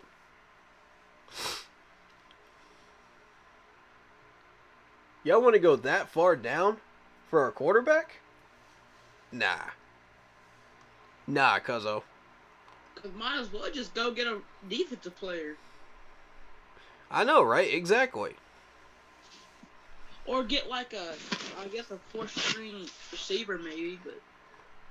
Now, if you want to talk Carson Strong, we can have a conversation. If you want to talk Bailey Zappi, we can have a conversation. I see Bailey as kind of a project quarterback, in my opinion. You would get him if you're, experimenting. With a 3rd stringer. I feel like he's a potential 2nd stringer if you develop him correctly. But yeah, Bailey is a project guy.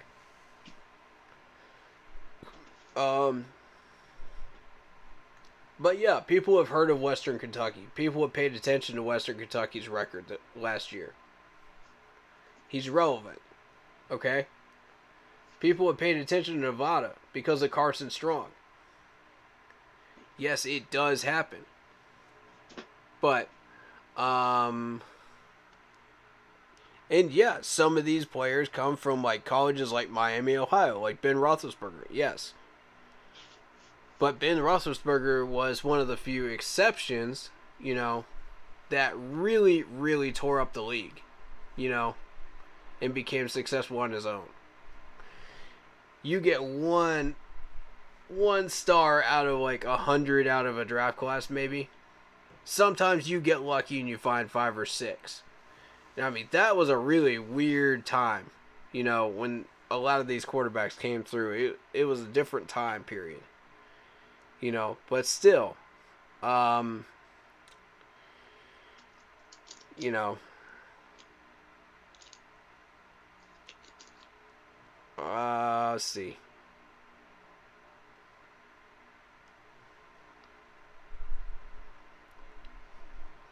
Look at the bright side. If they had been bad enough, had a bad enough season, and get number 1 pick next year and get Alabama quarterback Bryce Young. See? Thank you. Thank you. If we don't hit on quarterback this year, it's not a big loss, in my opinion. We just signed Cam for 1 year and we're good. You know, $8 million, whatever. I'm willing to pay that for Cam. You know, for the uses that we're gonna get out of him. You're paying for the positives and the negatives. For $8 million, fine with that. Like every quarterback. But you better use him for the entire year. Yeah. Don't use him for half the year and say, oh, wait, he's worth $8 million. No, he's not. That's like saying he's worth $16 million if you sign him for a whole year. You know? No quarterback is worth 16. I don't think so, no. Now because he makes 1 interception. Right. And again, you're paying for a guy that's having trouble making decisions because of his concussion issues. It's a legitimate excuse. It's a legitimate reason. So yes, $8 million for that is justified if you play him for the entire year. I'm okay with that. I would prefer $6 million so you could put $2 million into the rookie draft class. You know, but that's just me. You know, because I'm looking to develop more talent than just that. You want to put that money into a 5th-year option for Brian Burns, right? Mm-hmm. You want to develop. You don't want to break it down.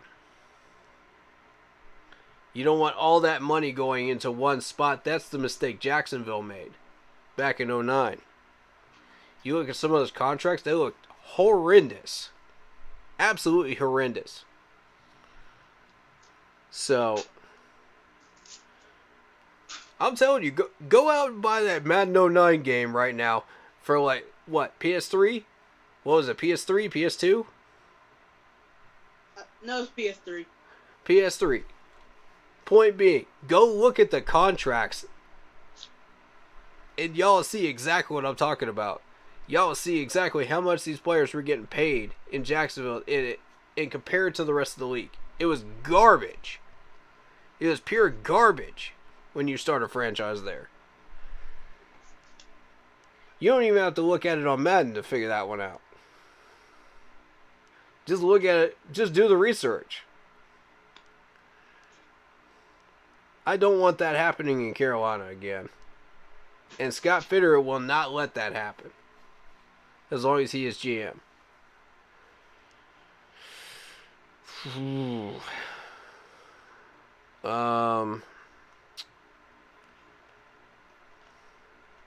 When is the second round? Tomorrow.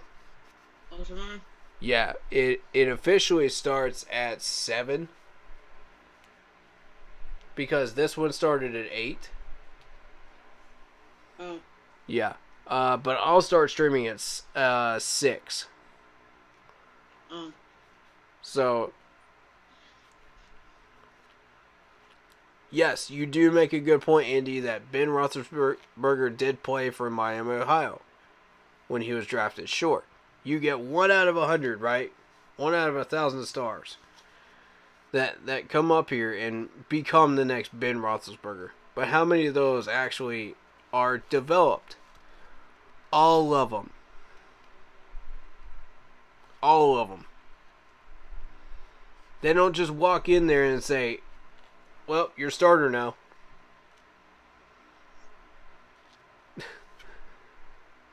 That's like saying, okay, you walk into a new job and, oh, you're automatically the general manager of the store now. Good luck. You're the boss now. Right. It don't work like that. It doesn't work like that. You got to get trained, dog. You know?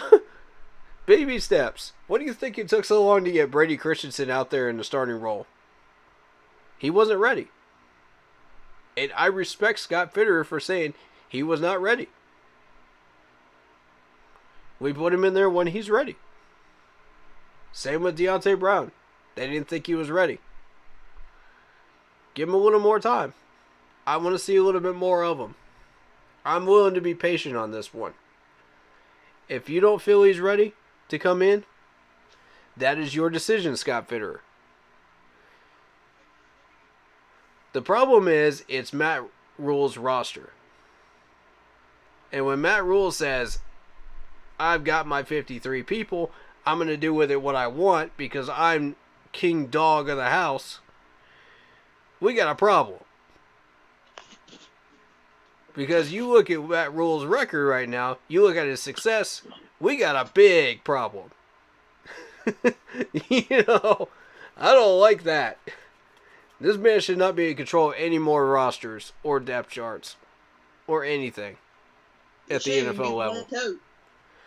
Go back to college, man. Go learn your stuff and then come back to the NFL. It's a different beast. He should even be a head coach for the Carolina Panthers. We should have fired him. Yeah, we should have fired him at least at the end of the season. He should not have even touched a single scouting report on this draft order. He should not have. At all. Matt, that's what frustrates me. I warned y'all. This is what could happen if you put him in charge. I did warn y'all. Not my fault y'all didn't want to listen. Now you're paying the price. He just roadblocked us from 2 years of progress on the defense. Is exactly what he just did. He just robbed us of that opportunity by picking the wrong man or not training down. Josh Allen played for Wyoming. No, yes. Who is Wyoming though? Who has Wyoming played that is relevant? Utah maybe? Nobody pays attention to that. Bailey, I like that name. Kiper compared Pickett to Derek Carr. Man, again, Mel Kiper has a mad history of getting it wrong when it comes to what we need. He has a horrible history when it comes to that. Would you not agree? He does not understand this team. He thinks he does. In comparison to Derek Carr, I don't know. Point is, we should have been going after Malik Willis when he was on the board. That's a debate that shouldn't even happen. You know, on the Pickett versus Derek Carr stuff. It's not relevant when Malik Willis is on the board. Malik Willis should have been like probably the first thought. Exactly. Exactly. Correct, sir. If Malik Willis ain't there and Evan Neal ain't there, then the debate begins. Is Akeem worth that number 6 spot? And the answer is no. You trade down. And again, I want to point something out, y'all. I want y'all to see this draft board, because every mock out there had the Eagles picking a corner. Every one of them. Y'all find me one that didn't. So that defensive tackle pick threw everybody for a loop. Nobody was expecting that, right? Davis from Georgia. Nobody expected that pick. Okay, so you're thinking, okay, well, you don't go for a corner there, but you also need a wide receiver as well. One of those two has to be pick number 18, right? And when you started seeing, when you started seeing 2 corners go off the board at 3 and 4, Philadelphia's going, uh-oh, we need to jump up here and grab a corner. So I guarantee you that's what that conversation was that took us so long to make that pick at number 6. We were trying to hear out the Philadelphia Eagles, because they wanted that corner spot.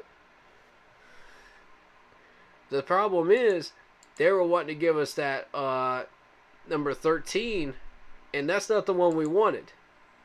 We wanted that 18, because the 18 gives us more leverage, you know, to ask more for more picks.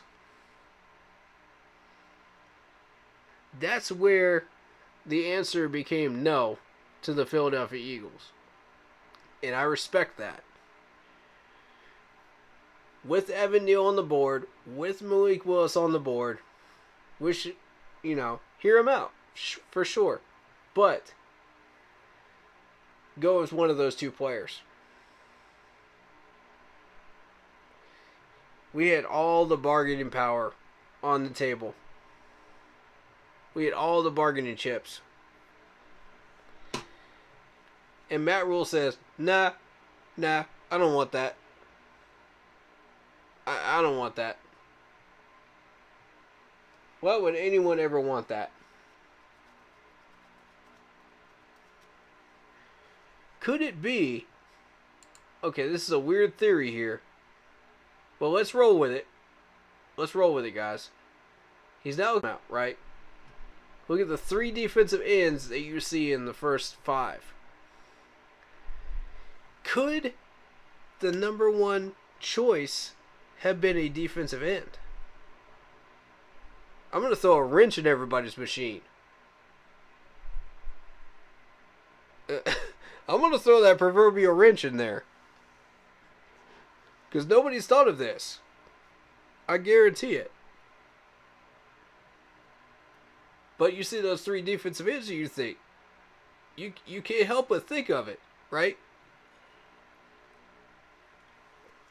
Because you remember what happened last year with Sewell. Maybe Akeem wasn't the guy we were originally going for. Maybe we were going for, guess who? Mr. Kayvon from Oregon. Maybe that's who we were going for, and the Giants stole him from us.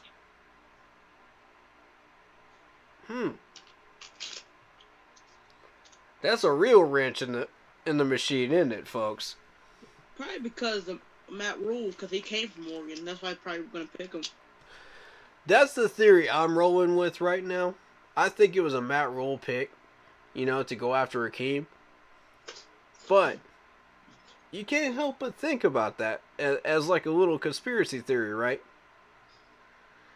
Maybe we were going to go after a defensive end after all. That's a wild thought. That's a wild one right there. And I don't know if that's the smartest thing we should do either.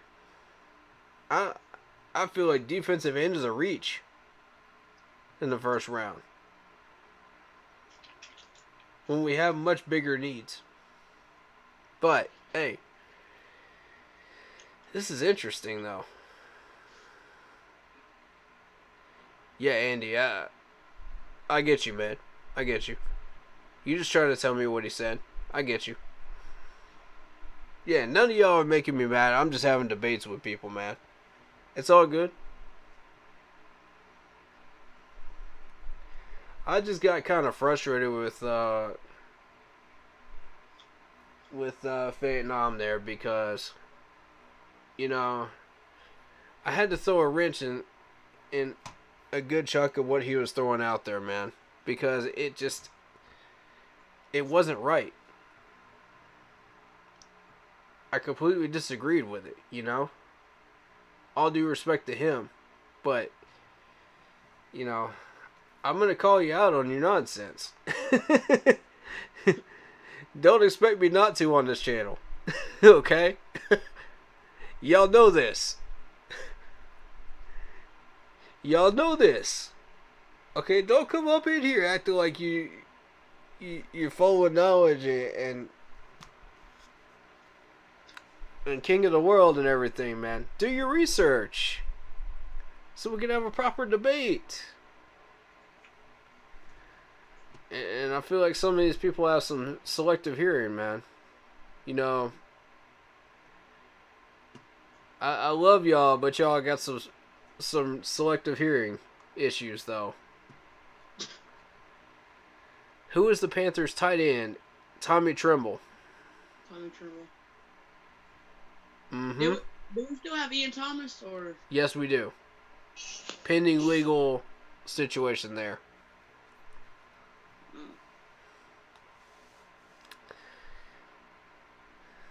Yeah, I got a few questions for you, Casey. Starting with, how do you feel about having 3 people on our team that are in trouble with the law? So what? We got 3 players that are in trouble with the law on this team. How do you feel about that, man? I think we should just release them, because if we're trying to rebuild, we just need to we need to save our money. Because the law is gonna hurt us. Mm-hmm. That's true. That's a good point. We're wasting money now. At this point, we won't be able to get them on the field. Yeah. And we have to fine them. We have this. They probably get a lawsuit and everything. So. Yeah.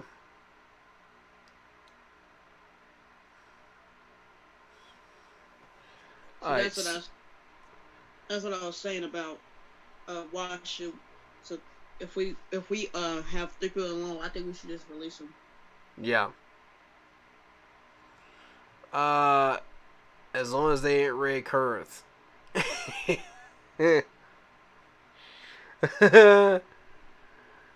Hey. True, man. True. We don't have any of those, though. Thankfully.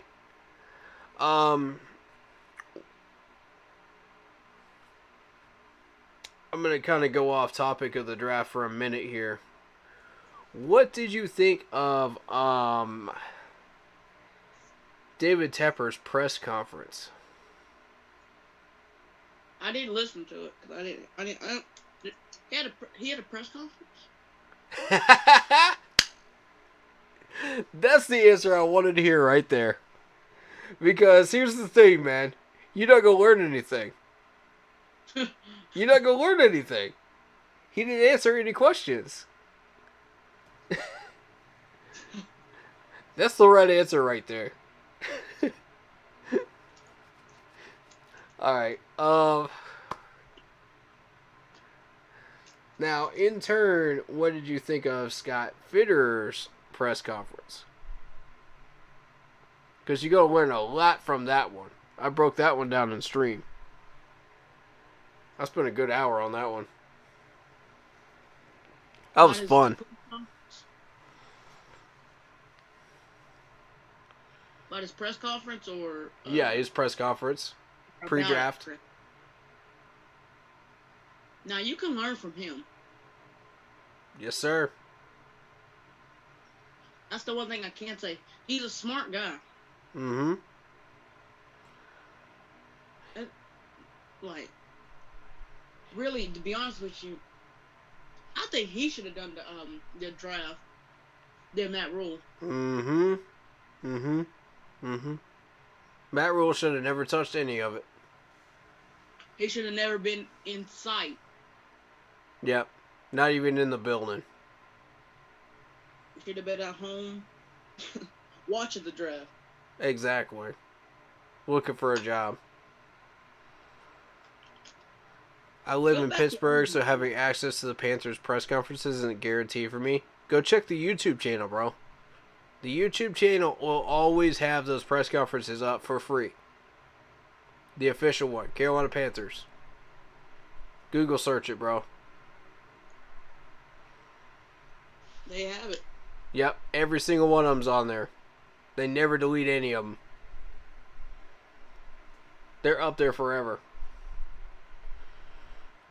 Alright, yeah, so if you ever want to catch up on those, go for it.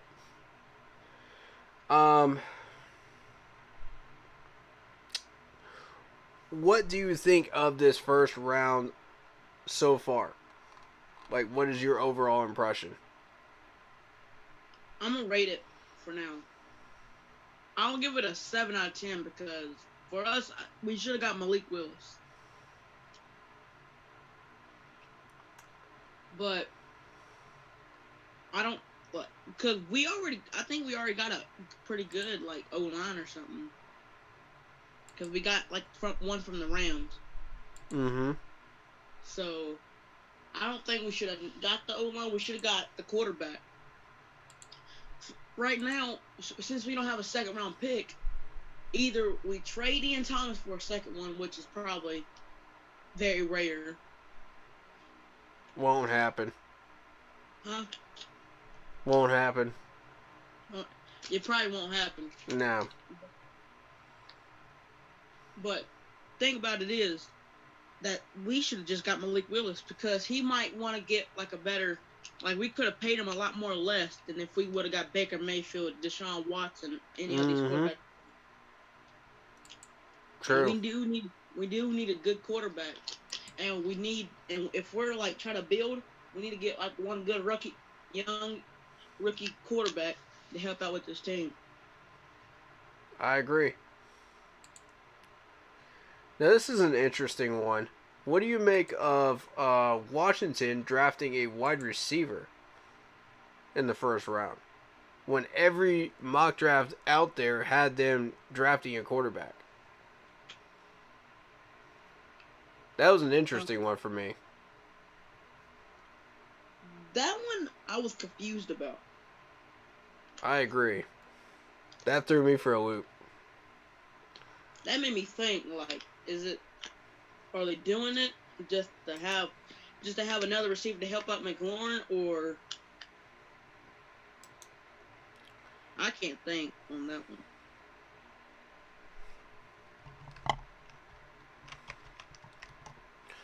Okay. Yeah. I don't understand that pick either. It completely threw me for a loop.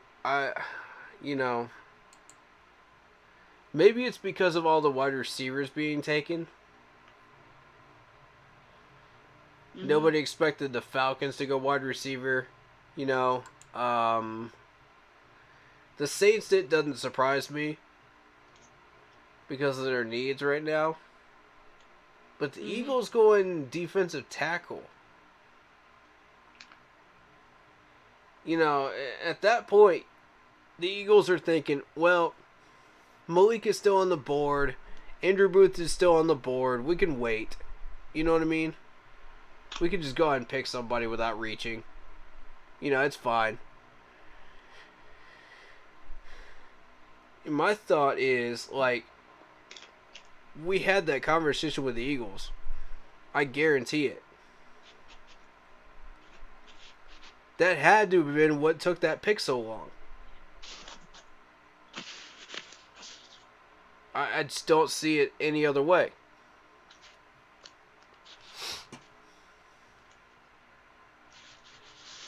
They see those two corners go off the board and they say, oh, we need a corner. Let's trade up. You know? Mm-hmm. I did not expect them to go Davis. That was wild. So my next thought is, okay, they go Davis. They get a defensive tackle. You know, respectable. They need help there. Okay, pick 18. They're going corner. Or a wide receiver. Because in every single mock draft, they take both positions. But then in real life, they take neither one. They let the Titans trade up with them. Interesting move. That one's got me throwing for a loop. I don't know, man. I don't know. What is going on with Malik Willis that Kenny Pickett gets taken before him? What are your thoughts on Malik? I don't. Is it another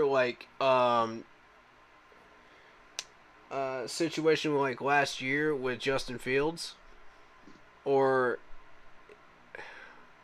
are teams just not willing to take a chance on him? Some people are saying it's because of racism. I don't think it's that. No, I don't think so either. It can't, because they make things like go too far because they don't pick one black player. Like, come on. I mean, I'm black too, and I wouldn't mind getting a white quarterback. Right. Whatever helps the team. Whatever helps the team, I'll take him. Right. I don't care if he's white, black, Mexican. I don't care what he is. Facts. Thank you. That's the point I'm trying to make too.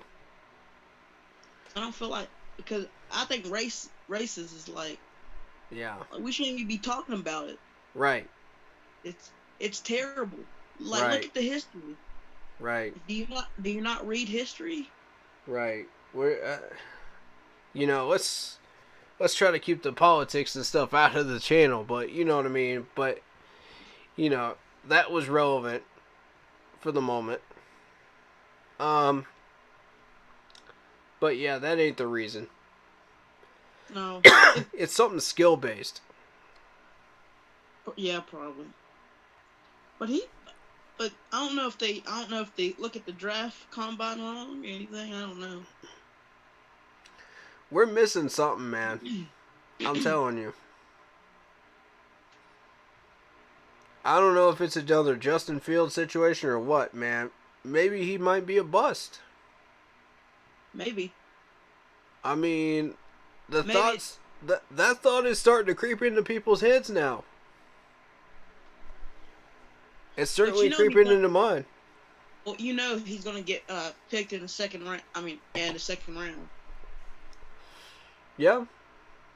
He'll get picked in the second round. But by who? Probably middle of the second round, right? People say it's gonna be Pittsburgh. I could see it. But here's the thing. Pittsburgh just picked up Kenny Pickett.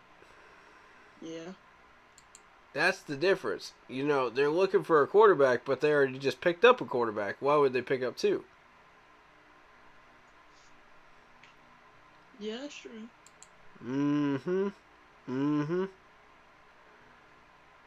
Here's one of the names I'm talking about that goes off the list that we didn't get a chance to grab because we didn't trade down. Devontae Wyatt, defensive tackle from Georgia. The fact that he's gone now, there goes our defensive tackle.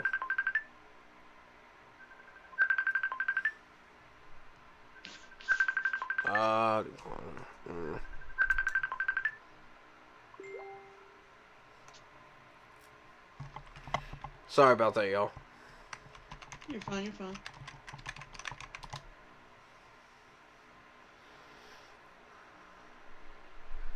I kept telling these people to message me first, but they never do. Anyway, what? Since we didn't get Malik Willis, don't you think we should go on Cam Newton? I agree. I think Cam is the most logical choice right now. Because if we can't, because we don't have a second rounders, so we're definitely not getting them. So or a third, unless we get like a lucky trade or something, but I doubt that's gonna happen. Yeah, I agree. Here's another danger. Joshua Ezeudu may not make it to the 4th, where we're going to be landing our pick at 137. Someone's going to reach for him. And that's our home run pick right there in the 4th. If he's still there, that's our home run pick. We have to take him. Not taking him is an absolute disaster if he's on the board. I hope we have him. We are basically handicapping our offensive line if we don't take him. Yeah. I'm telling you, I got that much faith in this dude. The fact that he plays left guard and can play left tackle too, we have to take that. That's both our areas of greatest need. It's a no-brainer. Well, we already got an O-line, offensive tackle. Right. I would love to have the guard position locked up. And have Joshua ready to go, as an emergency left tackle, if all three of those guys are gone, right? Yeah. With injuries, which is bound to happen. We've had a horrible injury history. So to me, I would rather be safe than sorry.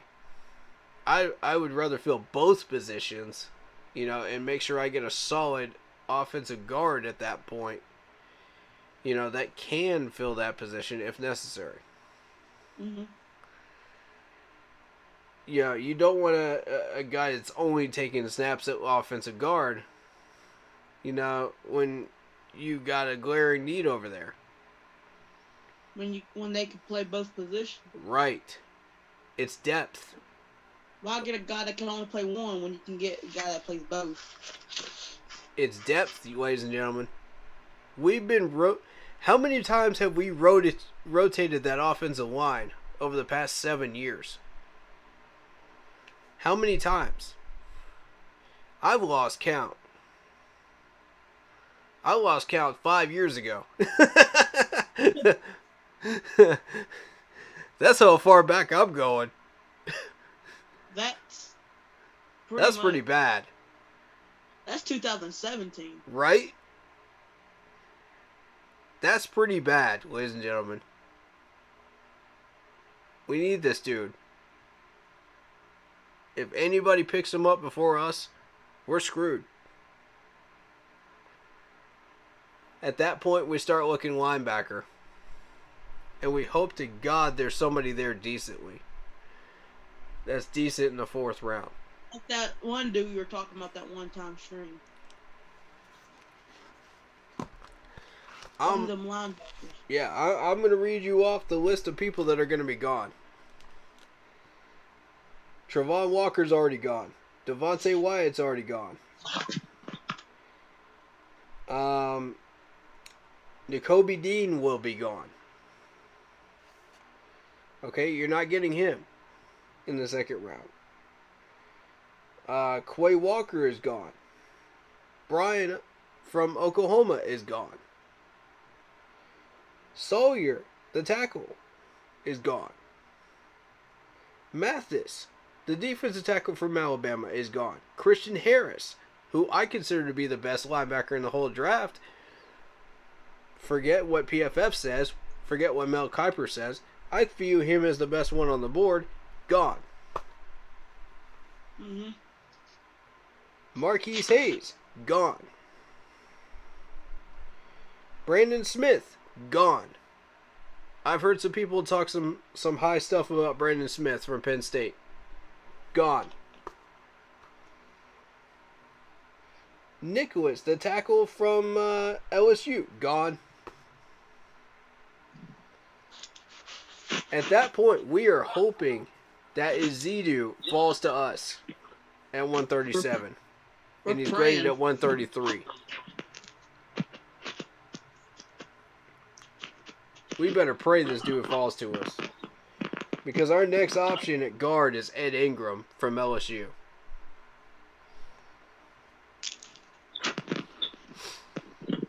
Then you move on down. You got Tyreek Smith, the edge rusher, at 161. Justin Schaefer, 181. That's our last hope. That's our last hope, y'all. That's scary. So all these guys above 120, gone. Bye-bye. You're never seeing them again. Bye-bye.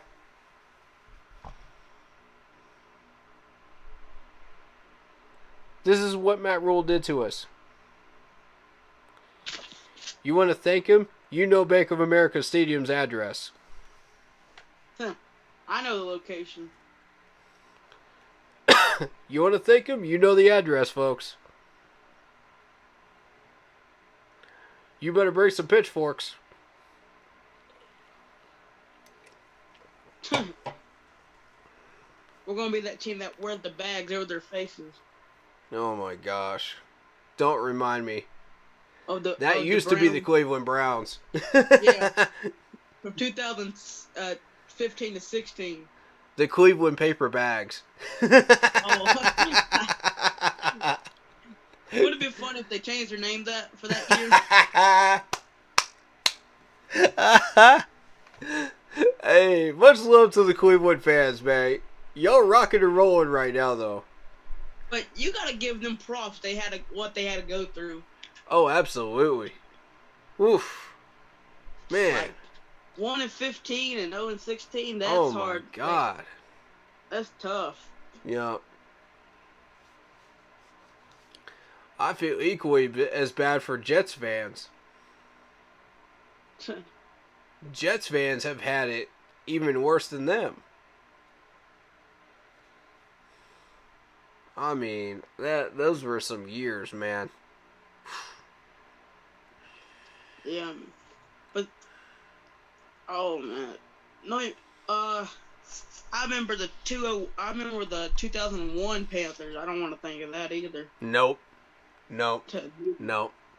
Hey, for the fan, we don't talk about that year. That's illegal.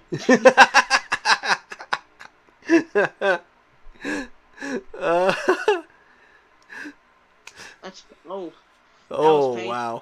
It was painful, man. Cause I watched a few games like on YouTube, cause you know how they have full games and stuff. Oh yeah. And that was probably the last time I ever watched the games. You didn't want to watch any more from that year. Nope. I watched like 3 games, like full games, and I quit watching them for like almost the third quarter. Sounds about right. How many times did we run the draw play, by the way, on first down? Probably like every play. Oh my God! Only the old school fans remember that. Only the old school. I want to say this, I was like, dude, play action. Stop running the ball. You're really screaming at the TV during those shows, aren't you? During those games. I got a little mad because I was like, come on, do a play action. Bro, I gave up during those years. I was just like, man, this is ridiculous. I forgot the game we won because I didn't see it. I feel you. I think we were so bad that we didn't even watch the winning game. I feel that one right there. no offense on the Panthers, but that year was tough to watch. Oh my God, yeah. I'd rather see whatever movies are on TV at that point. Once you get to that third quarter, it's just like, man, what else is on? Quick. There's got to be something more entertaining than this garbage. I'd rather watch a cartoon than watch that, man. And I'm not. This say cartoons, wow. Bro, I'd rather watch Tom and Jerry play football than watch the Panthers. Charlie Brown and Lucy. Man, I know exactly what you mean. That was so bad. Yeah, we don't mention that quarterback's name. We just don't. Oh, somebody named with a never mind. That just happened to come from a certain college, Notre Dame. A bus. Yep. The biggest bus I think Carolina ever almost had. That was one of the dumbest decisions we ever made as a franchise. Since it's bad to say his name, I want y'all to just look it up. Oh, but Jimmy Clausen's going to be such a great star for us. Yeah. Oh, yeah. Yeah. It took us since 2001. It took us 10 years to get took us 10 years to get a good quarterback. Man, you already know the name. You already know the name, Andy. You ain't even got to put it in chat. You already know it. Yeah. I love you for it, but you ain't got to put the name in chat. I kind of... Oh, man. I'm tempted to start censoring that name in chat. It don't even censor names. When somebody says the name, they go beep. I need a censor button on this stream. I swear I do. Just for that stuff right there. One thing bad about Carolina beep.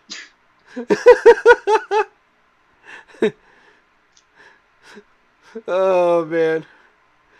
Your friends call you a football encyclopedia. Yep, I feel that. That's a good one. That's a good statement. Pickett, 4-year starter and 49 career starts, played for ACC school in Pittsburgh, and Willis played for Liberty. Who did they play like you said about Iowa State and Wyoming? Well, if you look at Malik Willis's game tape, which I have actually showed on stream, he's actually better athletically than Kenny Pickett. It's a proven fact. Yes, it does happen once in a blue moon that a guy from one of these smaller schools is better than one of the guys from the well-known schools. That's why I look at all of them, you know, from the most relevant schools, you know, that people have heard about, you know, such as Liberty, because look at Liberty's record last year. Look at how at the numbers that Willis put up. You can't ignore that. You know, despite who they played, you can't ignore the numbers. They were a lot higher than you would think they are. I'm going to show you. Hold up. Here's Hakeem. I'm going to move this to...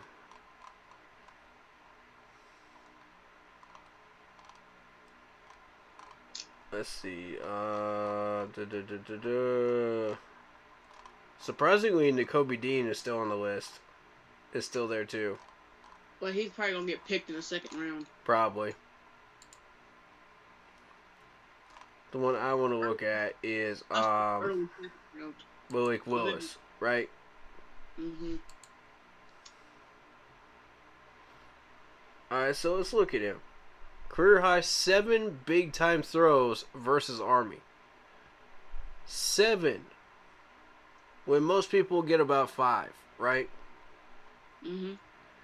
12 plus broken tackles in 4 of 13 games. So not only can this dude run and run fast, but he could break 12 tackles in 4 games.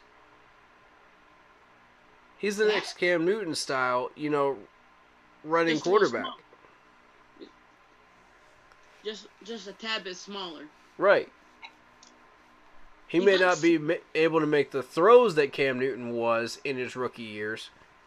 Mm-hmm. And he also plays for a smaller school, so he's not going to get as noticed, as Cam Newton was when he won the national championship.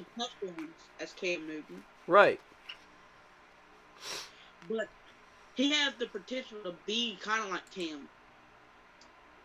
Yeah, you're looking at a 6'1", 219 guy here. And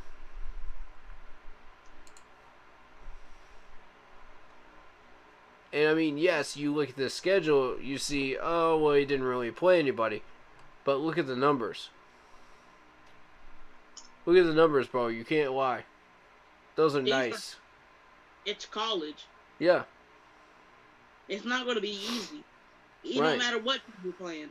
Mm-hmm. You can't ignore those 27 touchdowns, bro.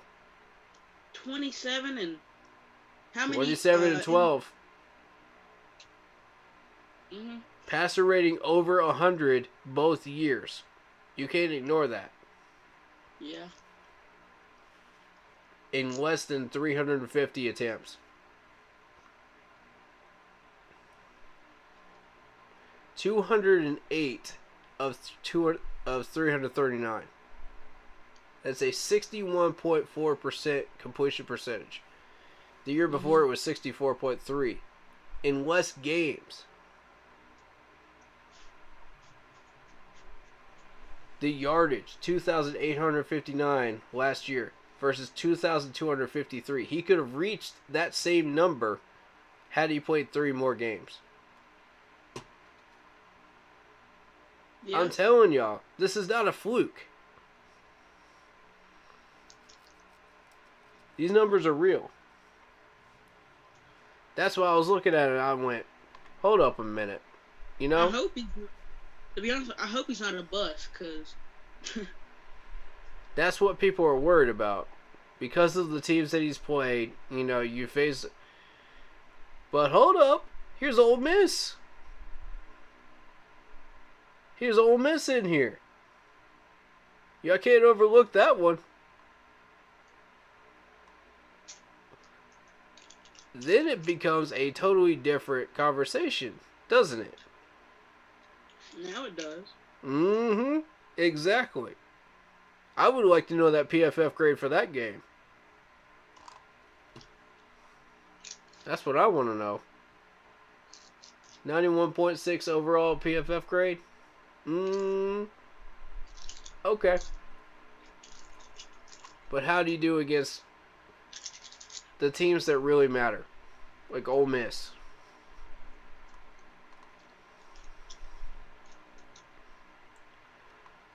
People have heard of the Raging Cajuns. They don't know much about them. People have heard of Middle Tennessee. They don't know much about them. But it seems like Ole Miss, now you're getting somewhere. Now you're getting the real comparison to what's going to be in the NFL. Because Ole Miss, I'm going to point this out again. Watch Ole Miss play Alabama every year. I'm telling you. You will not regret it. Every year but last year, it has been a dogfight. It's been an absolute dogfight. Ole Miss has actually kept up with Alabama. They will bring out plays that you would never even think were in their playbook against Alabama. And they'll work. Because Nick Saban has not seen them. And that's exactly the point. They'll play all these cheap teams, like Middle Tennessee, Troy. Nobody cares about those game tapes, right? Nobody watches those. They get up to Alabama and they say, hold up. It's a show tonight. Alabama's always been like the top tier team. Mm-hmm. Like, that's what I kind of hate about, like, Alabama. Like, it's boring sometimes to see them win all the time. Right. Ole Miss will come into that game and say, we're bringing everything in the kitchen sink. Bring it. I mean, unless you're They'll challenge you. And win every season, I won't mind that, but still. I got respect for Ole Miss, man. Everybody overlooks them, but I got respect for them. Because of that game every year. There's at least a dozen scouts from different teams there. You'll never notice them, but they're there.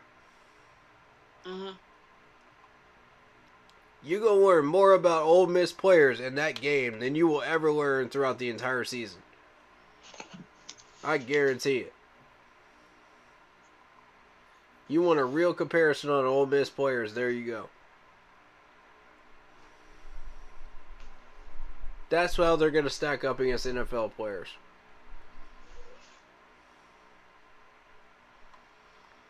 Alright, Sam Howell is still there. He'll be gone too. Matt Corral will be gone. So then what?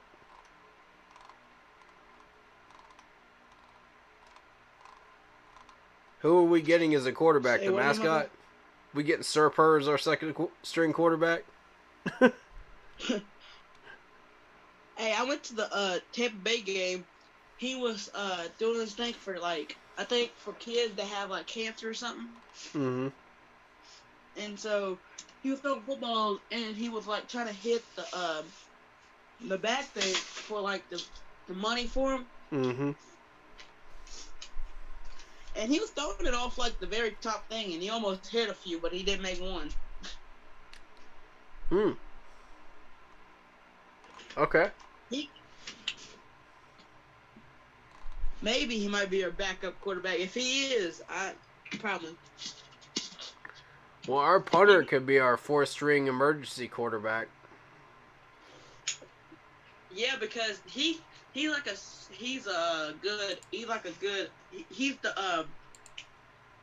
what's it called? He's like a specialty, like he could do fake punts and stuff. Mm-hmm. He could throw the ball good. That's why we probably got him. Mm-hmm. Exactly. And PJ Walker's still here. Yeah. Sam Darnold's still. So we just need that one good starting quarterback. We'll be pretty good. Mm-hmm. All right. Now, what do you make of this rumor that if there's a trade to be made with Baker Mayfield, it'll happen after the first round? Do you think it'll still happen? Maybe. I'm leaning towards no.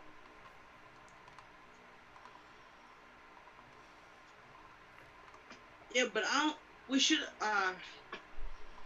just get back Cam Newton. Which we were actually holding conversations with a week before the draft started. Ironically enough.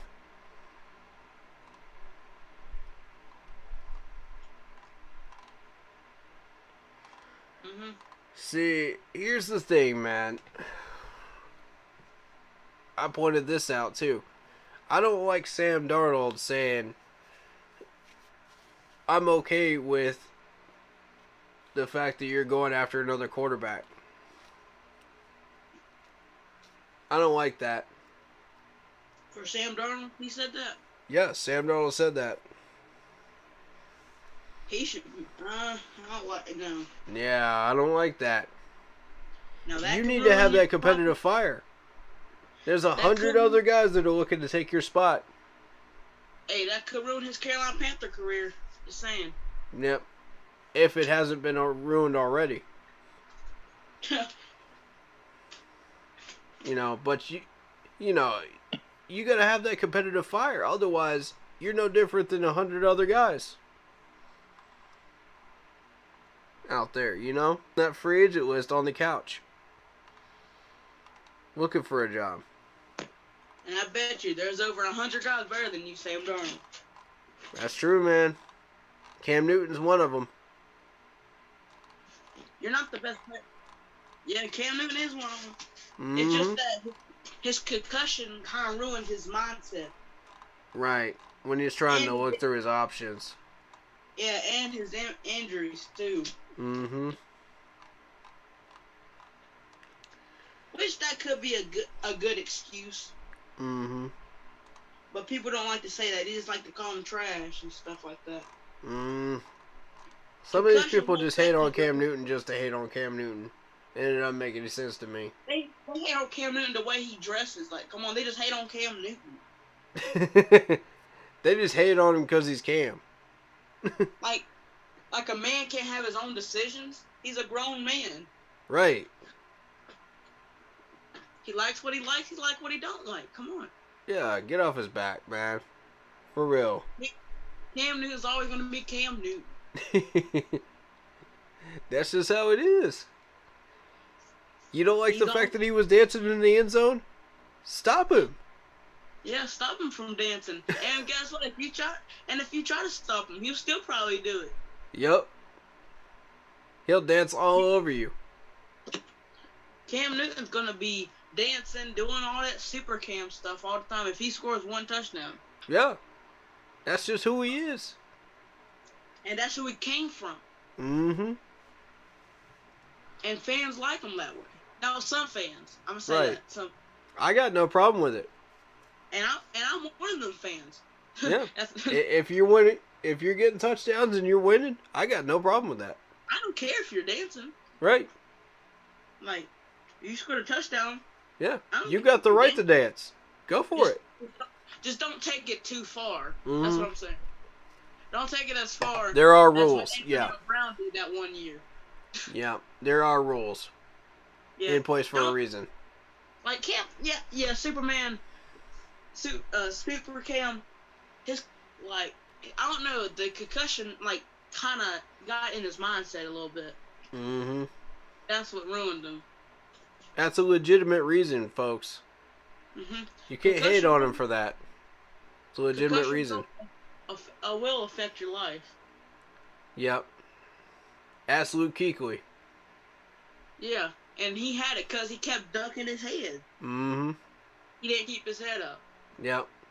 That's the problem with Luke Kuechly. He didn't keep his head up. That's an interesting theory. Was he developed correctly?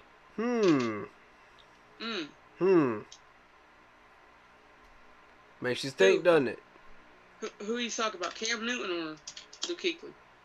Any of these guys, man, were they developed correctly? Oh, yeah. And then you got the former trainer being investigated. You know. When you throw these guys out there before they're ready to go out there.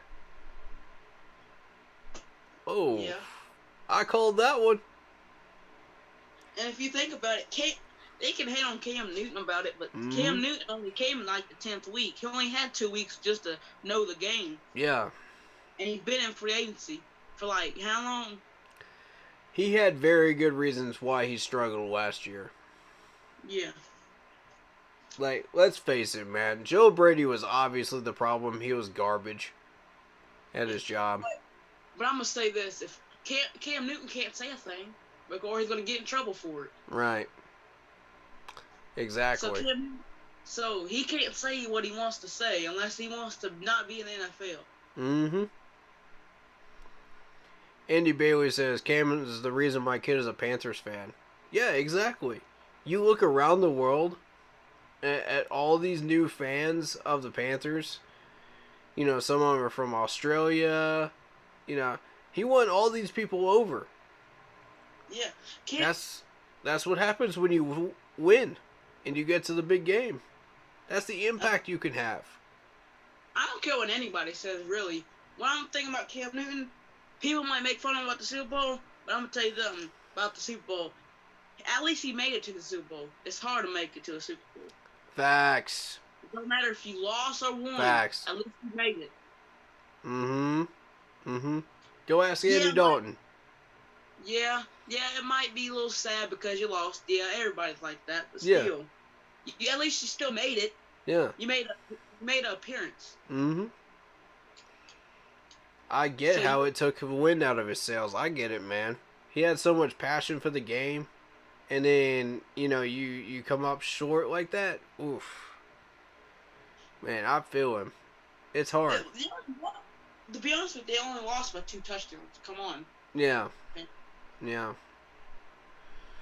And to be real with you, like, we had everything going for us except for Remmers. Yeah. But that's the Achilles heel. That's how they figured us out. And it's sad, but it is what it is. Can we rebuild into a team like that again? Yes, absolutely. With Scott Fitterer. I believe in it. I believe in Scott's vision. But not with Matt Rule under head coach. Every year that you put this man at head coach, he is putting training wheels on this bike.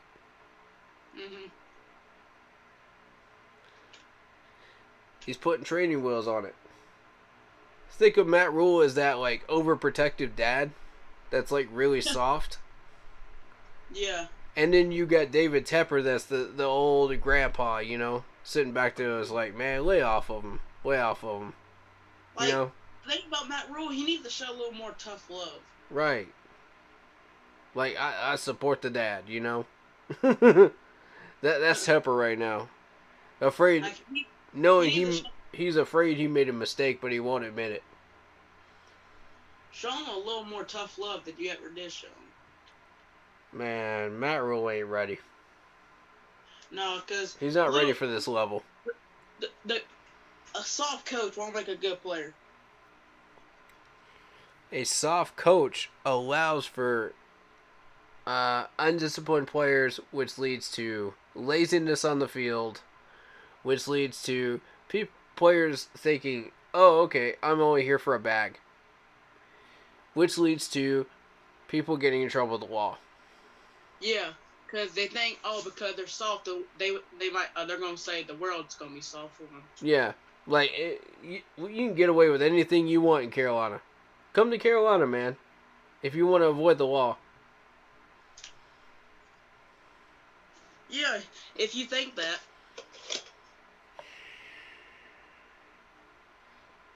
Because Matt Rule. I'm not looking forward to any conversations in 2022 with future Panther fans that I went over by talking to him with this hat, that start with, oh, you have 3 players that got in trouble with the law. That's because of Matt Rule being soft. Yep, that's exactly what I'm going to say. That's exactly my answer to that. And the average Panther fan doesn't want to hear that. Yeah. Yeah, they hate Matt Rule, but they don't know why. They're sheep. They're sheep. You gotta have, following a trend.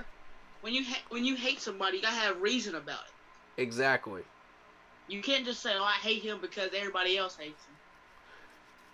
Yeah, it's like that whole, well, if you're gonna jump off the bridge, will you jump off the bridge with me? Exactly. It's like, why?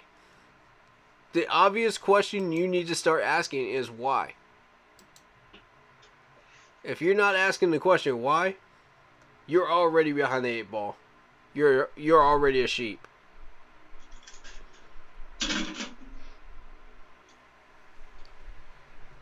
And that's not good, man. And that's the majority of these people that hate Cam Newton. They follow these fake trends just like, oh, well, he didn't dive on the football. Proven false. Proven false. You know what? I already said this twice in I'm not going there again. I don't feel like saying it again. I don't either. We're not going to go there. Yeah, cause that one's proven false. What else y'all got? We're probably going to get a lot of hate for it. Say that. I don't care. But it is the truth. I really don't care. The truth is the truth. Y'all want to come up here and hate the truth? You know where the door is. We're going to give you the truth if you want the truth. That's what I'm saying. Yep. If you come here for the truth and you want to learn something, you're in the right place. Welcome. The door is wide open for you. Yeah, all you gotta do is click on one button, and you'll be here. That's right. We're a family here, man. You know, we want people to learn. We want people to grow. That's how it is. You can only grow if you accept the truth, you know? Yeah. About this team. What it really is. People are going to throw a whole bunch of nonsense out there and say, well, this team is this. No, stop. And I'm going to tell you, that first round pick that we just made this year is going to start a lot of divisive debates in the next couple of months. And I'm not looking forward to it. I'm not looking forward to that at all. But I'm going to be a part of all of them. Don't get me wrong, I'm going to be a part of all of them. People are going to laugh at my opinion. They're going to throw me under the bus for it. I do not care. I will say this again on stream. I do not care. I did not care when I started this YouTube channel. I did not care 2 years before that. When everybody threw me under the bus for my comments about Rimmers. Back in 2015. Everybody laughed at it. Guess who's laughing now? We don't have a ring. Well, yeah, you're right, kinda. Well, not kinda, but still. Oh. He just cost the Chiefs a Super Bowl ring, too. By the way. Just want to point that out. He did cost. Yep. As soon as I saw the Chiefs sign him, I said, what are you doing, Andy? I was like, did you not, like, really? Did you learn nothing from 2015? Because I know you rewatch some of these games, man, on your couch. With some popcorn and some chips, you know? Yeah. How did you not learn anything from us? You put him on your starting rotation, that's your funeral. I said it publicly too. I was just like, really? I was like, what are you doing? I was like, alright, good luck. If you can get more out of him than we can, good luck to you. Yeah. Hey, I really don't. Right now, it don't matter about the ring. All I care about is that us winning. Right. Forget about the ring. Right. Correct. Everything that we're doing right now is in goals, steps, accomplishments towards a continual winner. Hey, like the Bills. And today we failed. Yep. But what did we learn? Like, this reminds me like the Bills. Remember when the Bills was terrible? They came back. Mm-hmm. Off a 24-5 year without a playoff. Being in the playoffs. Mm-hmm. Yeah. I'm going to ask this again. What did we learn? What did we learn? I don't know. Exactly. That's the problem. And that is why we fail. Over and over and over again as a management franchise. Because we never learn. It's the same thing every single year. When are we going to learn something?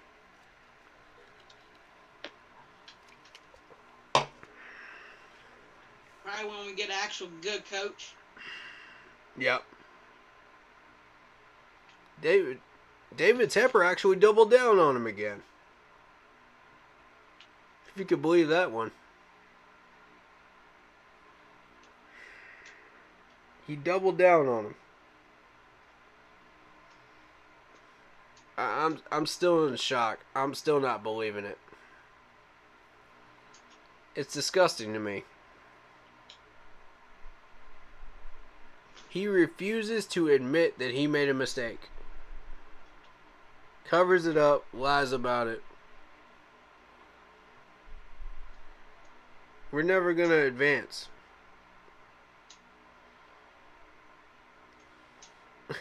We're like those cavemen that are just like, ooh, what do we do with this fire?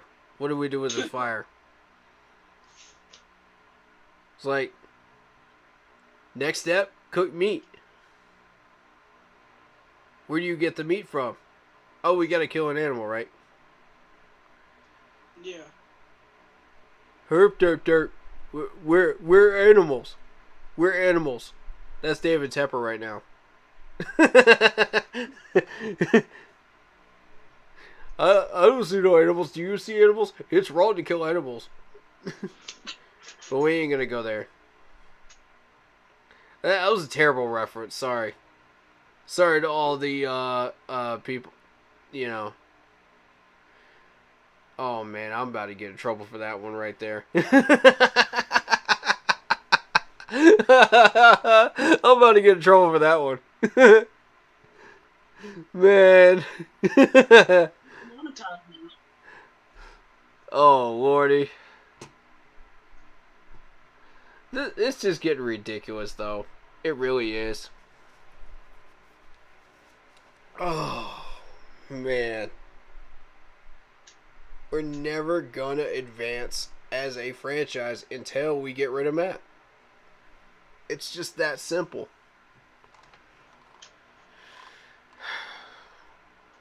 There's a reason I traded down with these teams in mock drafts.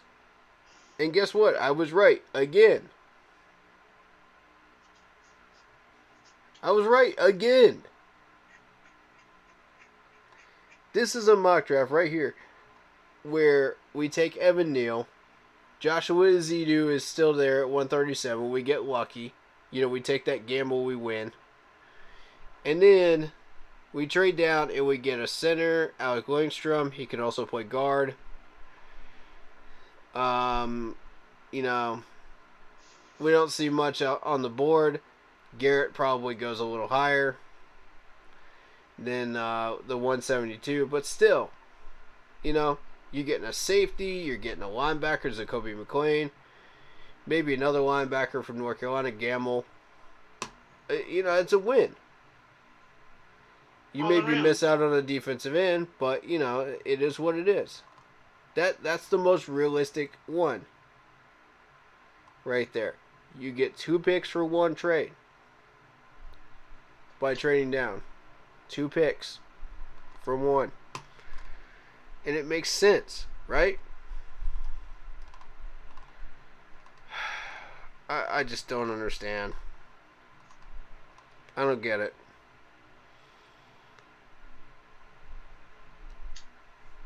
We could have moved down with either Philadelphia or Pittsburgh. Either one.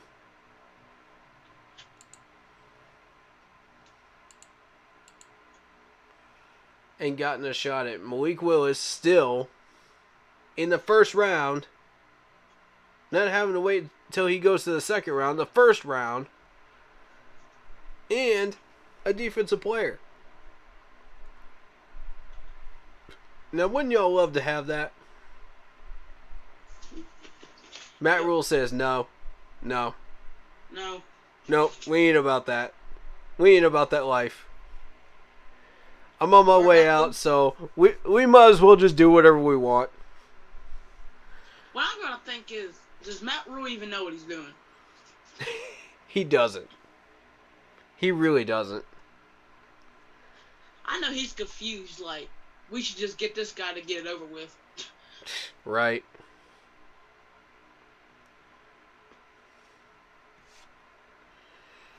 Man, and if your attitude is, let's just get this dude and let's just get it over with. Yeah. As a head coach, you don't belong there. Plain and simple, you don't belong there. Because that proves to me, 1, you don't understand the draft. 2, you don't understand that you got to have a spine and a backbone when you're in the NFL. It's a different beast. 3, you're just here for the money. Pretty much. You don't care about this team. Prove me wrong, Matt. Prove me wrong. I would love to see you try. You will give just a random college head coach the head coach job for any NFL team and give him about a 5 to 6 year contract. This dude got a 7-year contract. Oh, 7? Yeah. 7. Name an NFL experienced coach that has even touched even near that. What's the longest one you've seen? Probably about 4. Exactly. So please explain to me how a college level guy from Baylor and Temple, 2 teams that nobody cares about in college football, that have never won a championship, never even been in the playoffs, never even really stayed in the top 25 that long, gets a 7-year contract. You never hear that. Somehow he gets that. Now, what I would give him is a 2-year contract. That's what I would give him, a 2-year contract. Yep. The only reason why is because I want to see how he plays. Because he might be bad the first year, but that second year he might have a little more improvement and maybe get another year. Yep. I agree with that. 3rd year's an option. Yeah. 3rd year's an option. I agree with that. That's the proper way to do it. Not give him a 7-year contract. Not going to do anything. By that 3rd year, you should see improvement in drafting. You should see an improvement in free agency. You should see an improvement in roster building, whether you see it on the scoreboard or not. Yeah. In the overall record or not. You should at least see improvement, and that will tell you, are we going in the right direction, the right way that we want to go towards success, towards building a continual winner, or are you just blowing smoke? And right now, Matt's just blowing smoke. And it's starting to look like a chimney right now. The way he's blowing it. It's starting to look like a gigantic campfire right now. And the more you screw up, the more fuel gets added to that flame. That man should have never touched an NFL scouting report this year. Not even 1. Not even 1. It's disgusting to me that he even came near one. He even got one from Carolina. That's what... Lordy. Disgusting.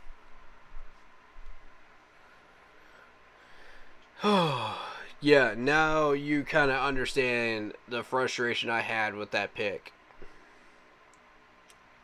That really, really made me mad. To have that kind of power and to just throw it away like that is unacceptable. In Carolina. Unacceptable.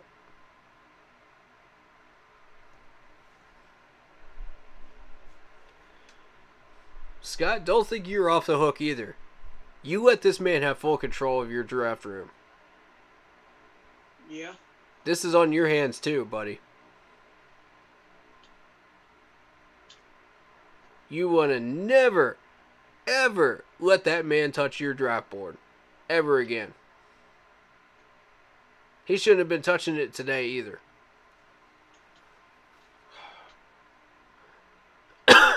And the fact that Scott Fitterer said in that press conference yesterday, oh, me and Matt are on the same page.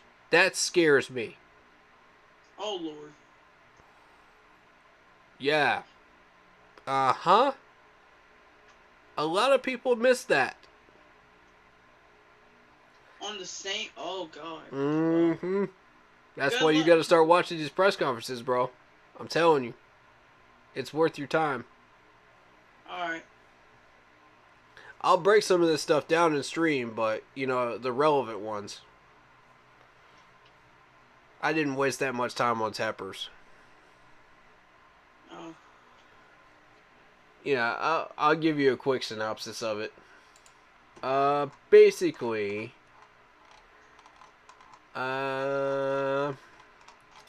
where is it? I posted it.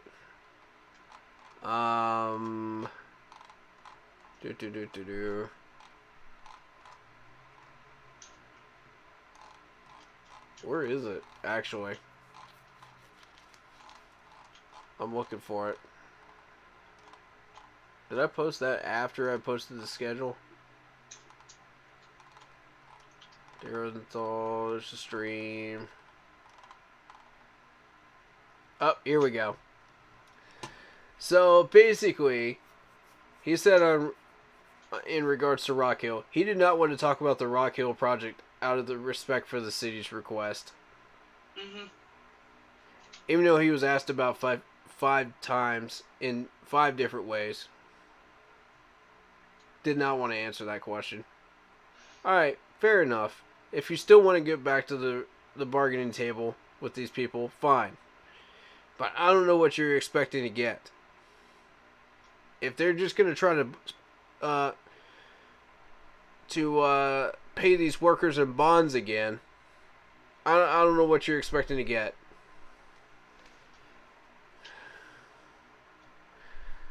He did the right thing. Shut the work down. These guys are not getting paid. Let them go on to other contracts. You know, that they will get paid for. They're trying to make a living. They're trying to put food on the table for their families. You can't do that to them, Rock Hill. Don't do that. Alright, so on Sam Darnold, he says that he thinks Sam Darnold is a quote-unquote very good quarterback. Who said End quote. David Tepper. Sometimes you can be. He can be. How high of a ceiling do you think he has? If if he's given a line, if he's given the weapons he needs, if he's given a proper offensive system, how high of a ceiling do you think Sam Darnold is actually going to have? Is it going to be that much of a better ceiling?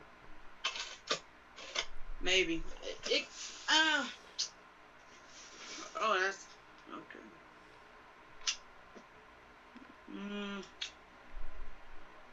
That's what I say too. Maybe. Yeah. Maybe. It's iffy. It's tough.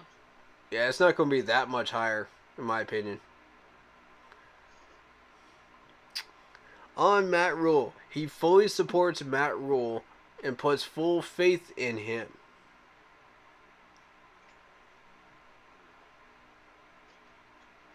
That's a scary statement right there. That means he's gonna keep him, and it's gonna tough.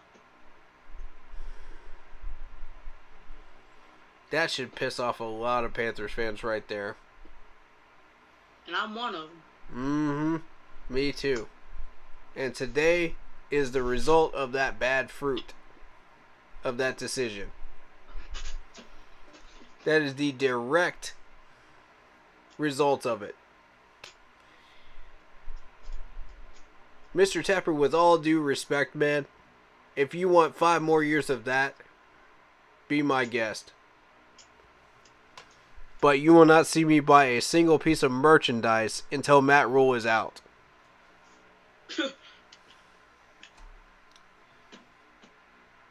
I won't do it. I won't buy the contraband stuff. I won't buy the official stuff. I won't buy none of it. Until Matt Rule's gone. Mm-hmm.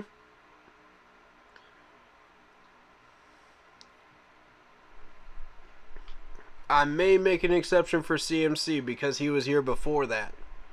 All this mess. I may make that exception. Possibly. Is Matt Rule the reason why Christian McCaffrey got injured? Because it's soft, or? Yep. We ran him into the ground. Because when we had Ron Rivera, he wasn't really getting injured as much. Yeah. The snap counts weren't as high. We had other weapons to throw to. Yeah. And Cam Newton. Yeah. Thing about it is, you don't give Chris McCaffrey the ball every play. Right. That what hurts a player. Mm-hmm. Exactly. He goes on to say, winning takes time to build the foundation of a winning organization. Does it take 7 years, though, Mr. Tepper? Exactly. Does it take 7? Think about that very carefully, man, before you answer. He took 7 years to build a team. No. This isn't the Bible where God creates the earth in 7 days. Okay? This is not the Great Pyramids of Giza where they created it in 30 days. You know, come on. Get on with it. You know? Either you build a team in 4 years or you don't. Period. David is alive. We are at year 3. We did not build a team. Period. He's out. Bye-bye. It takes 4 to 3 years to build one team. Yep. He did not fulfill his contract. Bye-bye. Out the door. Pack your bags. You're out. Yep. Go find a new city. Because you gotta get out. You gotta get out of Carolina. Mister, I'm salty that I didn't get the New York job. So he goes after New York players. Please. Like that's gonna do any better. Like, this is ridiculous. It really is. Matt Rule, there's something wrong with him.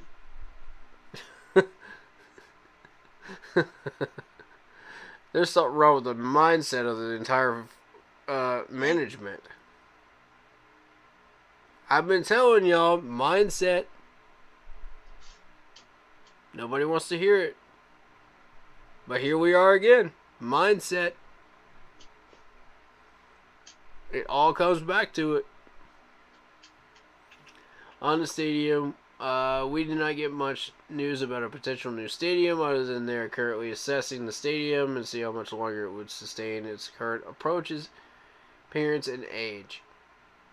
He mentions he loves the weather in Charlotte and may lean towards no dome for the stadium when the time comes. Blah, blah, blah, blah, blah, blah, blah, blah, blah. Who cares? Nobody cares about that. Now, what people should care about is the grass versus turf debate. That's where I got a problem. Because he said in that press conference, and yes, I did catch it, he said that he'd seen a bunch of people get hurt on grass turf, grass fields more so than turf, and yada yada yada. And I'm like, wait a minute. The science does not support that. Go do a little research. Just as you're talking about turf, we were playing football outside, and I slid on turf because our high school has a turf field. And I got turf burning on my leg. Are y'all hearing that, management? Are y'all hearing that right there? It's not complicated. Turf is way worse than grass. Yeah. It's not even close. Just because...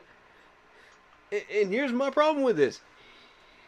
Mr. Tepper has $1 billion sitting in the bank right now. $1 billion. And this, you're gonna tell me you're not gonna even put up enough money to pay for, and support a grass field. You're gonna tell me you're not gonna pay a single dime to take care of a grass field and to prevent injuries on your team that you own, that you are making money off of. $1 billion, that it's not hard to get grass with when you have $1 billion in a bank account. Bro, turf causes injuries. It's not rocket science. Turf can like roll your ankle. Anything can happen. Yes. And you know how I know that? Because one of my friends from school, he got injured from turf, from rolling his ankle. Mm-hmm. Mr. Tepper don't want to hear that, though. He didn't even want to be a part of that Q&A yesterday. he didn't want to even be a part of it the other day, man.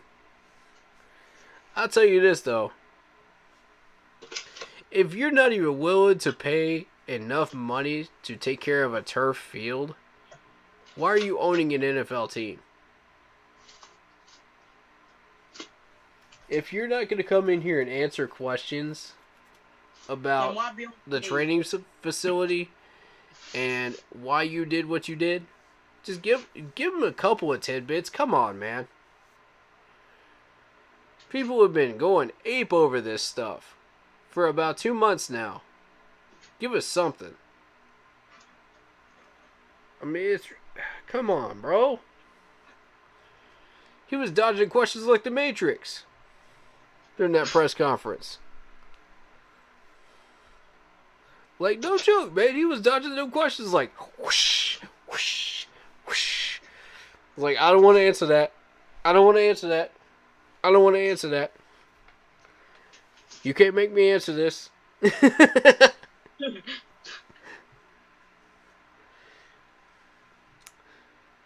But hey, he did mention a lot about the draft. He wanted to leave all those questions up to the GM. That belonged to the GM. Fair enough. You know, they're football related questions. But yet he asked the media, okay, can I have some football related questions, please? Because right now we're focused on the Carolina Panthers. So you're going to ask for questions that you're not even going to answer.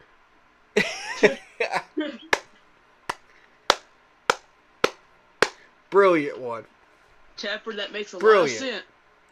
Brilliant. That just made me laugh. I was just like, really?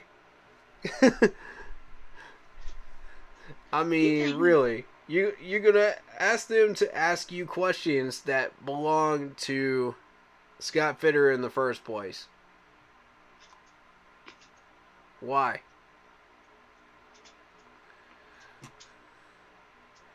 And here's another problem I got, man. If you're going to say that Sam Darnold is a very good quarterback, back it up. Say something to defend him. You know? Say something positive to back up that statement. Otherwise, what's the point? Why did you say that? You know? He don't know what to say. Instead, he comes back with, oh, well, there was the excuse of the offensive line. There was the excuse of CMC being hurt.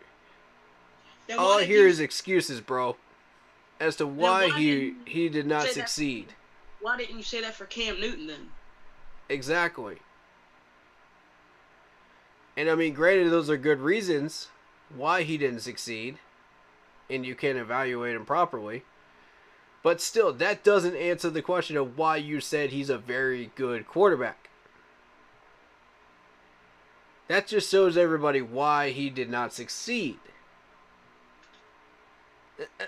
Two totally different things here. You can't just come out here and say something like that and not back it up. It just made him look like a total hypocrite. And it's so sad, man. Because I don't want to look at him like that. You know?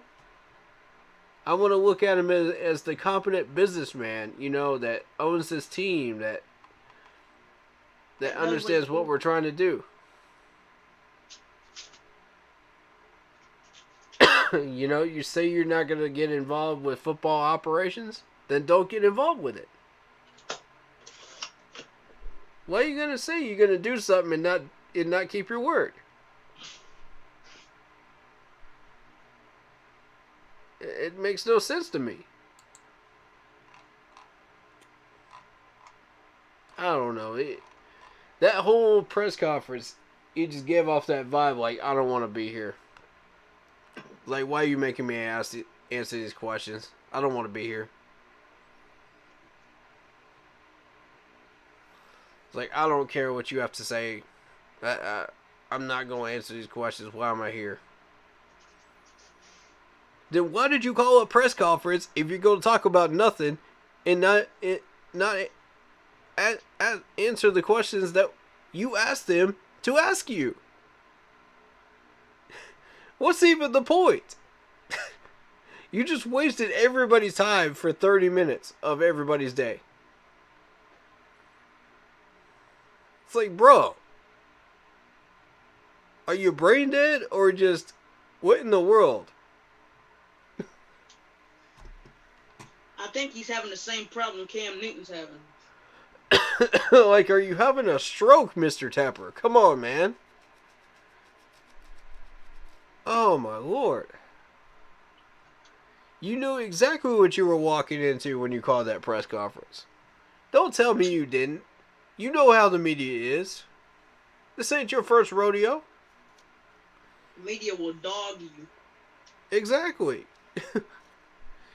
They will ask the same question in about 15 different ways. And they'll make sure you answer it. Mm-hmm. In some way or another. They'll make you say what they want you to say. Or they will twist it in some way to fit their narrative of what they want you to say.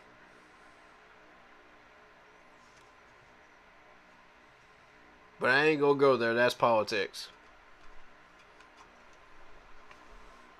It's sports politics too, though.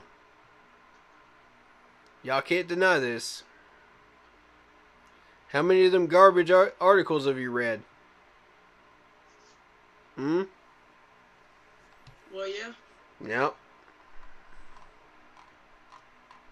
I got no love for the media right now.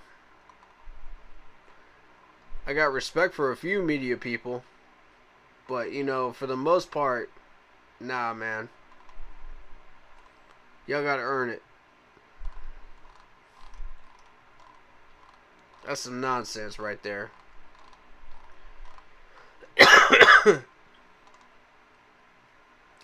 So, what does this mean for the future of the team?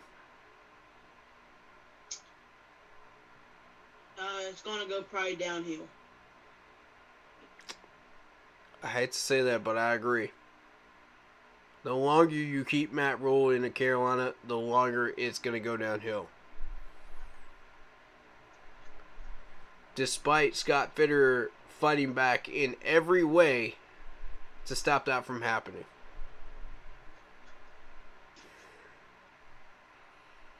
Scott, how, man? How are you not seeing this, bro?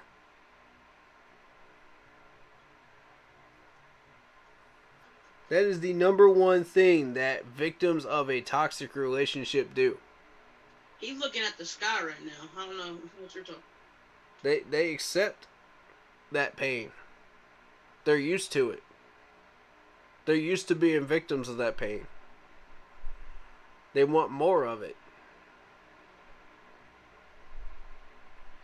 They don't want to get out of it because they know that's too painful. So they stay in, hoping that the next day will be better.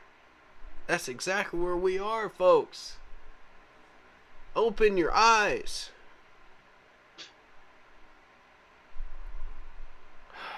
Especially you, Scott. Come on, man. You got the power to fire this dude at any point that you want to. You have the power. Right now.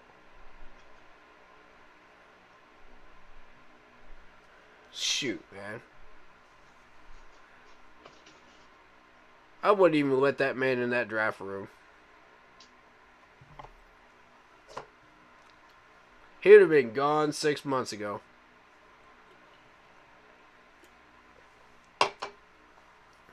If I was GM, he'd be gone. Screw what Tepper says. He'd be gone. Me and Mr. Tepper can have some arguments over that one. If I'm GM. If that costs me my job, I'll go somewhere else. Because that shows me the owner does not have any faith in me as a person. Not just as a GM, but as a person. You know what? I'll take my talents elsewhere. To where I am valued. And my opinions and my thoughts are valued. Mm-hmm. And I have control over what goes on. Underneath me. That's... I hate to use this reference, but imagine a corporate, company, and, you got your store owner, and you got your employee, right? Mm-hmm. You got your assistant store owner. Okay, say the employee screws up, or because of the management's decision not to help him out. The store owner does not want to help him out. So it's on the store owner.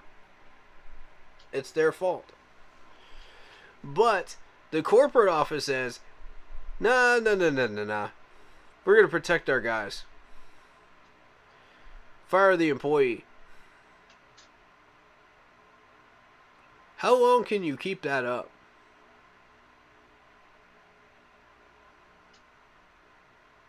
Years and years and years when it comes to corporate.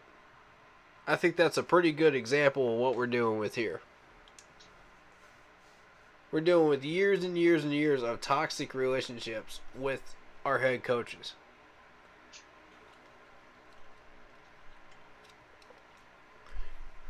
We had Jerry Richardson. Jerry Richardson refused to do anything about it. We got David Tepper now. David Tepper refuses to do anything about it. How is that any different? Simple answer is not. And the longer this continues, the more screwed up it becomes. Yeah. Wake up, management. Carolina. Wake up, Panthers management. Because until you do, this is going to continue. Today was just a taste of the bad fruit of that decision to leave him here. That's just a taste of the fruit. You want more? Do you really want more? I'm done with this nonsense, man. I'm done with it. I want change in Carolina. I want to change now. Mm-hmm. Agreed. Don't wait. Don't wait till after 22 season is over to make a change. Do it now. When it matters. These are players that are going to be sitting in our roster for the next 5 years. Do it now.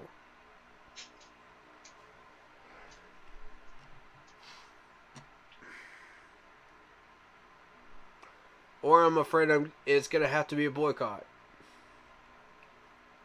Sorry. It had to come to this. It's either that or protesters at the gates of Bank of America with pitchforks and flames. Which one would you prefer? It's probably gonna be both. I'm surprised they haven't done it already. If this was Philadelphia, those gates would be down. Oh yeah, those gates would be down, and those leaders would be pushed out of the stadium into the streets. Oh yeah. They don't put up with that crap in Philly. They wouldn't put up with half of this crap that we're putting up with in Philadelphia. They'll probably just like almost do the whole, like, probably release almost the whole team.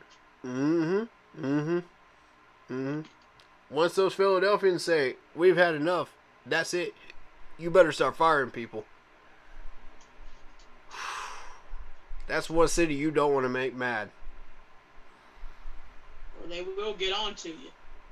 You've seen what they do when they win a championship. Imagine what they do when they're pissed off.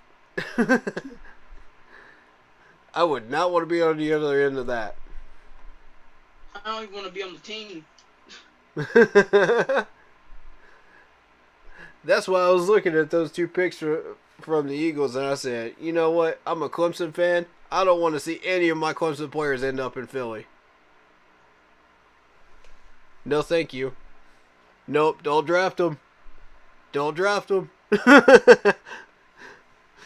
They didn't draft him. I was just like, thank you, Lord. That ain't your party, man. That ain't your seed. You don't want that. Maybe you could make a change in that personality, start making a culture change up there, but I doubt it. Yeah. It's a drop in the bucket. Man, I just hope to God Joshua Izidu is still there at 137. I really, really, really do.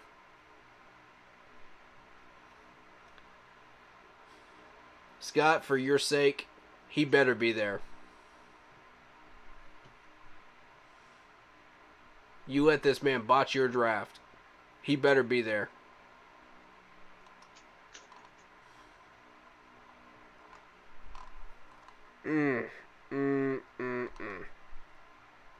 It's another year.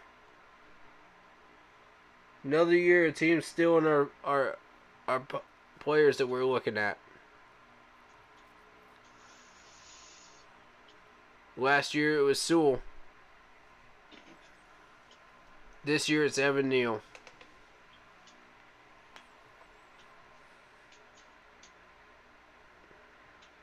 How long will this trend continue before we learn something? How long?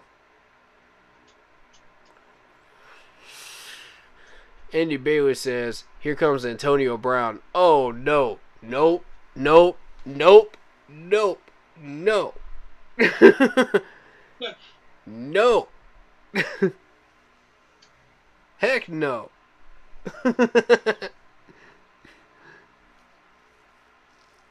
Oh, man. I heard those people talking about Kaepernick coming to Carolina. I was like, nope. Nope. Nope. Nope. Nope. Nope. Nope. I'm gonna be like that puppet off the Muppets, man. Nope. Nope. Nope. Nope. Nope. Nope. Nope. Nope. Nope. We ain't having that up in here, man. Yo.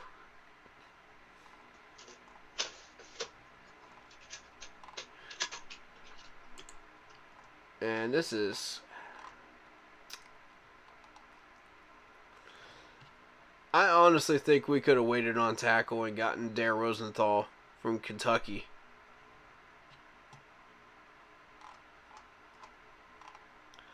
I feel like there were other things that we could do, you know. But I want I want you to hear what Steve Smith had to say. Solidifying up front your biggest financial obligation, Sam Darnold, should be your top priority. If it's not, that is a fireable offense.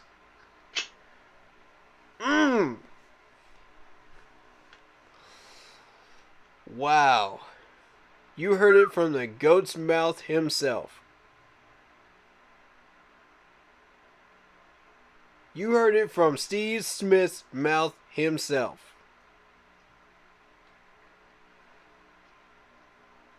I don't care what Greg Olsen said.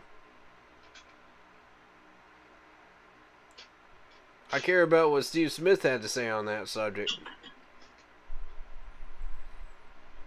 No disrespect to Greg Olsen, but when Steve speaks up, that man speaks the truth.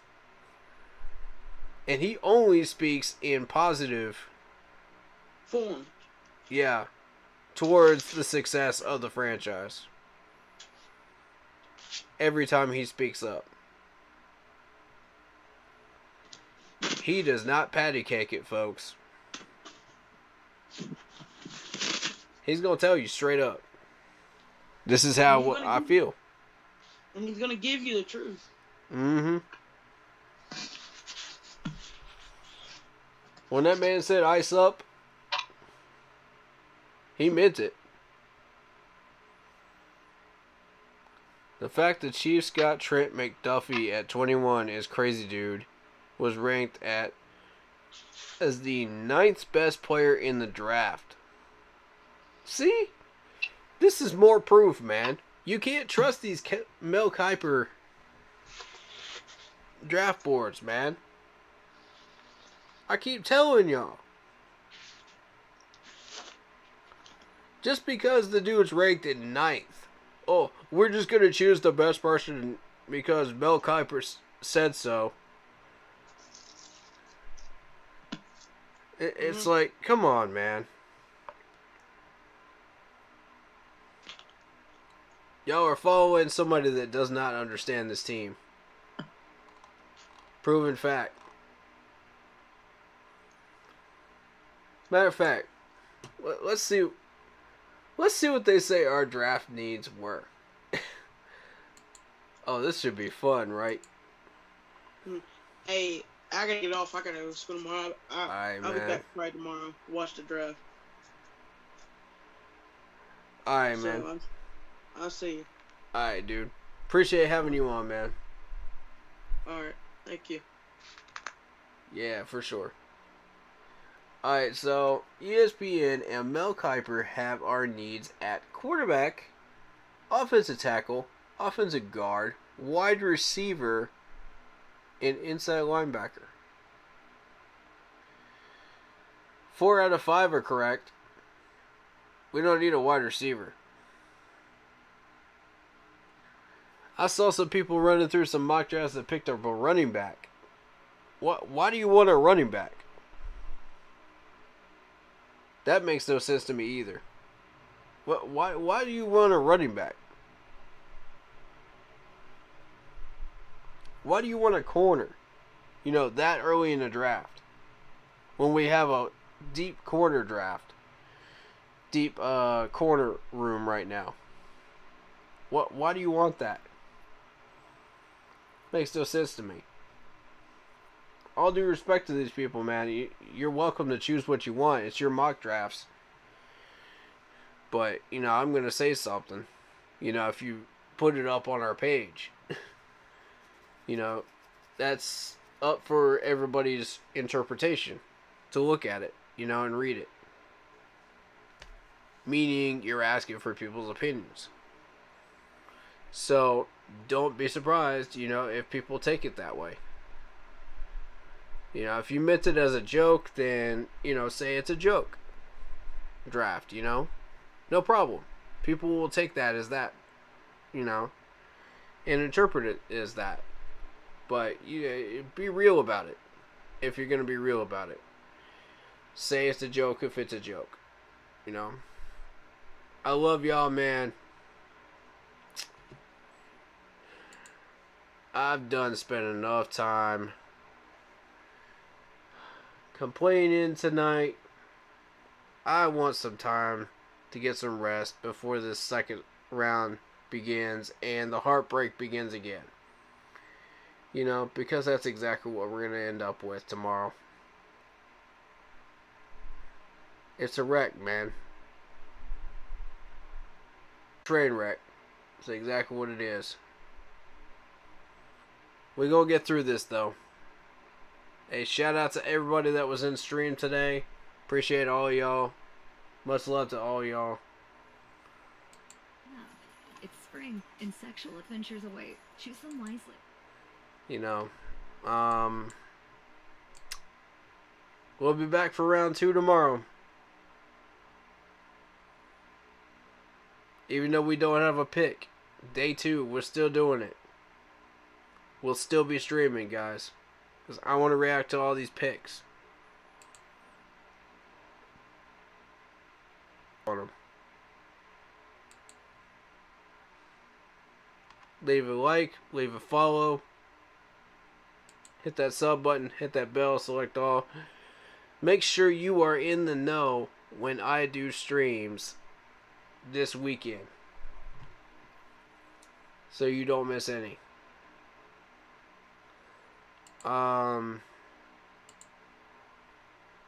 Share it with your friends. Make sure they know. And we'll be back, man. Rounds 2 through 4 tomorrow. Let's get it.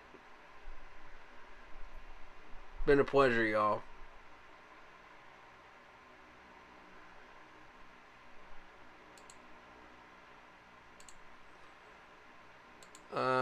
Yep. Rip to the number 6, man. Rip to the number 6 pick. We wasted it. Rip. Rip in peace. It's a long road down from here. Peace, y'all.